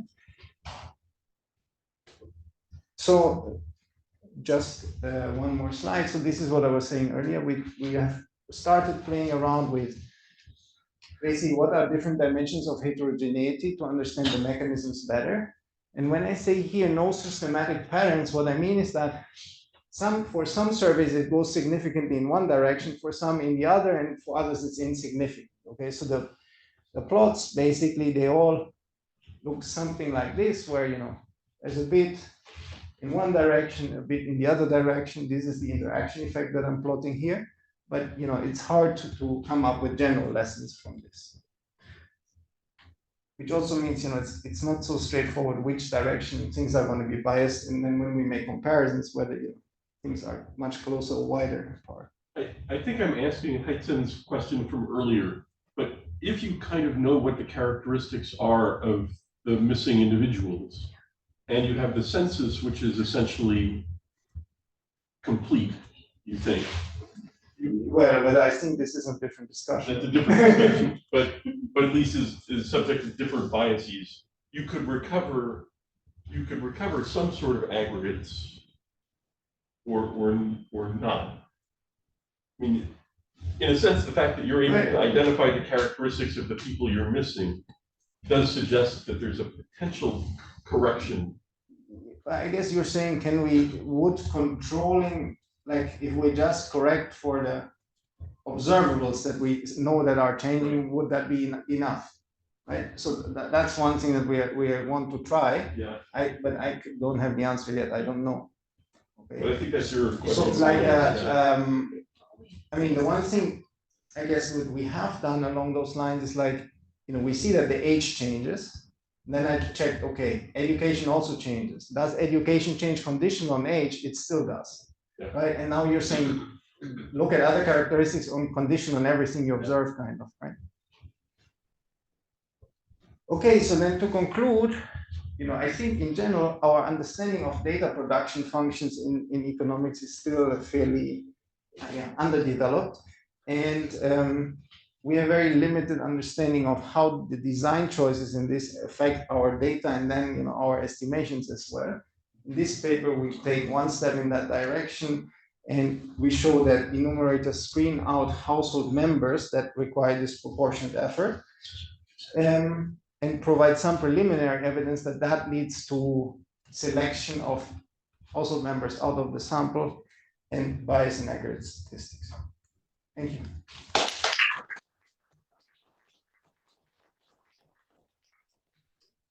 Thank you. Any final rejoinders? I have a quick question. Sure. My understanding, based on looking at measurement error and ages for some other reason with these data, is that they put the date of birth in when they can, right? So I think that using that, the majority of respondents should have age auto-generated by the CAPI, or the enumerator is backdating things with presumably some kind of non-randomness, because people can't do things completely randomly, right? So I remember reading about this. So what I can say is it's not like because if this was about CAPI, then we should see that maybe over time this is going away, because we're moving from paper to in paper times you had to get the age, otherwise you didn't know whether they were eligible. No, the computer couldn't help you. Sure. It's not like we see this goes away as the copy comes in. But I need to double check the detail on, what I see, how they do this entry. And sometimes, like, you could see that for certain ages or some of the people who are missing, the numerator is just saying like, well, they don't remember their date of birth, and so they like happen to fall outside of it, as opposed to, Yes. I guess. Yeah, we might probably be able to observe this, that I guess the people who are displaced are less likely to have a birthday recorded, right? Yeah, with precision, right? Because there's like, can you remember your date of birth? Can you remember the month of birth? Yeah. Anyway, we can discuss it. Okay, thanks. All right. Well, thank you both. Let's break until 3:30 for the final 2 papers of this workshop.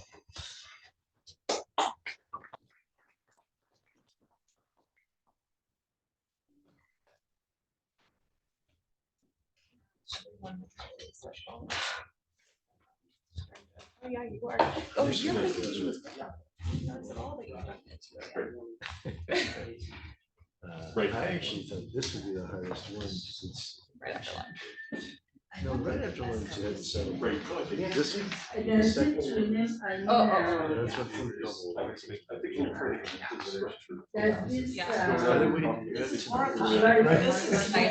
No, well. It's better to know. Very different quality, yes.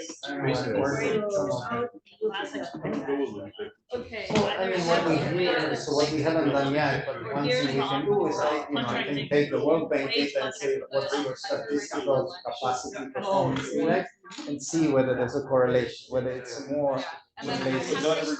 But the one thing, it's not, so that I didn't show you this because it's very hard to see, but one thing that this screams that this is not just, it can jump around wildly within countries. So the Ghana is here multiple times. Once here, and once here.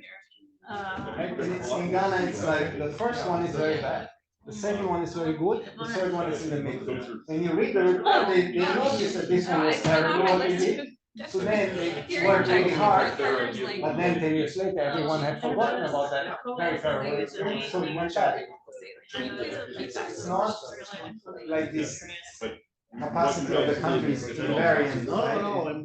She says this bad combination of going deaf and mumbling. They don't want to Yeah, connected to time. Correlated though. One thing that I believe is noticed that when I think this much. Having the data theme engage with survey. Yes, so I mean, I think it's like the details of the implementation on the ground are really important. How you monitor, how you're checking the data. Obviously, making this jump in questions smaller would also help, right? Instead of going to 200 questions, we only go to 50, maybe this wouldn't be so bad. But I don't hear it. Right? So, you could pick, basically, we're still in the phase of working Zambia mainly, we're talking there with the statistical office about what can we try to minimize. Like the claiming The other thing, the DHS has a lot of money. But the not being able to background earlier. here, the monitoring is actually relatively good. Now imagine the surveys that are nationally funded, Lego Force survey, living conditions monitoring survey in some countries. I suspect this is much worse. Yeah. Well, it's expensive if you live in a city. Two talks, right? Two talks. So one thing. Right now. I don't remember all of the countries from the top of my head. Yeah, must be. Anyway, yeah, you're Special classes. totally out of my wheelhouse. No, that's really fun. I'm looking forward to Yeah, so I work in Mozambique myself. I'm not sure their capacity is that. So this is what I was saying before. So this is for the living condition monitoring survey. It's not externally funded. There is this child module, and look, this is basically the effect of anthropometry on your children. Okay, The effect of the. I wanted to say hello. Yeah. I'm so glad you were able to come. Thank you. Wow. And I hope you're So finding this things that Yes, your I was. imagination. Yes, I was. So, I think it's these are both very relevant. But hopefully very soon, yeah. And I also have some ideas. I've also. I think so. That's Every time you start to think, you know how to do things, you get closer. Yes. But important. And have some. Somewhat. I'm going to try to understand. If you feel happy, sure. Oh, okay. Yeah. You have the same structure, I'm sure. Yes. Yeah. I think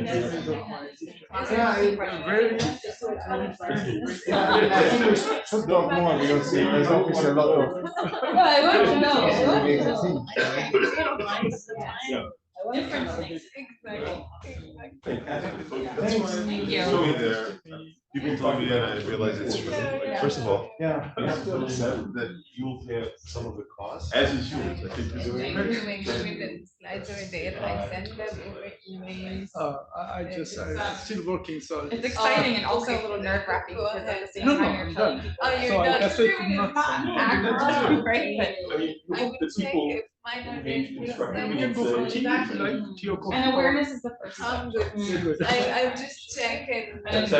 That sounds like from different contexts. I Knowing mean, we have it a does. I problem. didn't mean that. Knowing we have a problem. But But seriously, no, that's right. because that's also, and like, I mean, I really appreciate being invited to this because having like funders realize that these issues are important generates the potential funding for future studies that would look into like, can we figure out some kind of, systematic relationship between recall error and these things? So, yeah, to the extent that people take it seriously. I mean, I can only speak for STEG and say this is an area we're interested in funding. So, and we don't have much funding. We do actually hand out funding. Okay, perfect. We'll talk. So, yeah.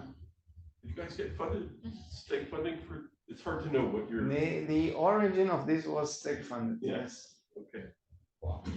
But I think figuring out data and measurement issues is kind of key. Cool. Okay. Well. So, stay posted. And showing that we've been doing things wrong is really important. Yeah.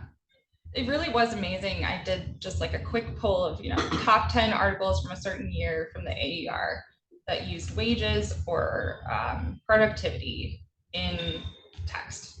David Card, Abhijit Banerjee, these people, right? The papers, no criticism of them. It's just the fact that we're not talking about this enough, right? Okay, fine. A little criticism of everyone. I, look for hours, wages, these words are used a lot. Measurement error, literally the words together came up only once in those 10 papers. And that was in reference to something in the abstract. Like not even we tested for this. And they're all using wages by calculating earnings divided by hours. It's incredible. There is on the labor stuff, there's a very deep question about what we mean by work. Yes. And I think there it depends what your research question is. So I think for your purposes, if you're trying to figure out like the product, I mean, I've had this conversation with LSMS repeatedly, but if you're trying to figure out like labor productivity in agriculture, do you just care about how much more maize you produce from another hour of labor on a plot? Or do you say somebody, well, I'm a farmer, I work in agriculture, that's my, like, there is a difference in some sense between, so for some purposes, and to say an hour of a woman's labor produces as much as an hour of men's labor. Right. Or whatever, right? That's a very specific interpretation of what work is. Right. Whereas if you're thinking about employment across the year, there might be times where you want to. I mean, it's a question that we all get as academics is, do you actually do any work? Or why can't you come home to visit me more often? Right. Well, because the summer break is you have vacations all summer, yeah, right? Exactly. sort of our, if you ask me, what am I doing over the course of my day, how much of that would I classify as work? It's really I true. don't like to think.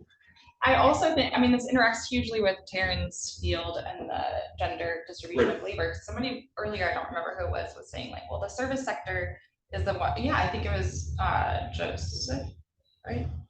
As time goes to infinity, the service sector takes over, but the service sector is actually also there in the primitive, quote unquote, cultures, right? It's just what's being done by women as domestic unpaid work, So, yeah, that's super interesting too. Actually, the total time on service work increases.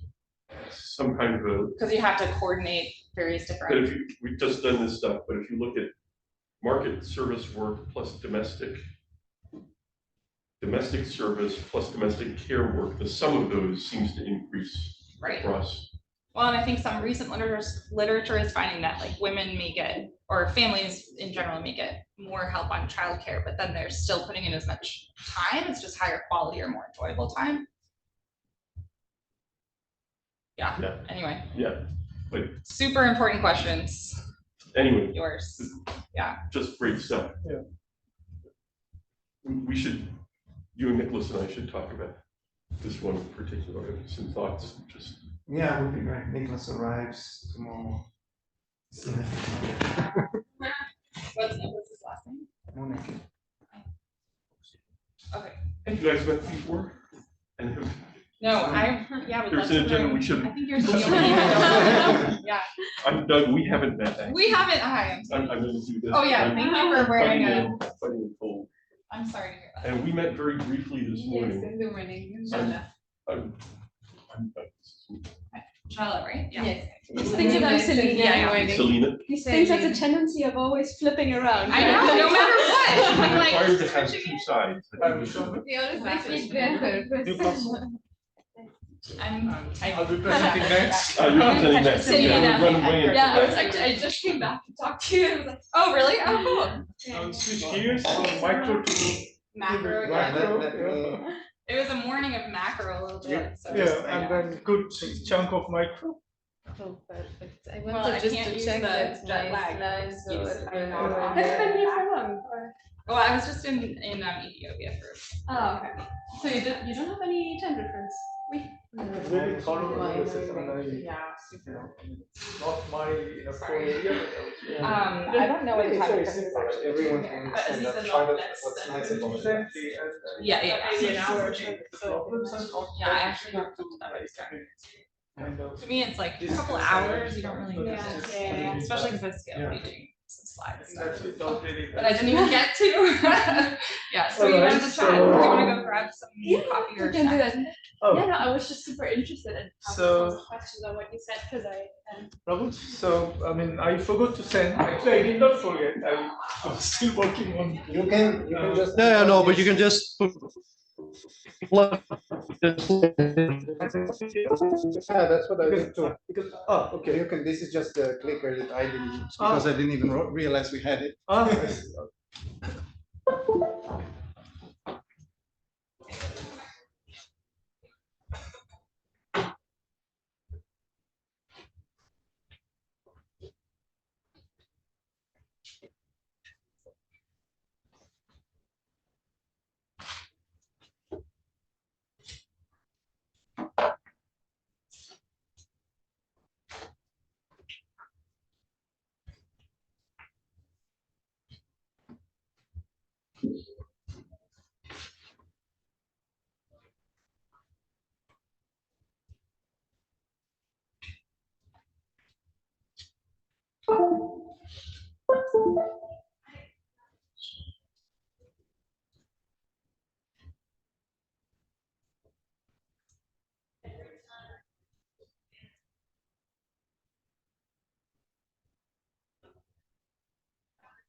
So we get 35.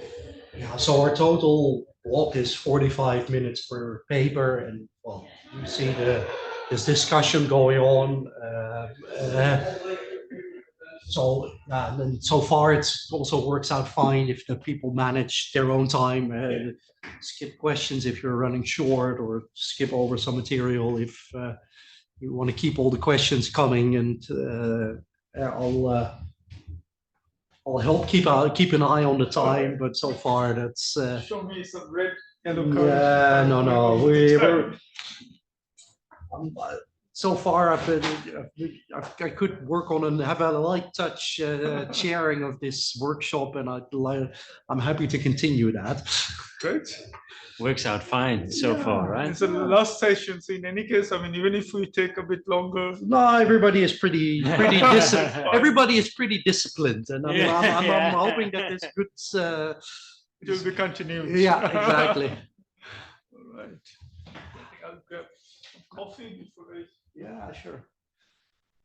Yeah. Oh, oké. Nou ja, ga je wel zien. Ja, dat had hij wel bij gehaald en die ook even. Andere dingen uit en zo. Ja, klopt. En focus ligt helemaal alleen op de bouwsector. Ja. Nou, juist in dit soort vergelijkingsstudies dan wil je de hele economie hebben en dan maak je een splitsing. Ja, nee, klopt. Het kanaal had het me gestuurd. Ja. Geen tijd meer gevonden om dat even netjes te verwerken in een serie comments. Ik zie ze hier wel. Nou ja, dat was het bij mij ook een beetje van. Nou, je had hem ook gekregen? Nou nee, ja, ik had hem natuurlijk. Ik had hem precies. geselecteerd hiervoor. Ja. Dus het was nuttig om deze er ook bij te hebben. En dan, Ja. nou ja, dat vinden we wel een manier om dat. Nee, ik zat ook even te denken van. Dus, ik weet niet of zij er interesse in met Terran is natuurlijk ook wel iemand die. Die ook in Groningen nog wel wat mensen. Ja. Met Anna en Christina en zo. En nou ja, weet je, het doen ook gewoon dingen die in ons straatje passen. Ja, klopt. Misschien kijken. Ja, zit een beetje dan met de reis misschien. Ja, nou ja, maar goed, eens kijken van als hij een keer in Europa is, dat ze dan. Op die manier. Niet voor de conferentie. Nou ja, ik zat net ook even weer naar het schema te kijken. Dan haar er dan in te droppen is misschien ook niet helemaal ideaal. Ja, tenzij jij denkt van, god, dat is leuk voor mij, maar dat was ook niet logisch. Nee, en dat is ook niet helemaal zoals natuurlijk naar de organisatie organiseert. Dus als we het dan met Janneke zouden doen. Dan... Nee, daarom. Nee, dus dat was ook, ik dacht ook, maar dan meer van, het is iemand die wat goed kan hebben. Ja, dan kan het inderdaad, kan zelfs gewoon een seminar zijn. Of dat je er nog een soort workshopje omheen. Kunnen we wel eens even opperen. Ja. En misschien 2 voor 1 krijgen. Ja. Ze samen in Europa. Nou, toch, ja. Nou, ik zal. Je hebt wel 2 verschillende seminars, maar we hebben ook een grote tijd. Groep, precies. Nou, ik zal even een balletje opgooien. Doe maar. Wel aardig van dat hij mij vraagt wat helderder stelde dan dat ik het in het begin deed. Comparative advantage. Dat is dezelfde vraag. Volgens mij was je het er wel mee eens. Ja. Dat is het punt daarom dat je dan. I will grab your WhatsApp. Ik denk wel dat hij een punt heeft. I took one on your title slide and then one in the middle somewhere. So that Excellent. That works. Dat vind ik in Gaaitzen niet de meest voor de hand liggen eigenlijk. Ja. Nee. Nou ja, dit is goed. Ik sprak dood net al. Die was wel positief zo van dit type. Zo van dat je de methode en de koppeling daar. Ik was ook ten eerste complimenteus over de opzet van 4 dagen. Ja. Dus dat wilde waarschijnlijk zo, had ik ook al gedacht om het erin te halen. Ja, dit werkt zo. Ja. Als het zo blijft gaan, dan is het een goede. En hij noemde ook al, ook een beetje hetzelfde wat Joe vanochtend deed. hij bracht het duidelijk meer als een soort herijking van het project en dat ze ons er graag bij willen houden als partner. Nou, dat willen wij ook graag. Dat heb ik ook heel duidelijk gezegd. Maar nee, dus dat. Maar goed, ja, ook wel van dan moet ik wel. Macroeconomic. Dat is precies. Ja, prima netwerk. Maar inderdaad, ook dit soort mensen die je dan die wil je inderdaad eens een keer ook naar Groningen hebben voor een bredere. Klopt. Ja, nee, ik had het in mijn RNO-gesprek met Peter, had ik ook, nou ja, het gesprek op het congres als een van die dingen genoemd. Oh, wat is het dan voor project? Ja, het zit natuurlijk ver beneden zijn radar, maar ja, wij kunnen dit als, ja, dit is toch duidelijke scientific impact. Van, het is een bredere groep die het leuk vindt wat we doen en waar we aansluiting bij hebben. Ja. Dus dat, nou ja, dat is nog tafelkleedstrijd. Ja, ja. De hele dag al. Serieus? Ja, ik heb hem al een paar keer gezien. Ja, stelling. Ja, nee, labor. Ja, nee, dit is high income economy, low wage. Ja.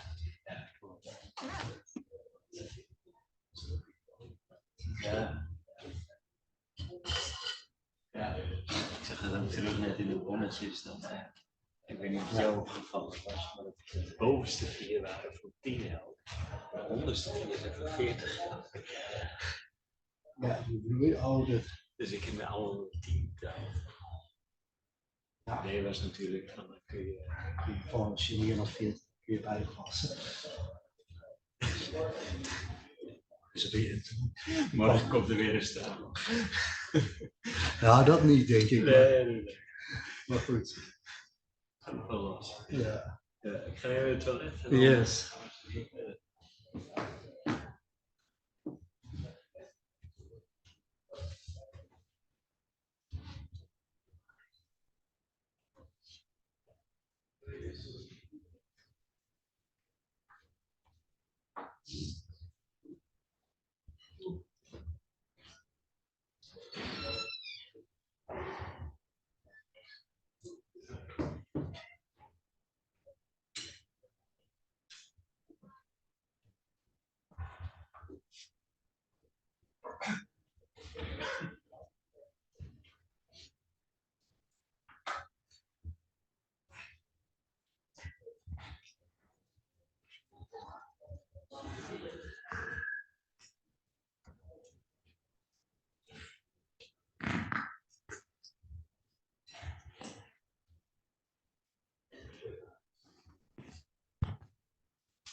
I think it's better to work this way. Yeah. I can tell the difference.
Yeah, let me see if there's a couple more people.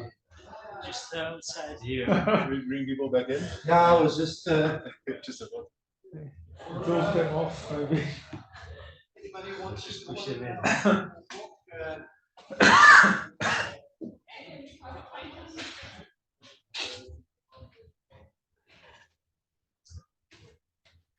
Sure, you have tons of questions. I have my writing pad ready.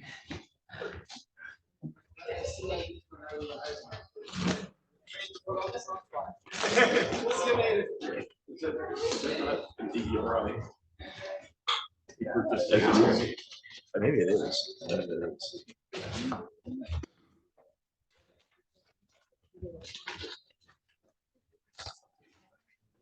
Well, as everybody's finding their spots again,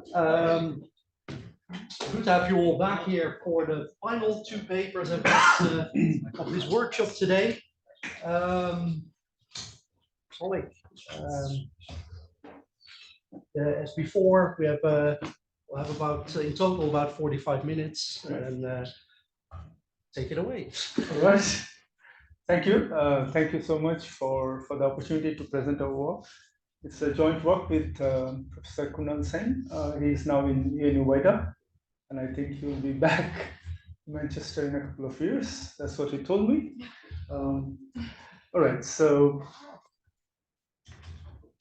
this let me just give you a brief informal introduction before I run the slides.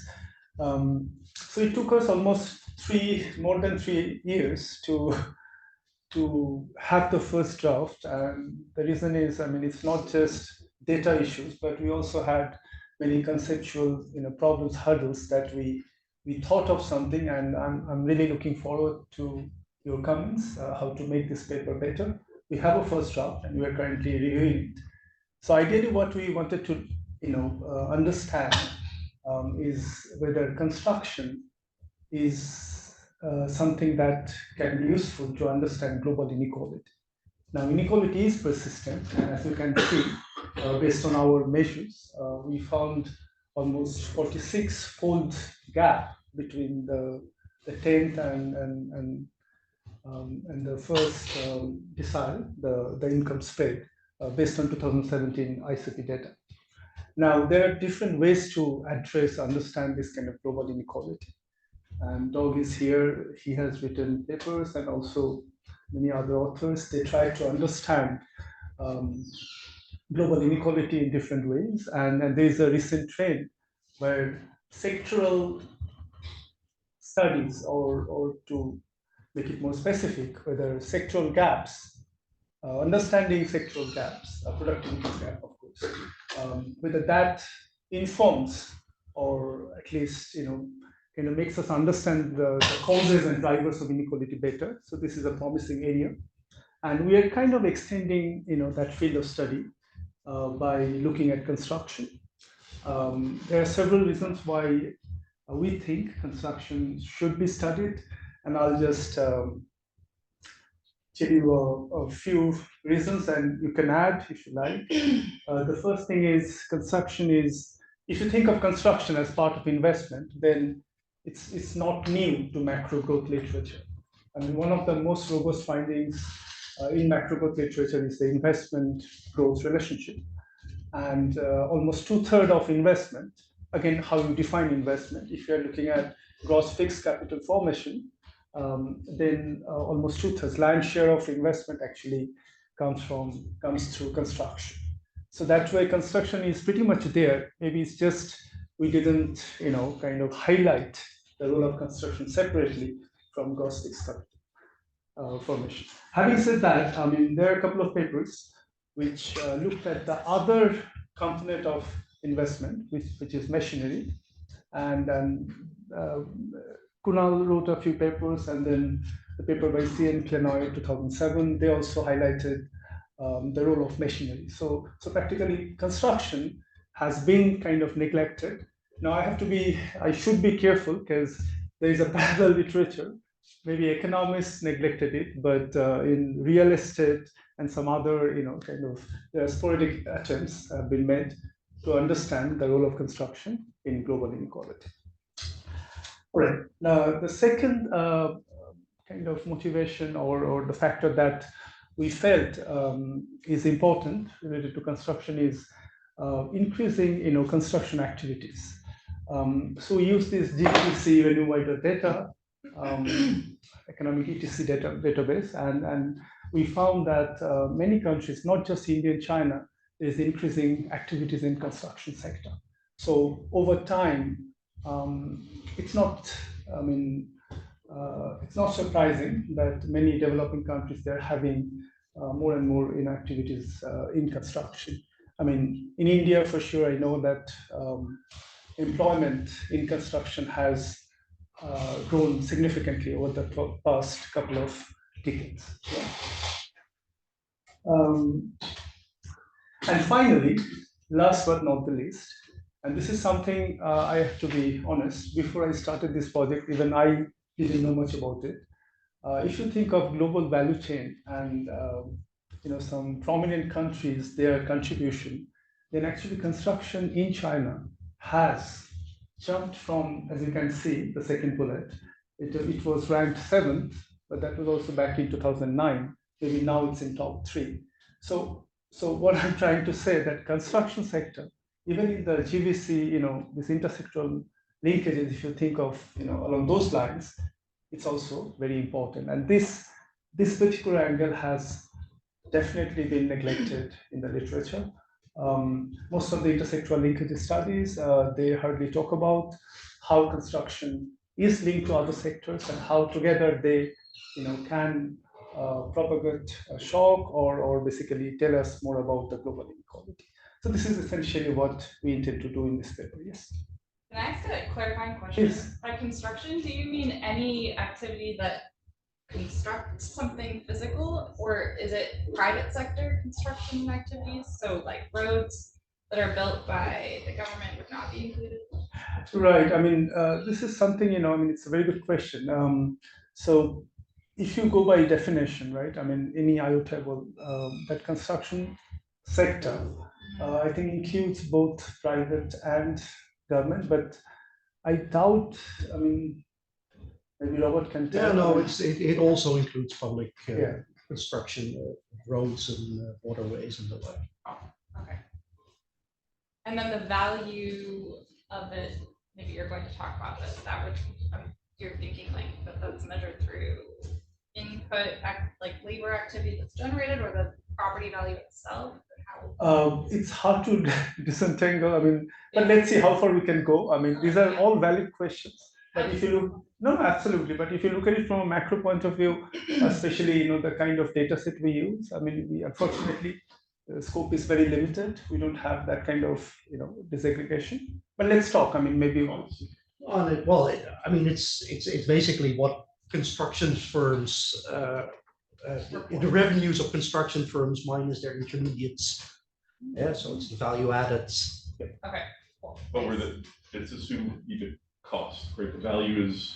It doesn't necessarily, it's not clear how that will map precisely into physical units of buildings. And there's clearly issues on whether these data get you there. Or how reliable, yeah. Or whether you're paying workers overtime to go faster, or whatever. Anyway, yeah. And many other issues, and you'll see that very soon. Yeah. No wonder it took us a long time, and I think we still need more time. Anyways, so net, construction is something that perhaps we can't ignore, and especially with this strong recovery from the recent pandemic, many developing countries, they're having this increasing activities in construction. So we thought, why not we look at it and see whether that helps us understand global inequality, as we said. All right, so this is what we do. So it's not just construction, just to be clear. We also we thought of adopting, extending the existing literature on intersectoral linkages, and we also incorporated that into the growth accounting framework. So it's basically we combine growth accounting framework and intersectoral linkages to understand if there is a shock in construction, then how it's going to propagate to the aggregate level through other sectors. So that's basically what we aim to understand in this book. So essentially, again, another way to look at it, we first, based on simple growth accounting framework, we estimated what's the gap in construction, and then once we did some counterfactual simulation analysis just to see if we bridge that gap, then what would be the impact on global inequality. So that's basically what we intended to do. Okay, just a quick snapshot of the main results. So we found almost 50%, 50-fold gap in construction productivity. We have 3 benchmark years. I'll talk about the data in a moment. And then if we eliminate that cross-country construction productivity gap, then it reduces income inequality by almost 45%, which is a big impact. And in terms of contribution to the literature, we are currently, this is one area where, of course, I welcome comments. We're still kind of revising the paper. We think that our paper closely relates to these 2 broad strands of the literature. The first one is the investment and cross-country income disparity, where construction is part of GFCF, gross fixed capital formation, and also this new trend where we are trying to understand whether the sectoral productivity gaps and how that is associated with sectoral linkages, intersectoral input-output flows, and this is also something we are trying to contribute to. Yes. Please. How well do you remember your own slides? Because one of your headline numbers is being covered by the little window. Yeah, you can read it on your screen. Yeah, I can read it here. Sorry, eliminating the cross-country construction productivity gap reduces the income by what by percentage? 45%. 25. 45. 45. Yeah. Is there a way to move that thing? No. I can see it here, but sorry. Yeah. All right. Okay. So first thing first, let's since it's an empirical paper, essentially, let me just talk about the data sets we use. So the ICP data, as you know, okay. So the major problem is when you study sectoral, kind of analysis cross country, data is not comparable. So only for a few benchmark years you have comparable sectoral productivity data. Value-added prices, right? So we have no choice but to stick to those, ICP rounds. So in this paper we use 2005, 2011, and 2017. The second thing is the ICP data, which is publicly available at the World Bank website, they only give you information on the main aggregates, categories, and groups. But this class and basic heading is not available. So we had to apply for data, and it took another 4, 5, 6 months. Finally, we had access to this, information, which is highlighted in red. And this is another reason why we had to wait for this. Now, apart from that, we also used, because in this study we needed, so that's the price, right? Price, value added at the sectoral level, but we also needed input-output because we wanted to look at the intersectoral linkages. So we used World Input-Output Database, WID, and we also used ETD. And finally, in the simulation part, we also used this 35 sector TFP data from Fadinger, and in one of my company paper, we extended this data set. So there are plenty of different resources we used in order to support this study. And as I move along, I'll be more than happy to talk about them in detail. Okay. Just to give you a brief snapshot of how the data looks like. So 3 benchmark years, 2005, 11, and 17. Okay, 17 is hidden there. So the last is 17. And so here I'm just plotting construction share of GDP, PPP adjusted, and on the horizontal axis we have GDP per capita, PPP adjusted log. So as you can see, there's not much going on when you think of investment rate, which is commonly measured as the construction share of GDP. How about those components within construction? Here I'm showing residential building and non-residential building. Again, there is not much. We have data only for 2 years, 5 and 11. And we have about 168 countries in 2011 and 145 countries in 2005 from ICP.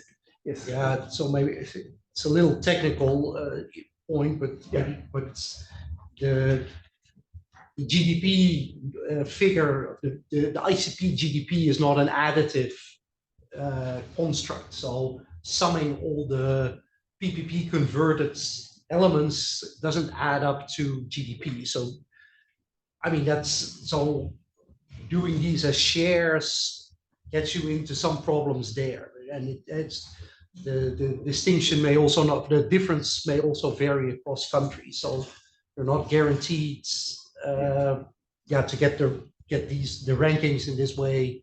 Yeah.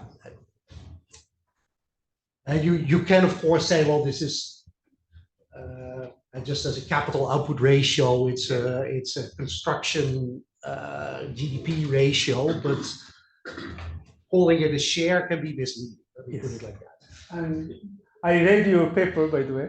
Still, I don't know why I'm calling it this way, but I should. Yeah. Thank you. Is that because of chain weighting? And even the ice. Sorry? Is that because of chain weighting? Well, similar. I mean, it's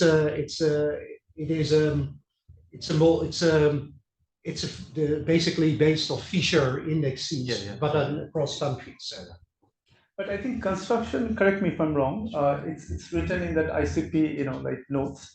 It's, I think, less problematic compared to other sectors. Am I correct? Yeah, I know, but yeah, that's a different issue. I mean, here the point is, so if you read the Deaton Heston paper in AEJ Macro, and they also make clear that to avoid substitution bias, you want to have a GDP index that takes into account weights from different countries, but in doing so, you lose additivity of the quantities. And so again, it's a bit of a technical thing, and if you change the labeling, then you're good, but calling it real shares or something, that's sure. Okay. All right, thank you. Okay. All right, so I'm not going into detail how we basically followed what the Institute 2019 paper to estimate the productivity gap. And as you can see, in 2005, the gap appears fairly large, and then over time it dropped, but still it's fairly large, almost 48.9, around 50%. Interestingly, civil engineering, I think, kind of drives this result. The gap is larger compared to other subcomponents within construction. How is this? You had the income per capita. Yeah. And not productivity per worker. So what's just the aggregate 90-10 productivity per worker gap in 2011 or whatever? Yeah, and it's done also, since you asked, simply following this labor productivity, very simple, growth accounting procedure, where we first derive the income. No, I'm just wondering what that number is for the aggregate.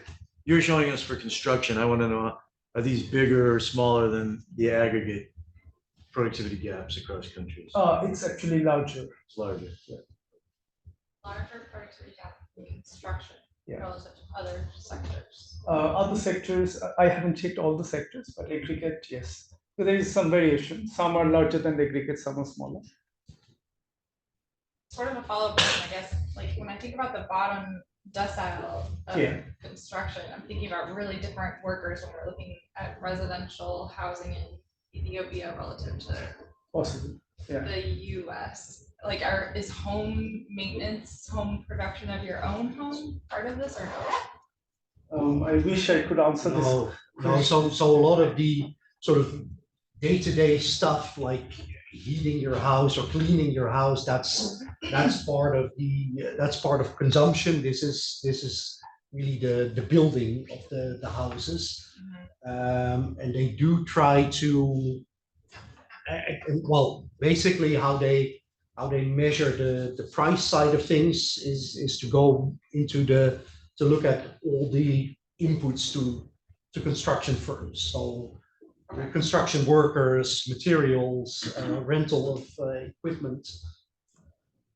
That's, of course, but not firm production. Yeah, mostly, yeah. These are all valid questions, but I wish we had more detailed information on this macro level data. All right. Okay, so how robust are those construction productivity, cross-country productivity gap? So we did look at different data sources, different samples. So if you start from here, 40 countries a WID sample. As you can see, the gap is really small, mainly because they hardly have developing countries. And as you go from right to left, as you can tell, the gap is increasing simply because we're having more and more developing countries in the sample. Yeah. So we did look at each of these different sample of countries, and we estimated, and then it looks fairly robust. All right. And before we discuss the role of intersectoral linkages, we also did a thought experiment. So we used the WID data, and we constructed this 10 sector following growth GGGC, kind of classification.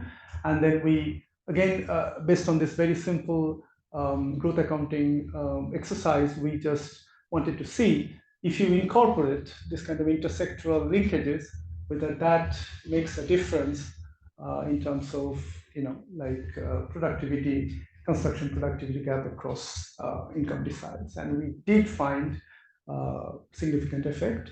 So this was more like okay, let's go with it kind of exercise before we kind of started working with a bigger, more complicated model. All right.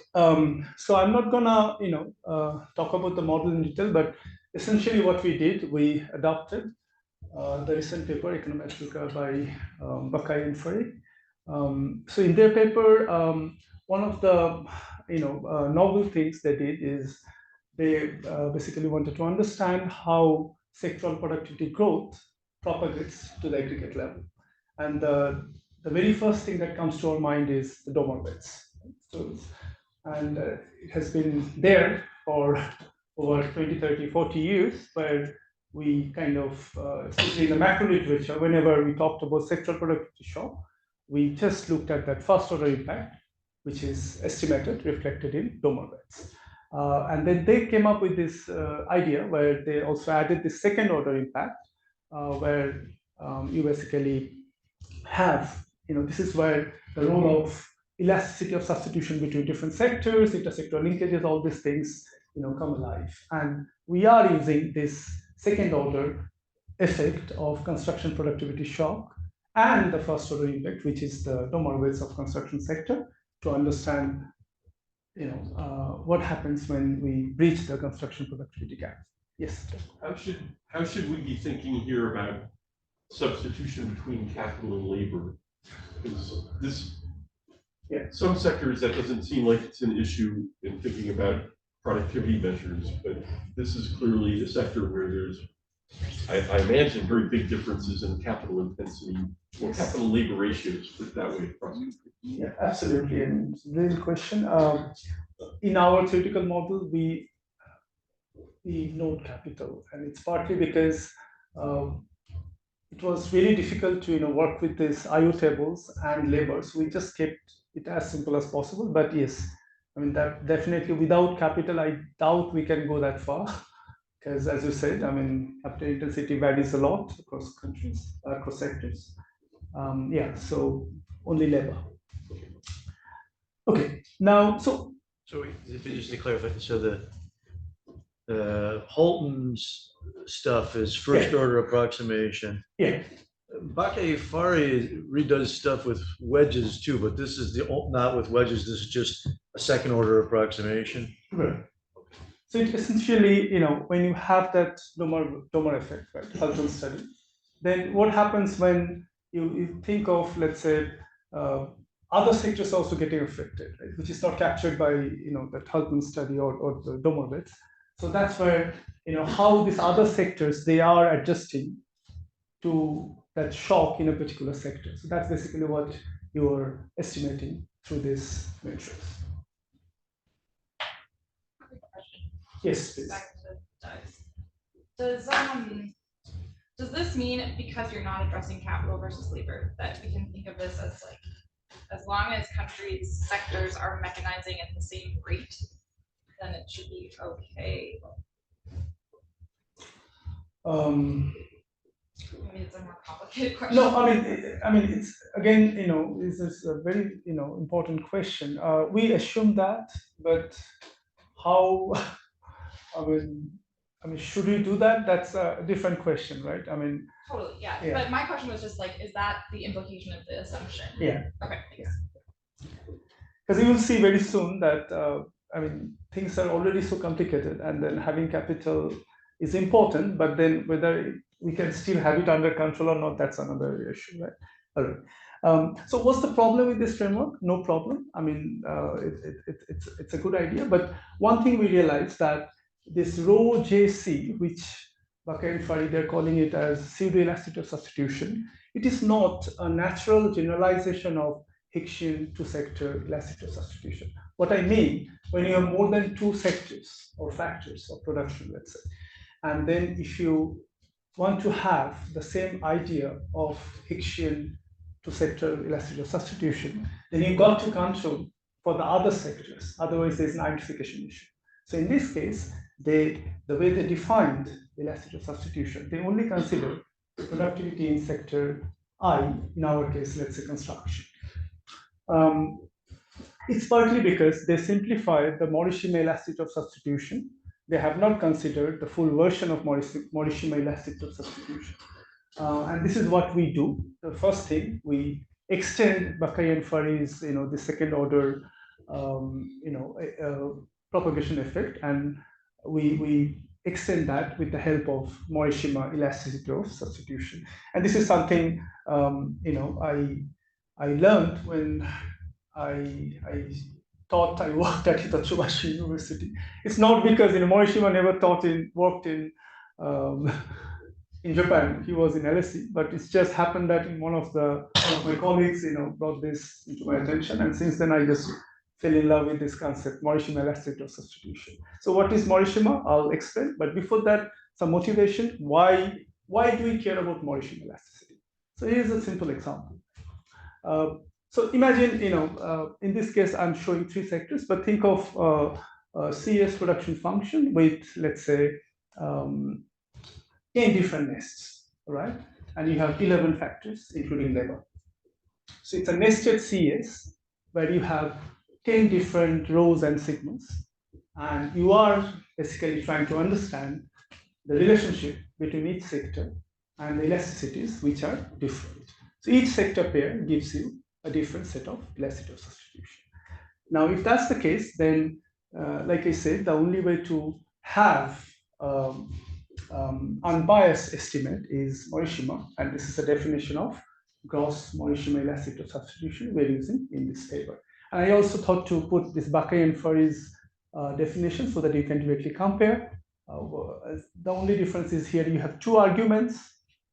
That's why it's called TOEW, and here you have one argument.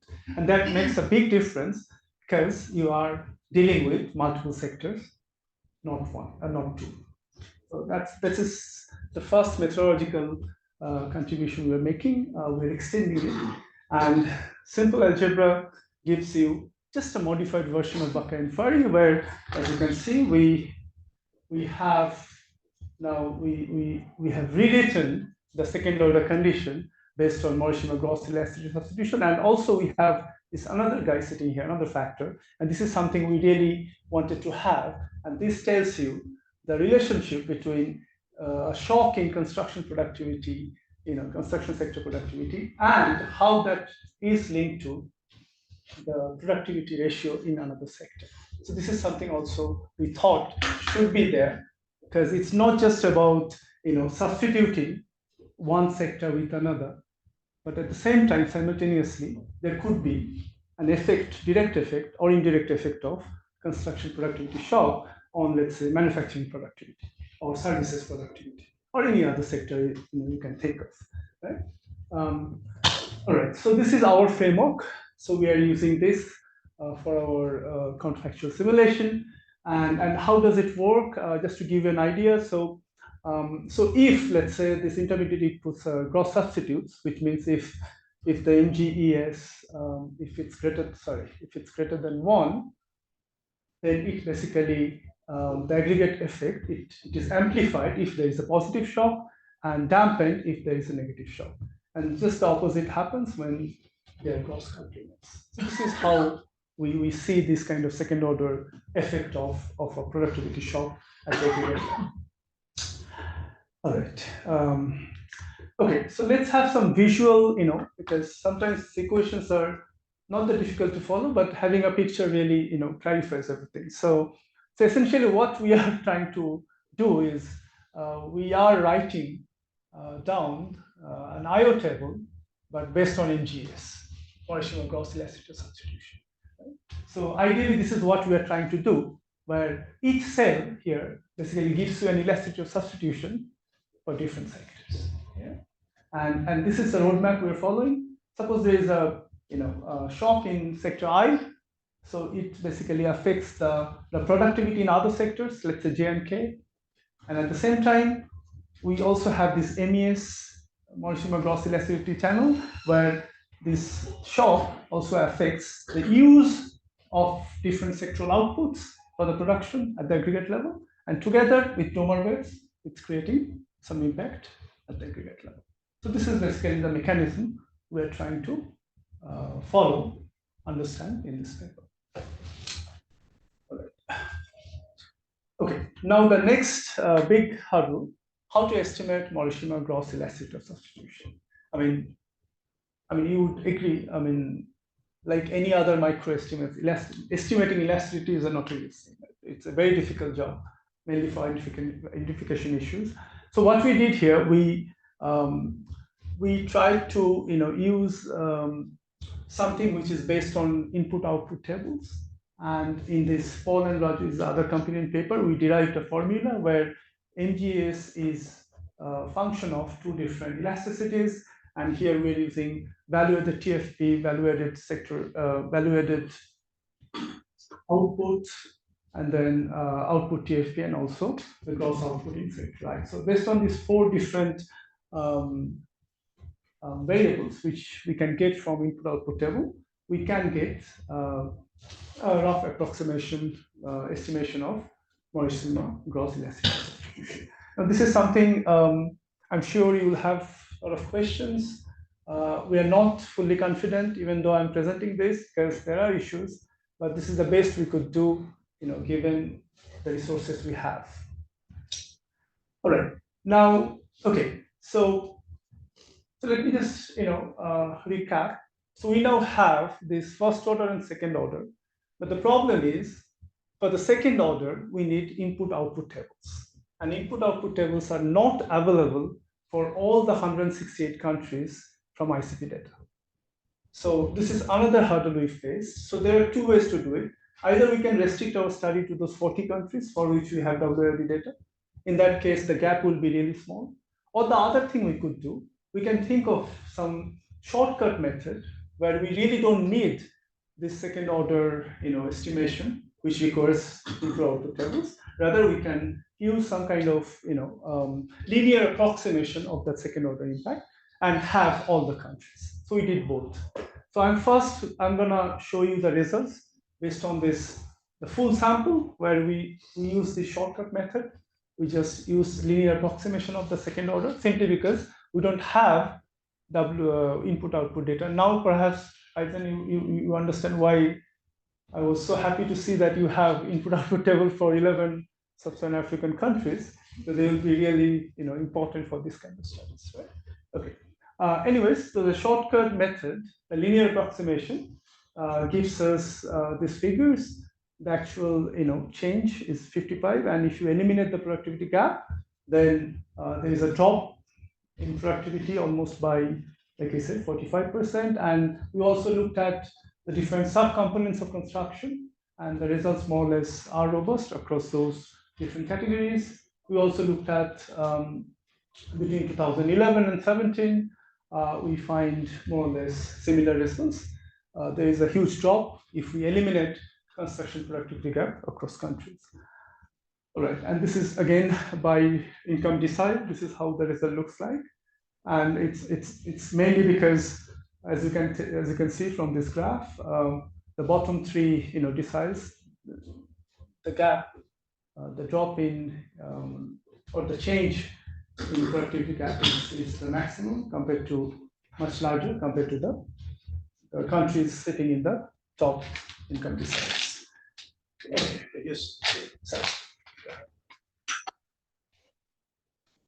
Your question is narrow, but another reason that construction is interesting is because it's investment, right? And so the capital, you're not going to find that, are you? Capital? Just like the long run impacts of eliminating improving and producing an investment good. The capital stocks are going to converge too, right? So yes. So this is, that's maybe just not something to build into your analysis, but into the motivation or the conclusion that this is likely understating things or something. Yeah, and that also connects to the broader input-output. So in the input-output literature, there's distinction between, say the downstream impact if it's for intermediates, but if it's capital, there's these dynamic effects that are hard to model, but it's hard to ignore as well. Like you, absolutely. I also feel that the construction sector is one that's used a lot by governments to provide work and other things like that, even when that's not the most productivity effectively to do. So sometimes I wonder if in the construction sector, if lower average productivity can be immediately taken as a sign of inefficiency in the same way as it can for other sectors like manufacturing, because of this tendency to use construction both as a result of corruption, because a lot of corruption is filtered through construction sector, but also as a result of job creation programs and other such things. Yeah, possible. I don't know. If it helps, but if you look at the the papers on machinery, which is the other part of gross fixed capital formation, then you get a very different picture. And that's partly because I think developing countries, they don't produce machines, they buy, right? So yeah, definitely there are many things which are kind of going around which perhaps we couldn't capture, but yeah, we're happy to kind of incorporate them paper. Just to follow up on another dimension is that a lot of these construction projects are creating rents to land and location, which in turn can be used for financial markets and financial intermediation. I don't think Joe's written that paper yet, but it seems like the value added is only a fraction of the value that's being created in a sense. Some of that then gets, and also as a savings tool, right? When there's excess cash floating around as well, and not enough surplus. Yeah, thank you. Yes. Not to complicate things further, but there's also value destroyed because you might construct a highway through a neighborhood or something. My question was going to be, what's your question again? Sorry, what was your question again? It wasn't really a question, or a comment, or observation, gentle observation. It was about okay, sorry. Sectors not being as clearly charted. Transfers. And job creation programs. Yeah. What is construction sector? That's more. In the construction sector. But I was just thinking, you could look at the data with the MNREGA program in India and some other major ones like the Ethiopian Productive Safety Net program. They're all doing these public works projects, which could be some time. I'm always reminded when I'm stuck in construction that exactly. I shouldn't be complaining because they're creating jobs by the guys sitting around and not finishing the construction. The longer that construction is unfinished, the longer he's employed. And also in India, there is this program, not sure if you heard of it, it's called Prime Minister's Road Construction Program. So it hired, I think, many villages, like temporary workers, and that's why the employment share of construction, it just jumped from I think about 11% to 18 or 19%. I mean, given India's population, I mean, that's right, many people, right? I mean, who are. So we are actually thinking of doing a separate study just on India, just to understand whether these are driven by this kind of programs rather than input output. That would be nice to kind of have that. Yeah. All right. Okay. So now I'm going to show you. So this shortcut linear approximation we already saw. How about now we go back to the set of countries for which we have WIOD output data, so that we can at least have some idea of how those Morishima elasticities and productivity elasticities look like.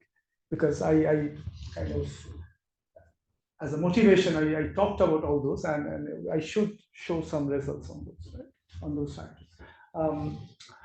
So now going back to WIOD, as you can see, the gap has reduced to 8.28, but still we see almost 54% drop in productivity, construction productivity, income inequality by eliminating construction productivity gap.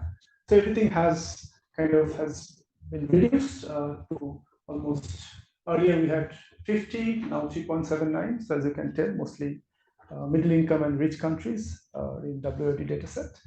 All right, so this is how the Morishima gross elasticity substitution looks like. So we estimated based on the formula I showed you before, and as you can see, the graph over here, except for 7 or 8 sectors, in most of the sectors, construction is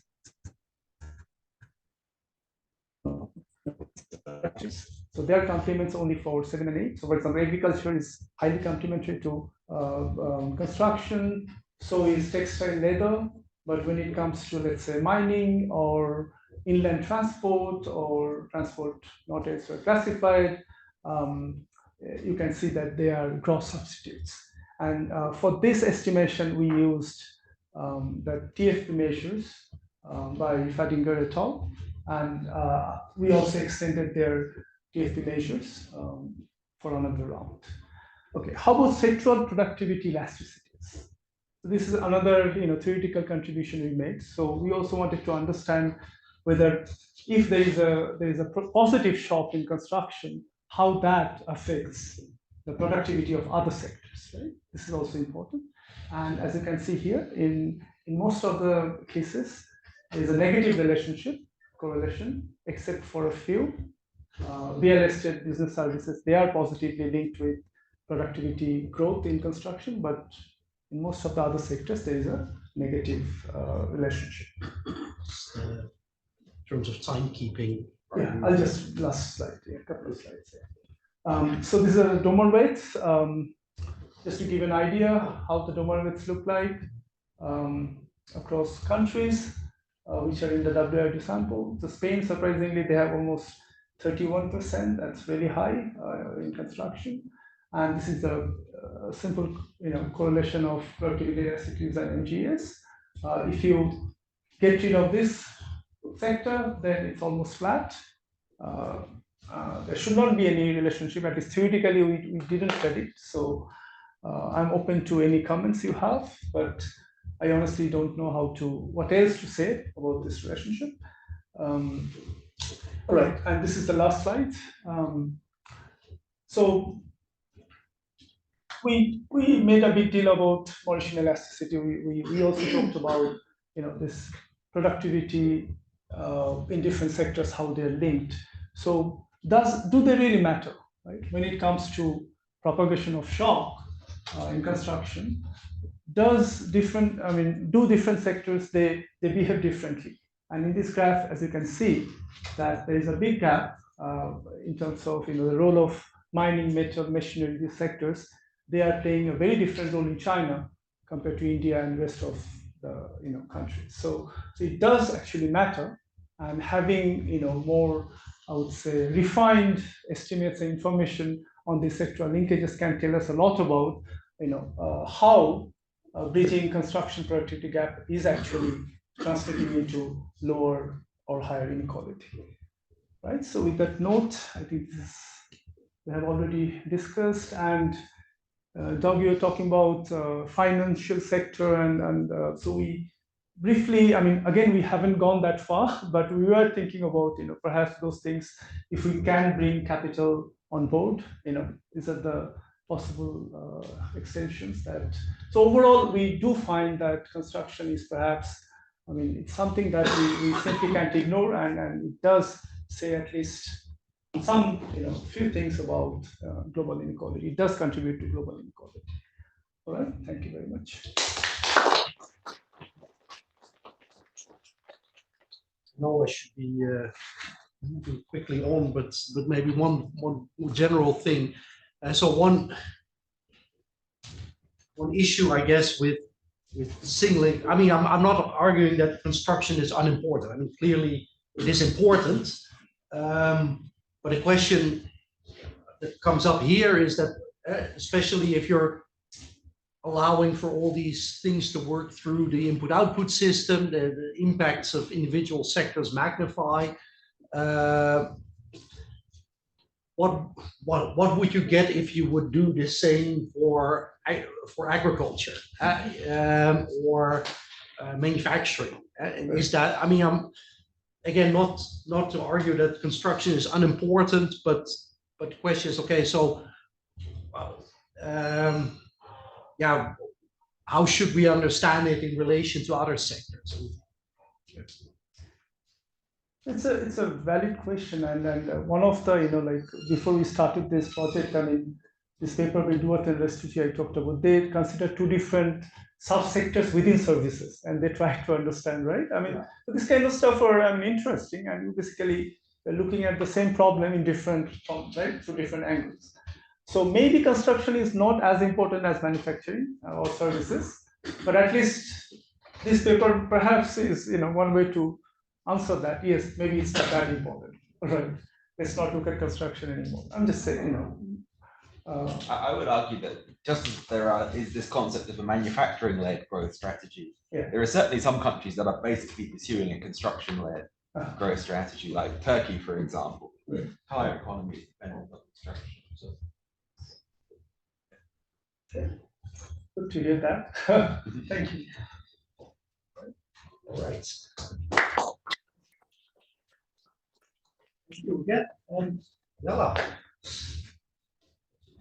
you're the honor to help us close this, the closing moment for this. It's a difficult task to present, to have the very last presentation of the day.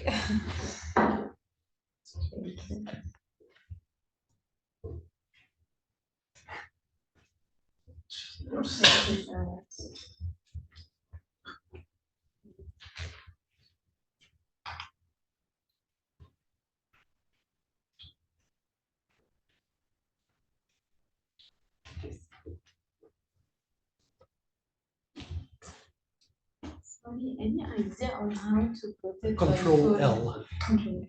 Okay.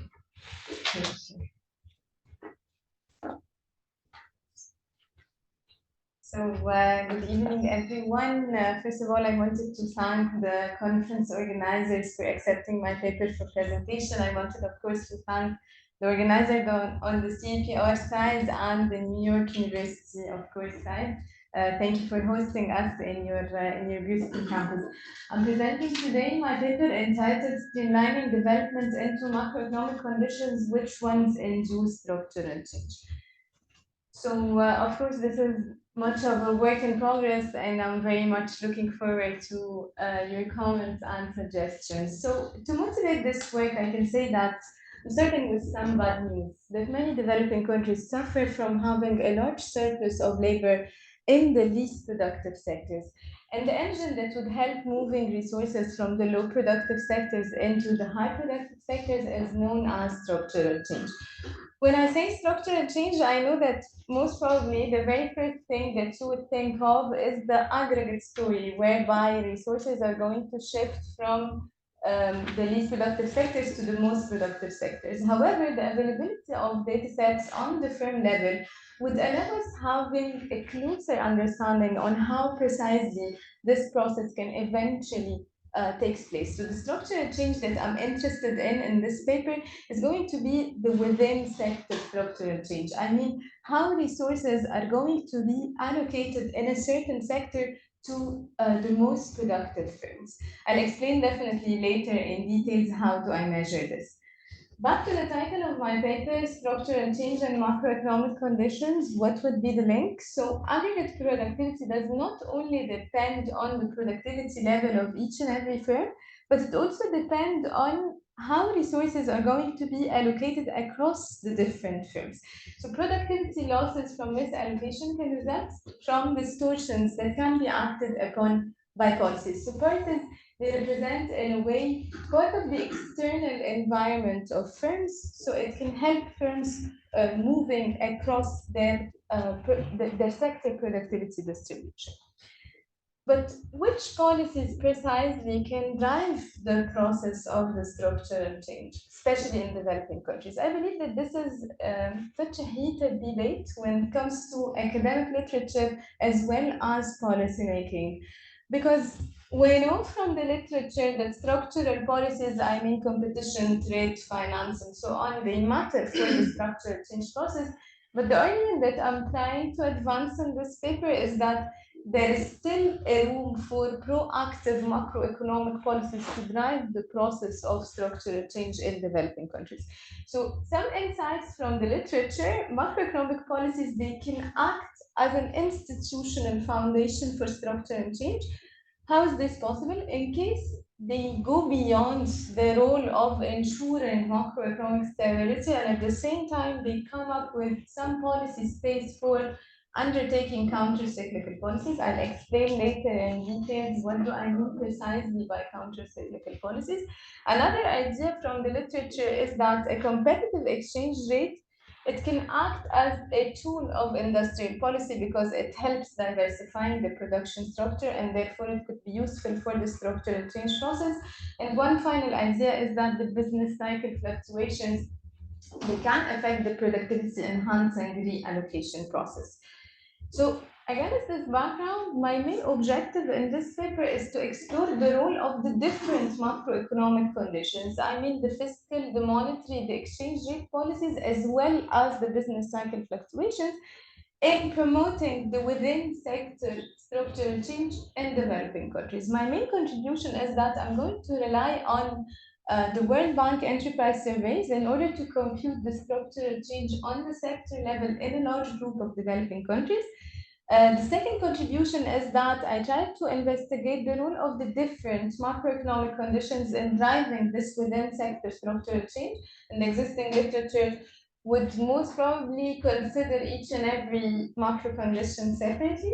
And I tried also to introduce some heterogeneity in the measurements of the macroeconomic conditions. So instead of measuring them at the country level, I tried to also measure them at the sector level.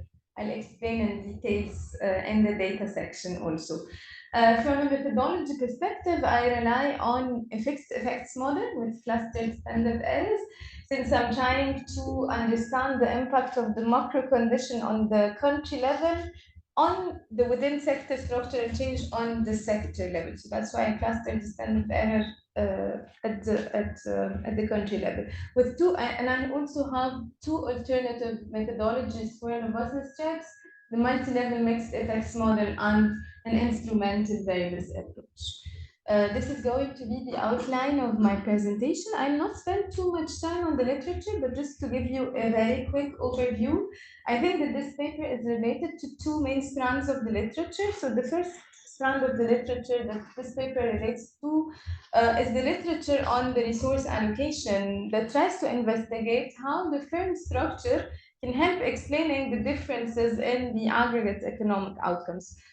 And the second strand of the literature that this paper relates to is the literature on the policy drivers of resource allocation that could be divided to two main sub-strands: the literature on the impact of macroeconomic stabilization policies on the resource allocation process, and the literature on the structural policies impact on the resource allocation process. So for the literature on the macroeconomic stabilization policies, we know from the literature that competitive exchange rates can affect the job reallocation process. And also there is the literature on the stance and the cyclicality of fiscal and monetary policies and their impact on the resource allocation process. There is also the literature that suggests that the work of Bartelman and Foster et al. That suggests that recessions can induce the exit of the least productive firms. There is also the literature on the different structural policies that is mostly devoted to macroeconomic aggregates, how structural policies can affect the macroeconomic aggregates. Moving to the econometric specification and the data. So I'm going to explain the econometric specification in 2 steps. First of all, how do I compute the structural change term? And then how do I study the impact of the different macroeconomic conditions on the structural change? So I use the World Bank Enterprise Surveys, the comprehensive database and the productivity database in order to compute the within sector structural change. So I use an Oleg and Pak methodology using equation 1. So just to give you the rationale behind this equation 1. So equation 1 would help decomposing the productivity of a sector into 2 main components. So first of all, the first component would be just an average sector productivity, and the second component would be the resource allocation term. From a mathematical perspective, it's as if it's a covariance term between the productivity and the size.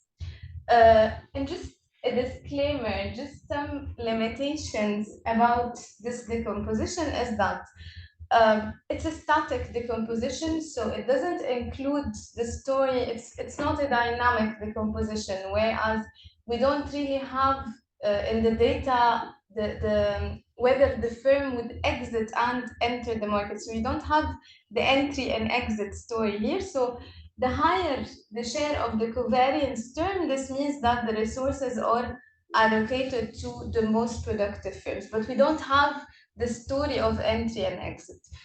Another limitation of this data is also that the World Bank Enterprise Surveys data, it only focuses on the formal firms, so therefore it does not include the informal sector. I understand that this is definitely a limitation, especially limitation of the study, especially that I focus on developing countries where the informal sector should be quite important, but the advantage of the data on the other hand, is that it provides a very large coverage of low and middle income countries that we don't really have in other data sets. And I measure productivity using mainly sales per worker and value added per worker, and I have some robustness checks at the end as total factor productivity as well. Yeah, I'm fine. So I think this approach makes sense, but except for the part where you call it structural change. I've also written on this and then tended to refer to this idea of as efficiency of resource allocation, something like that. And of course, you can compare that over time,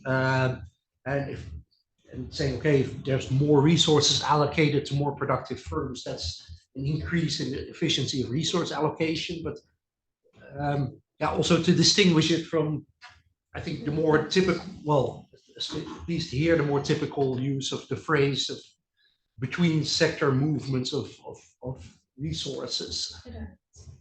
I definitely agree with you, and I try to. I started by calling it structural change resource allocation, and then one comment that I had in a presentation is that why not call it within sector structural change?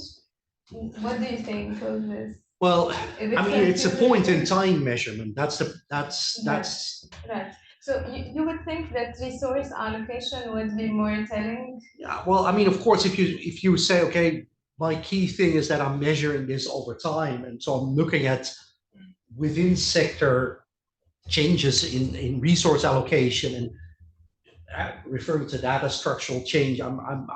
That's certainly possible, or within sector structural change, but firm level allocative efficiency. Yeah.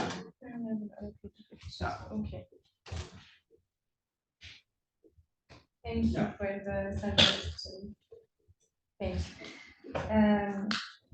So yeah, that was how I measured the firm level allocative efficiency or the resource allocation. You can say whatever's natural at this point. Yes. Joe has a recent paper where he says that structural transformation consists of this kind of thing as well as sectoral movements. I have a recent paper that Doug wrote.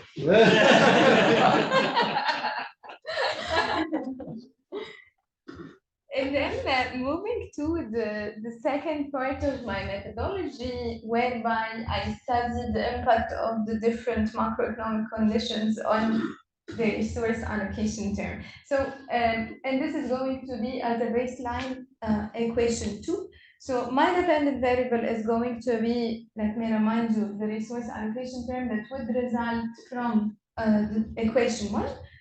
And it is, let's call it the resource allocation for now for the sector J in country I and year C that would result from the productivity decomposition. And as for my explanatory variables, I have controls on the sector average level.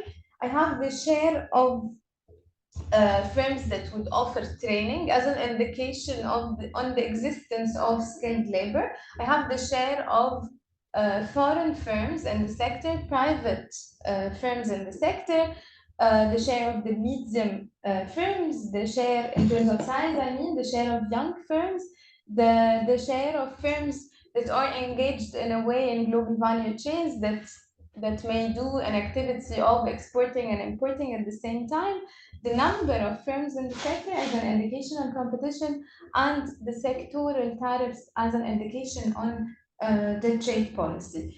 For the macroeconomic conditions, I look at them into two different ways, the tools and the outcomes. So the tools are going to be the instruments that are used by the policymakers in order to achieve a certain objectives. They are, in a way, the policy levers of the macroeconomic policies. And the outcomes would be the consequences of these tools. I look at the macroeconomic conditions as a 5 years average because the World Bank Enterprise Surveys data, they are available, for example, like if we take any country, for example, we could be having a survey like at a point 2012 and another survey at a point 2018. So that's why I thought that taking the macroeconomic conditions on a 5 years average would make sense in order to match it with the World Bank Enterprise Surveys data. And I also control for the business cycle fluctuations. I'll explain in details precisely how do I measure this. I have a dummy for the downturns. And I have, of course, country sector year fixed effects and the standard errors. They are clustered by country since I'm trying to measure the impact of the macro conditions that are at the country level on the structural change or the resource allocation term that is on the sector level. So this is just to give you a flavor of the data. This is the World Bank Enterprise Surveys data. So it's the firm level data, but the sector average data that is stemming from the World Bank Enterprise Surveys data, which is on the firm level. So just some details on how do I measure the macroeconomic conditions. So let me remind you that I look at the fiscal monetary exchange rate policies. So for the tools, which are the instruments that are used by the policymakers. For the fiscal policy, I measure it as the tax rate. The monetary policy, I measure it as the policy rate. For the exchange rate policy, I measure it as the exchange rate regime. I mean, to what extent the exchange rate is flexible. The Reinhardt-Rogoff de facto classification, I mean. Macroeconomic outcomes would be the other side of the coin, the consequences of the macroeconomic policies. So I look at the exchange rate misalignment, the standard deviation of the REER, which gives an indication on the exchange rate volatility, and I try to measure the fiscal and monetary policy's extent of cyclicality. So for the fiscal policy, it's going to be the correlation between the cyclical component of the real GDP and the cyclical component of the real government expenditure that I calculate using an HP filter. And I have a similar measure for the monetary policy cyclicality, which is going to be the correlation between the real interest rate and the cyclical component of the real GDP. For the business cycle, it's going to be a dummy that would take time for the downturns. So it's an indication on the recessions in a way. So it would take one when the output gap as a percentage of the potential output is lower than -1%. And I follow basically the existing literature. This is again to give you some flavor of the macro conditions data on the country level. And then finally, I try to introduce some heterogeneity in the measurements of the macroeconomic conditions. So instead of trying to measure the macro conditions at the country level, I try to also measure them at the sector level. So for the real exchange rate, the idea of the real exchange rate is that we're going to weight by using the overall trade shares, whereas in this measurement, I try to compute myself a real by sector, whereby instead of having the overall trade shares, I would have the trade shares by sector. So therefore, I would have a real that would vary by sector. For the business cycle, I have an index that would give an indication on the exogenous demand variation, which is going to be for each and every sector. It's an output weighted average of the percentage change in activity of all other sectors that purchase products from that sector that I calculate using the EORA database. And finally, for the fiscal and monetary policy cyclicality measures, instead of measuring them using the overall GDP, I would measure them using the sector value added. This is the details related to the previous slide. Can I ask you a question? Sure. There's a lot of stuff on misallocation done for advanced economies. Have you seen anything like this done for advanced economies? Trying to no, just in advanced economies. I wonder if this has been done, or I mean, if something similar has been done for advanced. For advanced economies, I don't think I have seen in the literature something that would look at all macro conditions altogether. There is some work, but separate, rather separate. Let me check. This is just the details on what data precisely I use in order to compute the sectoral measurements of macro conditions. I can skip this. But I mean, I guess this does connect a bit to things like the scarring effects of recessions and so to what extent John Haltelanger type of stuff. Yeah, I mean, it's not exactly macro conditions and resource allocation, but there is In the US, especially, there is some work on the impact of the recessions on the resource allocation. Yeah, that would be the work of Bartelman, if I'm pronouncing his name correctly. Yeah.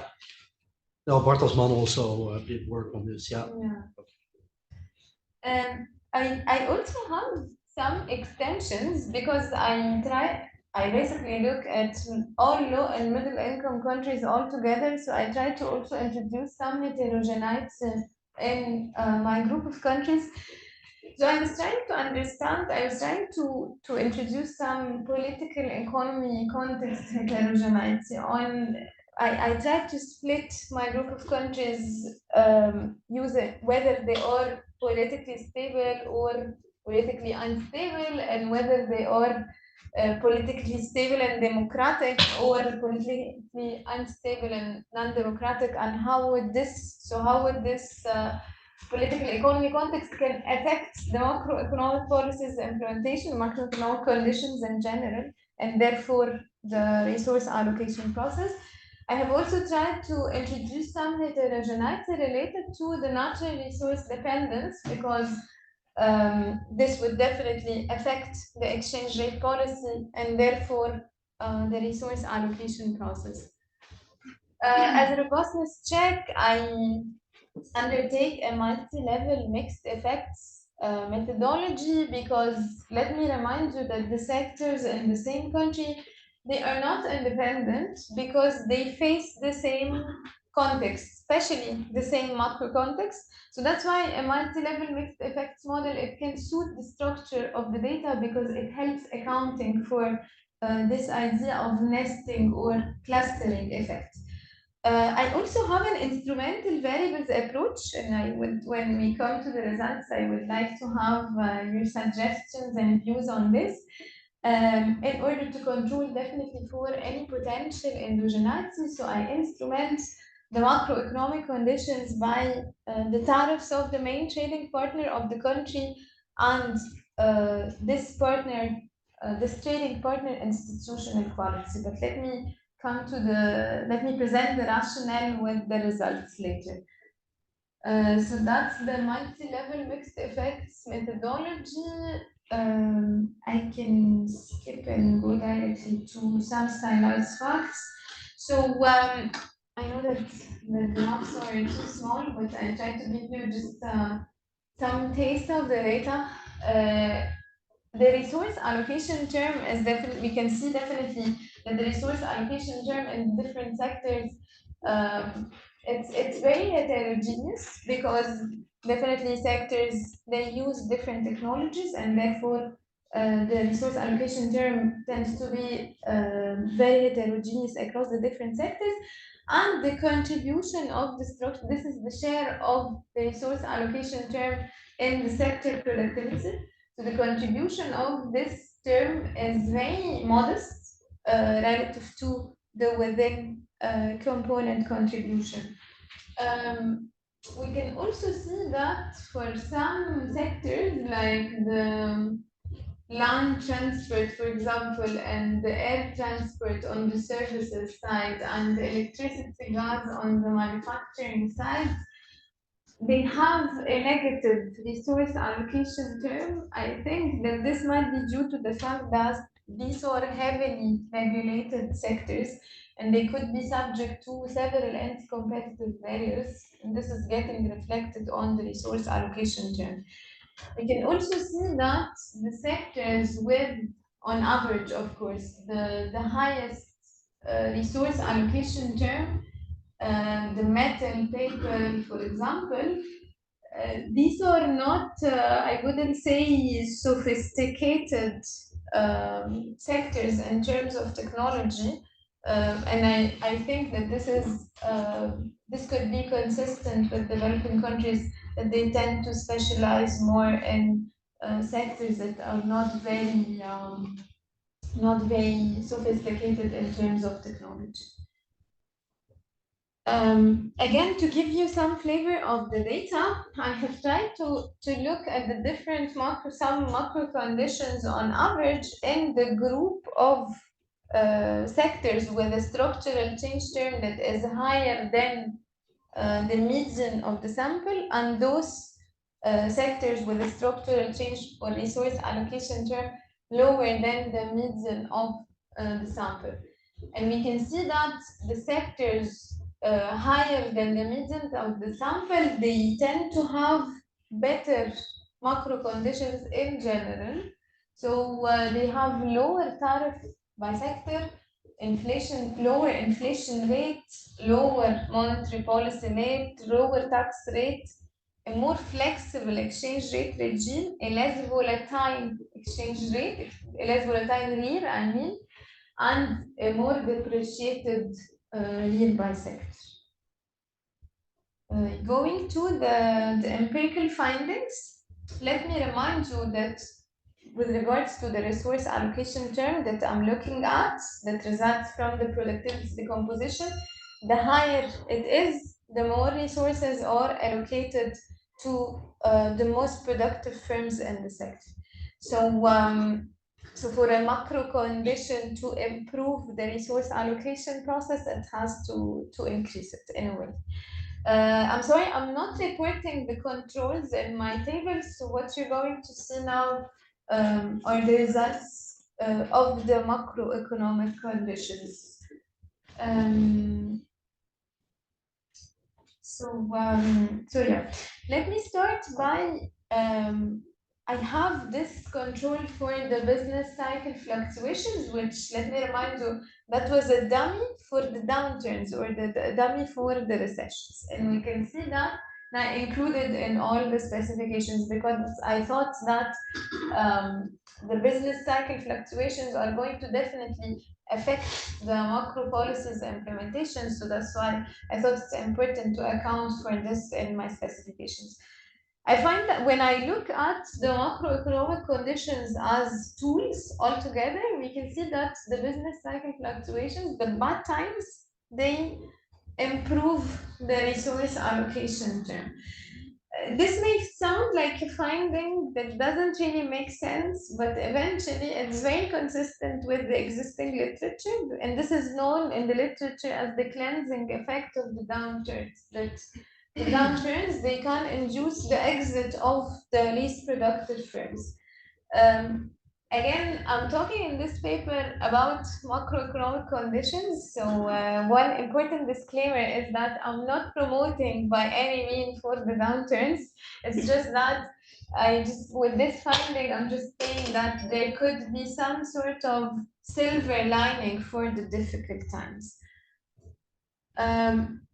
When we look at the policy tools altogether, we can see that the monetary policy rate, higher monetary policy rate would reduce the resource allocation term as per column 1.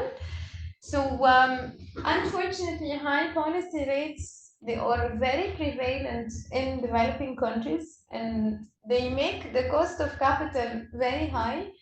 And I believe that this would reduce the resource allocation term because the availability of financing is very important for the structural change process to occur, because this is going to affect the extent of the financing that is available to firms, and therefore it would affect their investment decisions. When we look at macro conditions and outcomes, so some thoughts here. So misalignment of the exchange rate, so it would reduce the resource allocation. So here the misalignment, the positive values indicate overvalued currencies. So overvalued currencies would reduce the resource allocation. This is very consistent with the literature because a competitive exchange rate can enhance the importance of the tradable sectors within the production structure. And I think that a competitive exchange rate can have a sort of a dual role. It can definitely be a tool for macroeconomic stability, but at the same time, it can act as an industrial policy tool because it can, and because an increase in the relative prices of tradables can foster the structural change. Regarding the... Just a very quick clarification question. So this country fixed effect, so this WBS rounds it's not available for every year, right? So how did you country it's that? Not yes, it's not available for every year. So so that's why I take the macro conditions as a 5 years average in order to match it with the enterprise surveys. Right, and you have multiple countries in your sample. Yes, I have, and there are this is cross-sectional. This is cross-sectional. Yes, there is a time dimension as well, because we can have, because you have multiple, yeah, exactly. But you only have it for the years where you have the multiple rounds of surveys for one country. I mean, but the rounds also don't match. So, for example, we don't ask the same firm every round.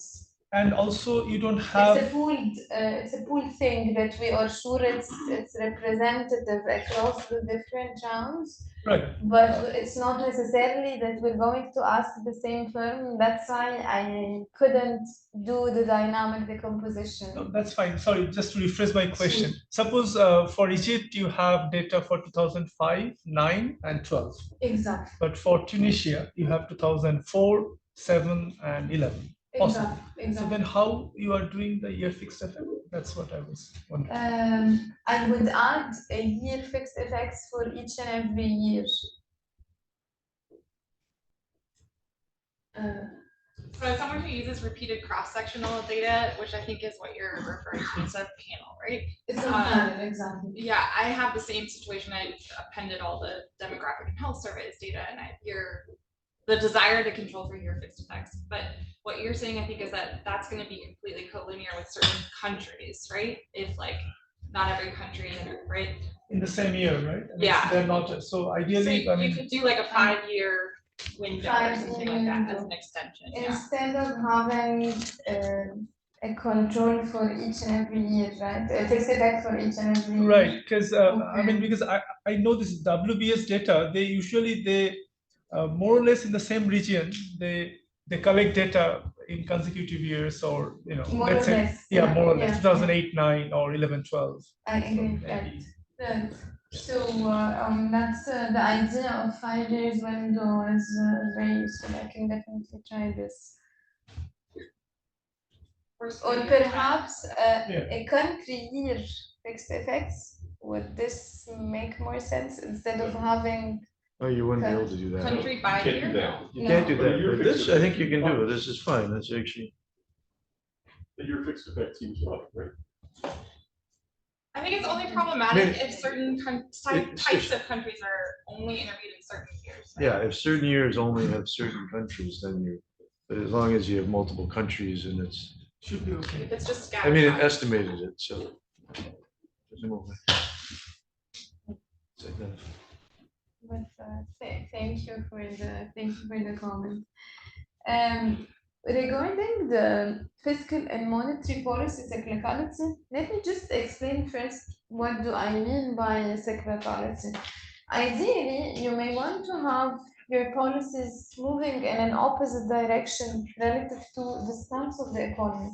Why? Because, for example, if we are in good times, you may want to spend less in order to save for the upcoming bad times. So that's why fiscal policy counter-cyclical fiscal policy can be useful. But again, how can the counter-cyclical policies be useful for the resource allocation or the structural change process in developing countries in particular? So developing countries, they can be vulnerable to the exogenous shocks related to commodity prices and the external financing swings. And at the same time, the dynamism of the production structure would relate to firms' capacity in investing in the innovative activities. And these investments would definitely depend on firms' access to finance. So that's why the counter-cyclical policies, they can help firms to preserve their investments even over the business cycle, even in the difficult times. So that's why the fiscal policy pro-cyclicality would reduce the structural change, and monetary policy counter-cyclicality would increase the structural change. Do you have an explanation for why your two coefficients have opposite signs? Yeah, because it's I'll tell you in just a second. They have opposite signs, and this is related to how do I measure them, because the fiscal policy, it's the correlation between cyclical component of real GDP and real government expenditure. So a positive one indicates pro-cyclical fiscal policy. Whereas for the monetary policy, it's the correlation between the real interest rate and the cyclical component of the real GDP. So a positive correlation indicates a counter-cyclical monetary policy. So it has to do, the sign has to do with the with the definition of how do I calculate it. Yeah, okay, I think that part I get it. I meant the two coefficients for fiscal policy, but across the two different measures. Across the two different, yeah. For the, yeah, here for the value added, just a clarification also, maybe you can have some insights on this. I was focusing more on the sales per worker. This is something that I did not clarify while explaining the data. I focus more on the sales per worker because I find it more comprehensive in the enterprise surveys. It covers the manufacturing and the services sectors, whereas for the value added, it only covers the manufacturing. So it's like, even for the observations, it's less. So it covers only the manufacturing sectors. How do you measure value added? Value added, it's already measured in the enterprise survey, so it's the output minus cost of raw materials and intermediate goods in production. So perhaps this has And to for do with services, the... they don't have questions. Exactly, they don't have a similar question. So, but yeah, perhaps I have to... For the sales per worker, maybe you can split the sample between manufacturing and services and trying to see whether I get the same effect.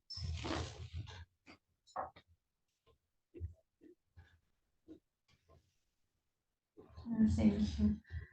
And then, how much time do I have?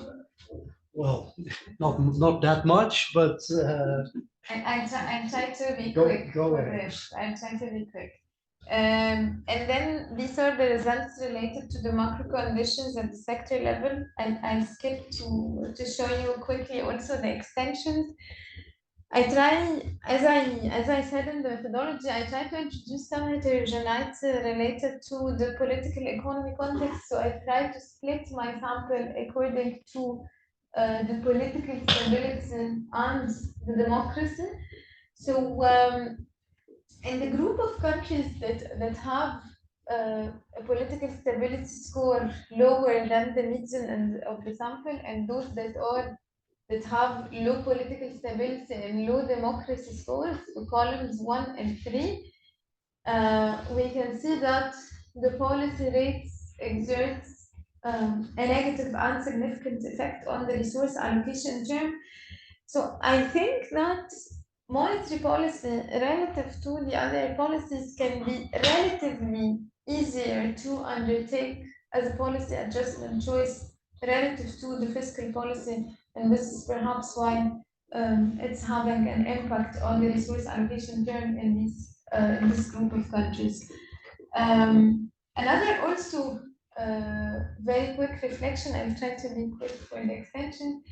For column 4, for example, in the group that has high political stability score and high democracy score, we can see that a more flexible exchange rate regime and lower corporate tax rates would be useful for the resource allocation process. Higher tax rate would reduce the resource allocation process, and the more flexible exchange rate regime would increase the resource allocation process. I believe that the less democratic regimes are usually the ones that would maintain their exchange rate regimes fixed in order to channel the economic wealth to their cronies. So most probably the more democratic regimes, they would be interested in more flexible exchange rate arrangements, and they can have like more incentive to adjust the tax rates and make the tax rates more competitive in order, to make their business environment more competitive. Another extension also very quickly, I was trying to look at how the natural resource dependence can affect the exchange rate policy implementation. And we can see that for the group of countries with high fuel exports, in column 3 and in column 5, for example, we see that a more volatile exchange rate and a less, a more flexible exchange rate regime as well in column 5 would reduce the resource allocation process.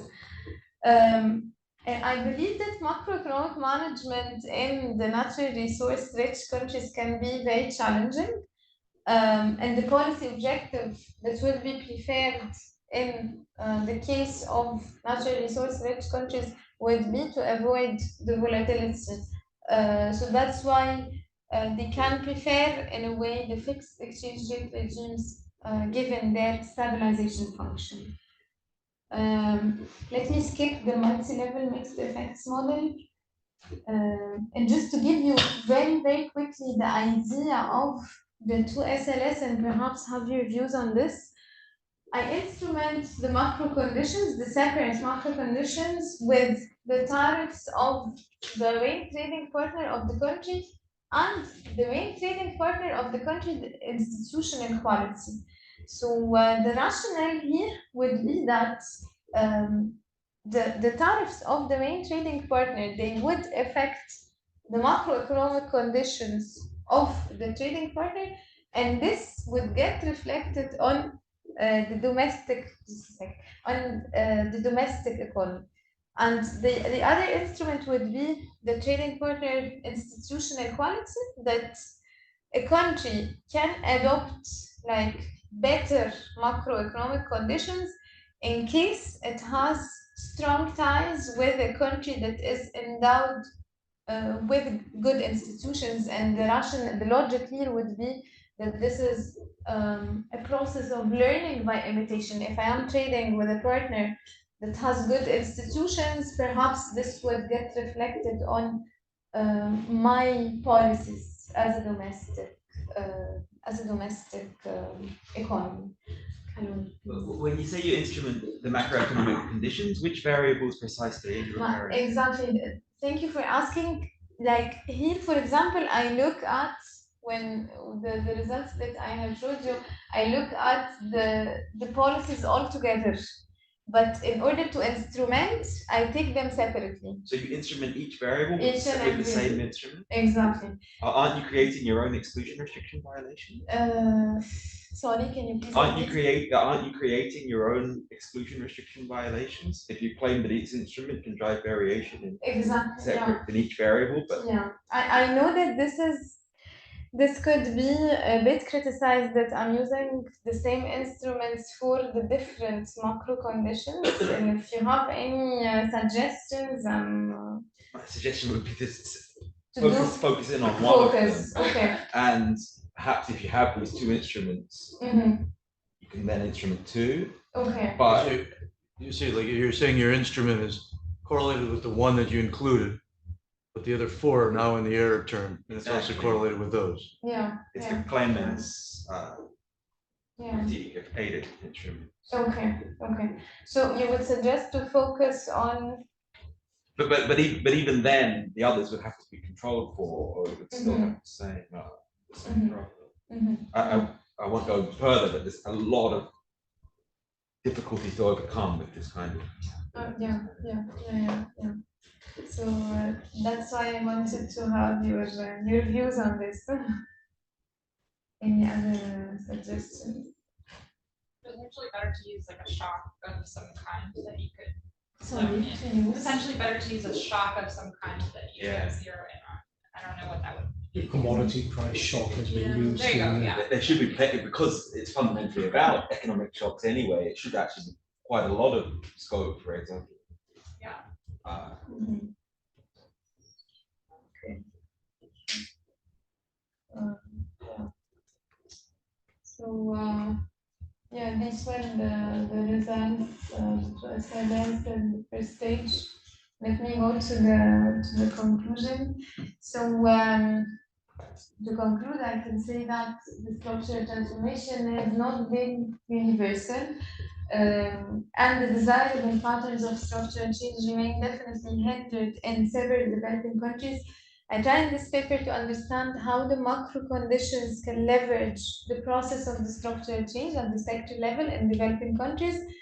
My results show that high policy rates, they can undermine the structural change process, and a competitive exchange rate and counter-cyclical macro policies, they enhance the structural change. And the business cycle downturns, they foster the structural change, again with the disclaimer that I'm not promoting for them. These are the results of the expansion under Boston's check. And finally, from a policy perspective, I think that the sound use of macro policies could help developing countries accelerate the structural change process. I think that macroeconomic stability shouldn't be compromised. It's very important for developing countries, but at the same time, an exclusive focus on macro stability can be a bit insufficient, and it could be useful to go beyond the concept of macro stability and to undertake counter-cyclical policies. And finally, an active exchange rate policy can play a sort of a dual role. It can act as a tool for macroeconomic stability, and at the same time, it can help inducing structural change. And on this note,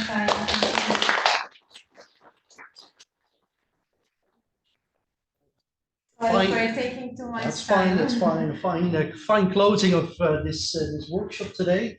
Thank you all for participating. Going by the bus schedule, we now have about an hour and a half until our pickup for dinner. If I'm now looking at Doug and Joe. Yeah, that's perfect. Yeah. Let's give Robert a round of applause.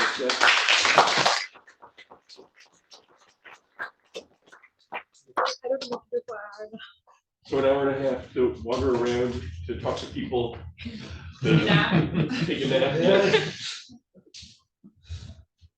Thanks, everyone. And then tomorrow, we start at some sufficiently early time. I think it's an 8:15 pickup from the hotel. Yeah. And, So sleep in. You gain 5 minutes Yeah. today. 8:50 we start off with the opening. Do we have anybody here that's local? I wonder if there's I mean, the weather's so nice, you go for a walk. I know a great place nearby. Calendar, so we can go for a kayak. So very nearby, there's actually a mangrove park where you can have a walk. Oh. And it's 5-10 minutes by taxi, probably 10 minutes. Oh, you can actually walk. We Yeah, did it's a 5 to walk 10 minutes by because, taxi. because Callum didn't want to go kayaking. But then you have to take a taxi to the park, and then you can have a walk there. That's. And how far away is dinner, walking distance? You mean you can't walk there because there's no. I really honest, I don't know. You can't walk here? I'm sorry. It's not. I'm not local. Like structurally or? No, I presume the dinner is more in the central area. But it's also nearby. Is it? No. It's close to the campus, from what I So, understand. so the park you're talking about is 5 minutes from the hotel or from here? From here, no, 10 minutes. I think there are only roads connecting ports. And there's like this highway crossing here. Google Maps does suggest a walking route of about 50 minutes. Yeah, I see it. And it doesn't look particularly appealing. At least, Walk around here. Something tells me kayaking would be longer than 50 minutes. I'd be spinning in a circle.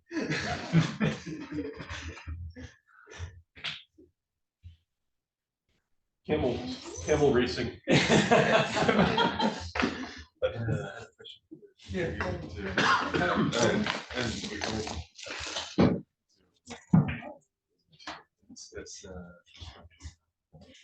It's just a thought that I wrote well, a question as well.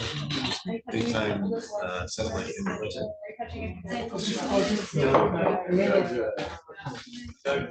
Only for the math, not sure how well it would Interactive with you. You gotta sit first. It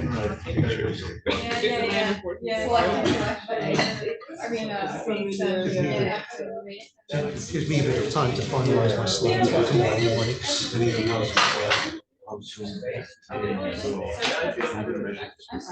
do not. Very similar, not that similar, but pretty similar to your paper. So it was interesting. Yeah, I mean, when I STEG work, actually, yeah. I know. Just having a different measure. I noticed you became a graduate student. So did you, right? Mine, I think they just kept it there. Oh, they did? Yeah, so Hagen, just before. Because I didn't know what the stickers meant. I'm like, how come somebody just stutter? Oh. And then I looked at it, and finally I noticed the vibe. Sorry? So Hagen actually, just before we had it up for Christmas, I think it's 22nd or 23rd of December. Workshops in this way also. Which is taking place today. Danny asked for it, didn't have 6 months of inspired. Can't imagine having order questions.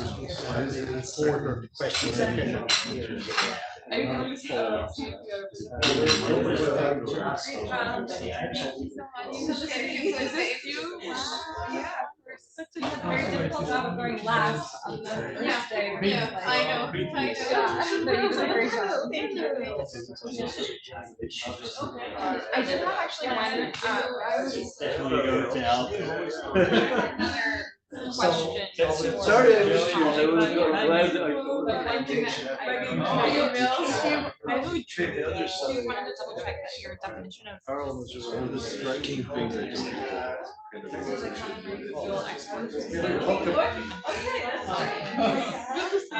In person, yeah, I mean, not you guys, you're not everyone, but one of you. How far apart Yeah, things so are. the project updated. Like solve that.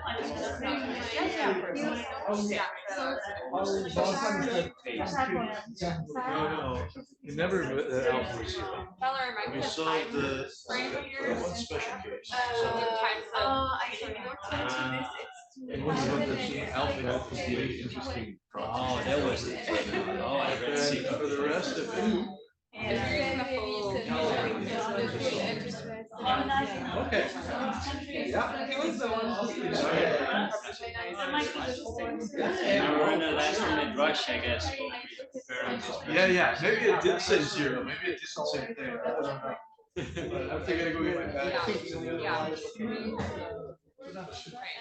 Right. Intersection. Do you know?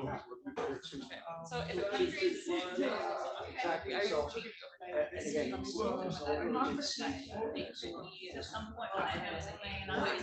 in the area. exactly, and we know that it can be that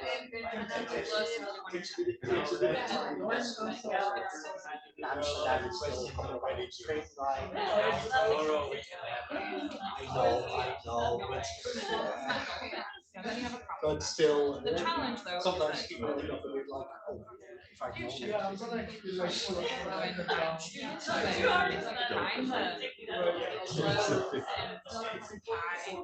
Oh, that's great. Maybe For 1 year, I also even working there for 1 there's a time when Rob and I are average credit. oh, that's double. That's a even greater proposition. In September. Be eager to accommodate that. But even solo visit also, so strict. Thank you so much. I know, right? And then this. It's also fun. Is it your first time in this area? Yeah, no, I've come to the country. We never had this clear like shared class, right? And then maybe that's actually the thing. If I have a work, I mean, people forget because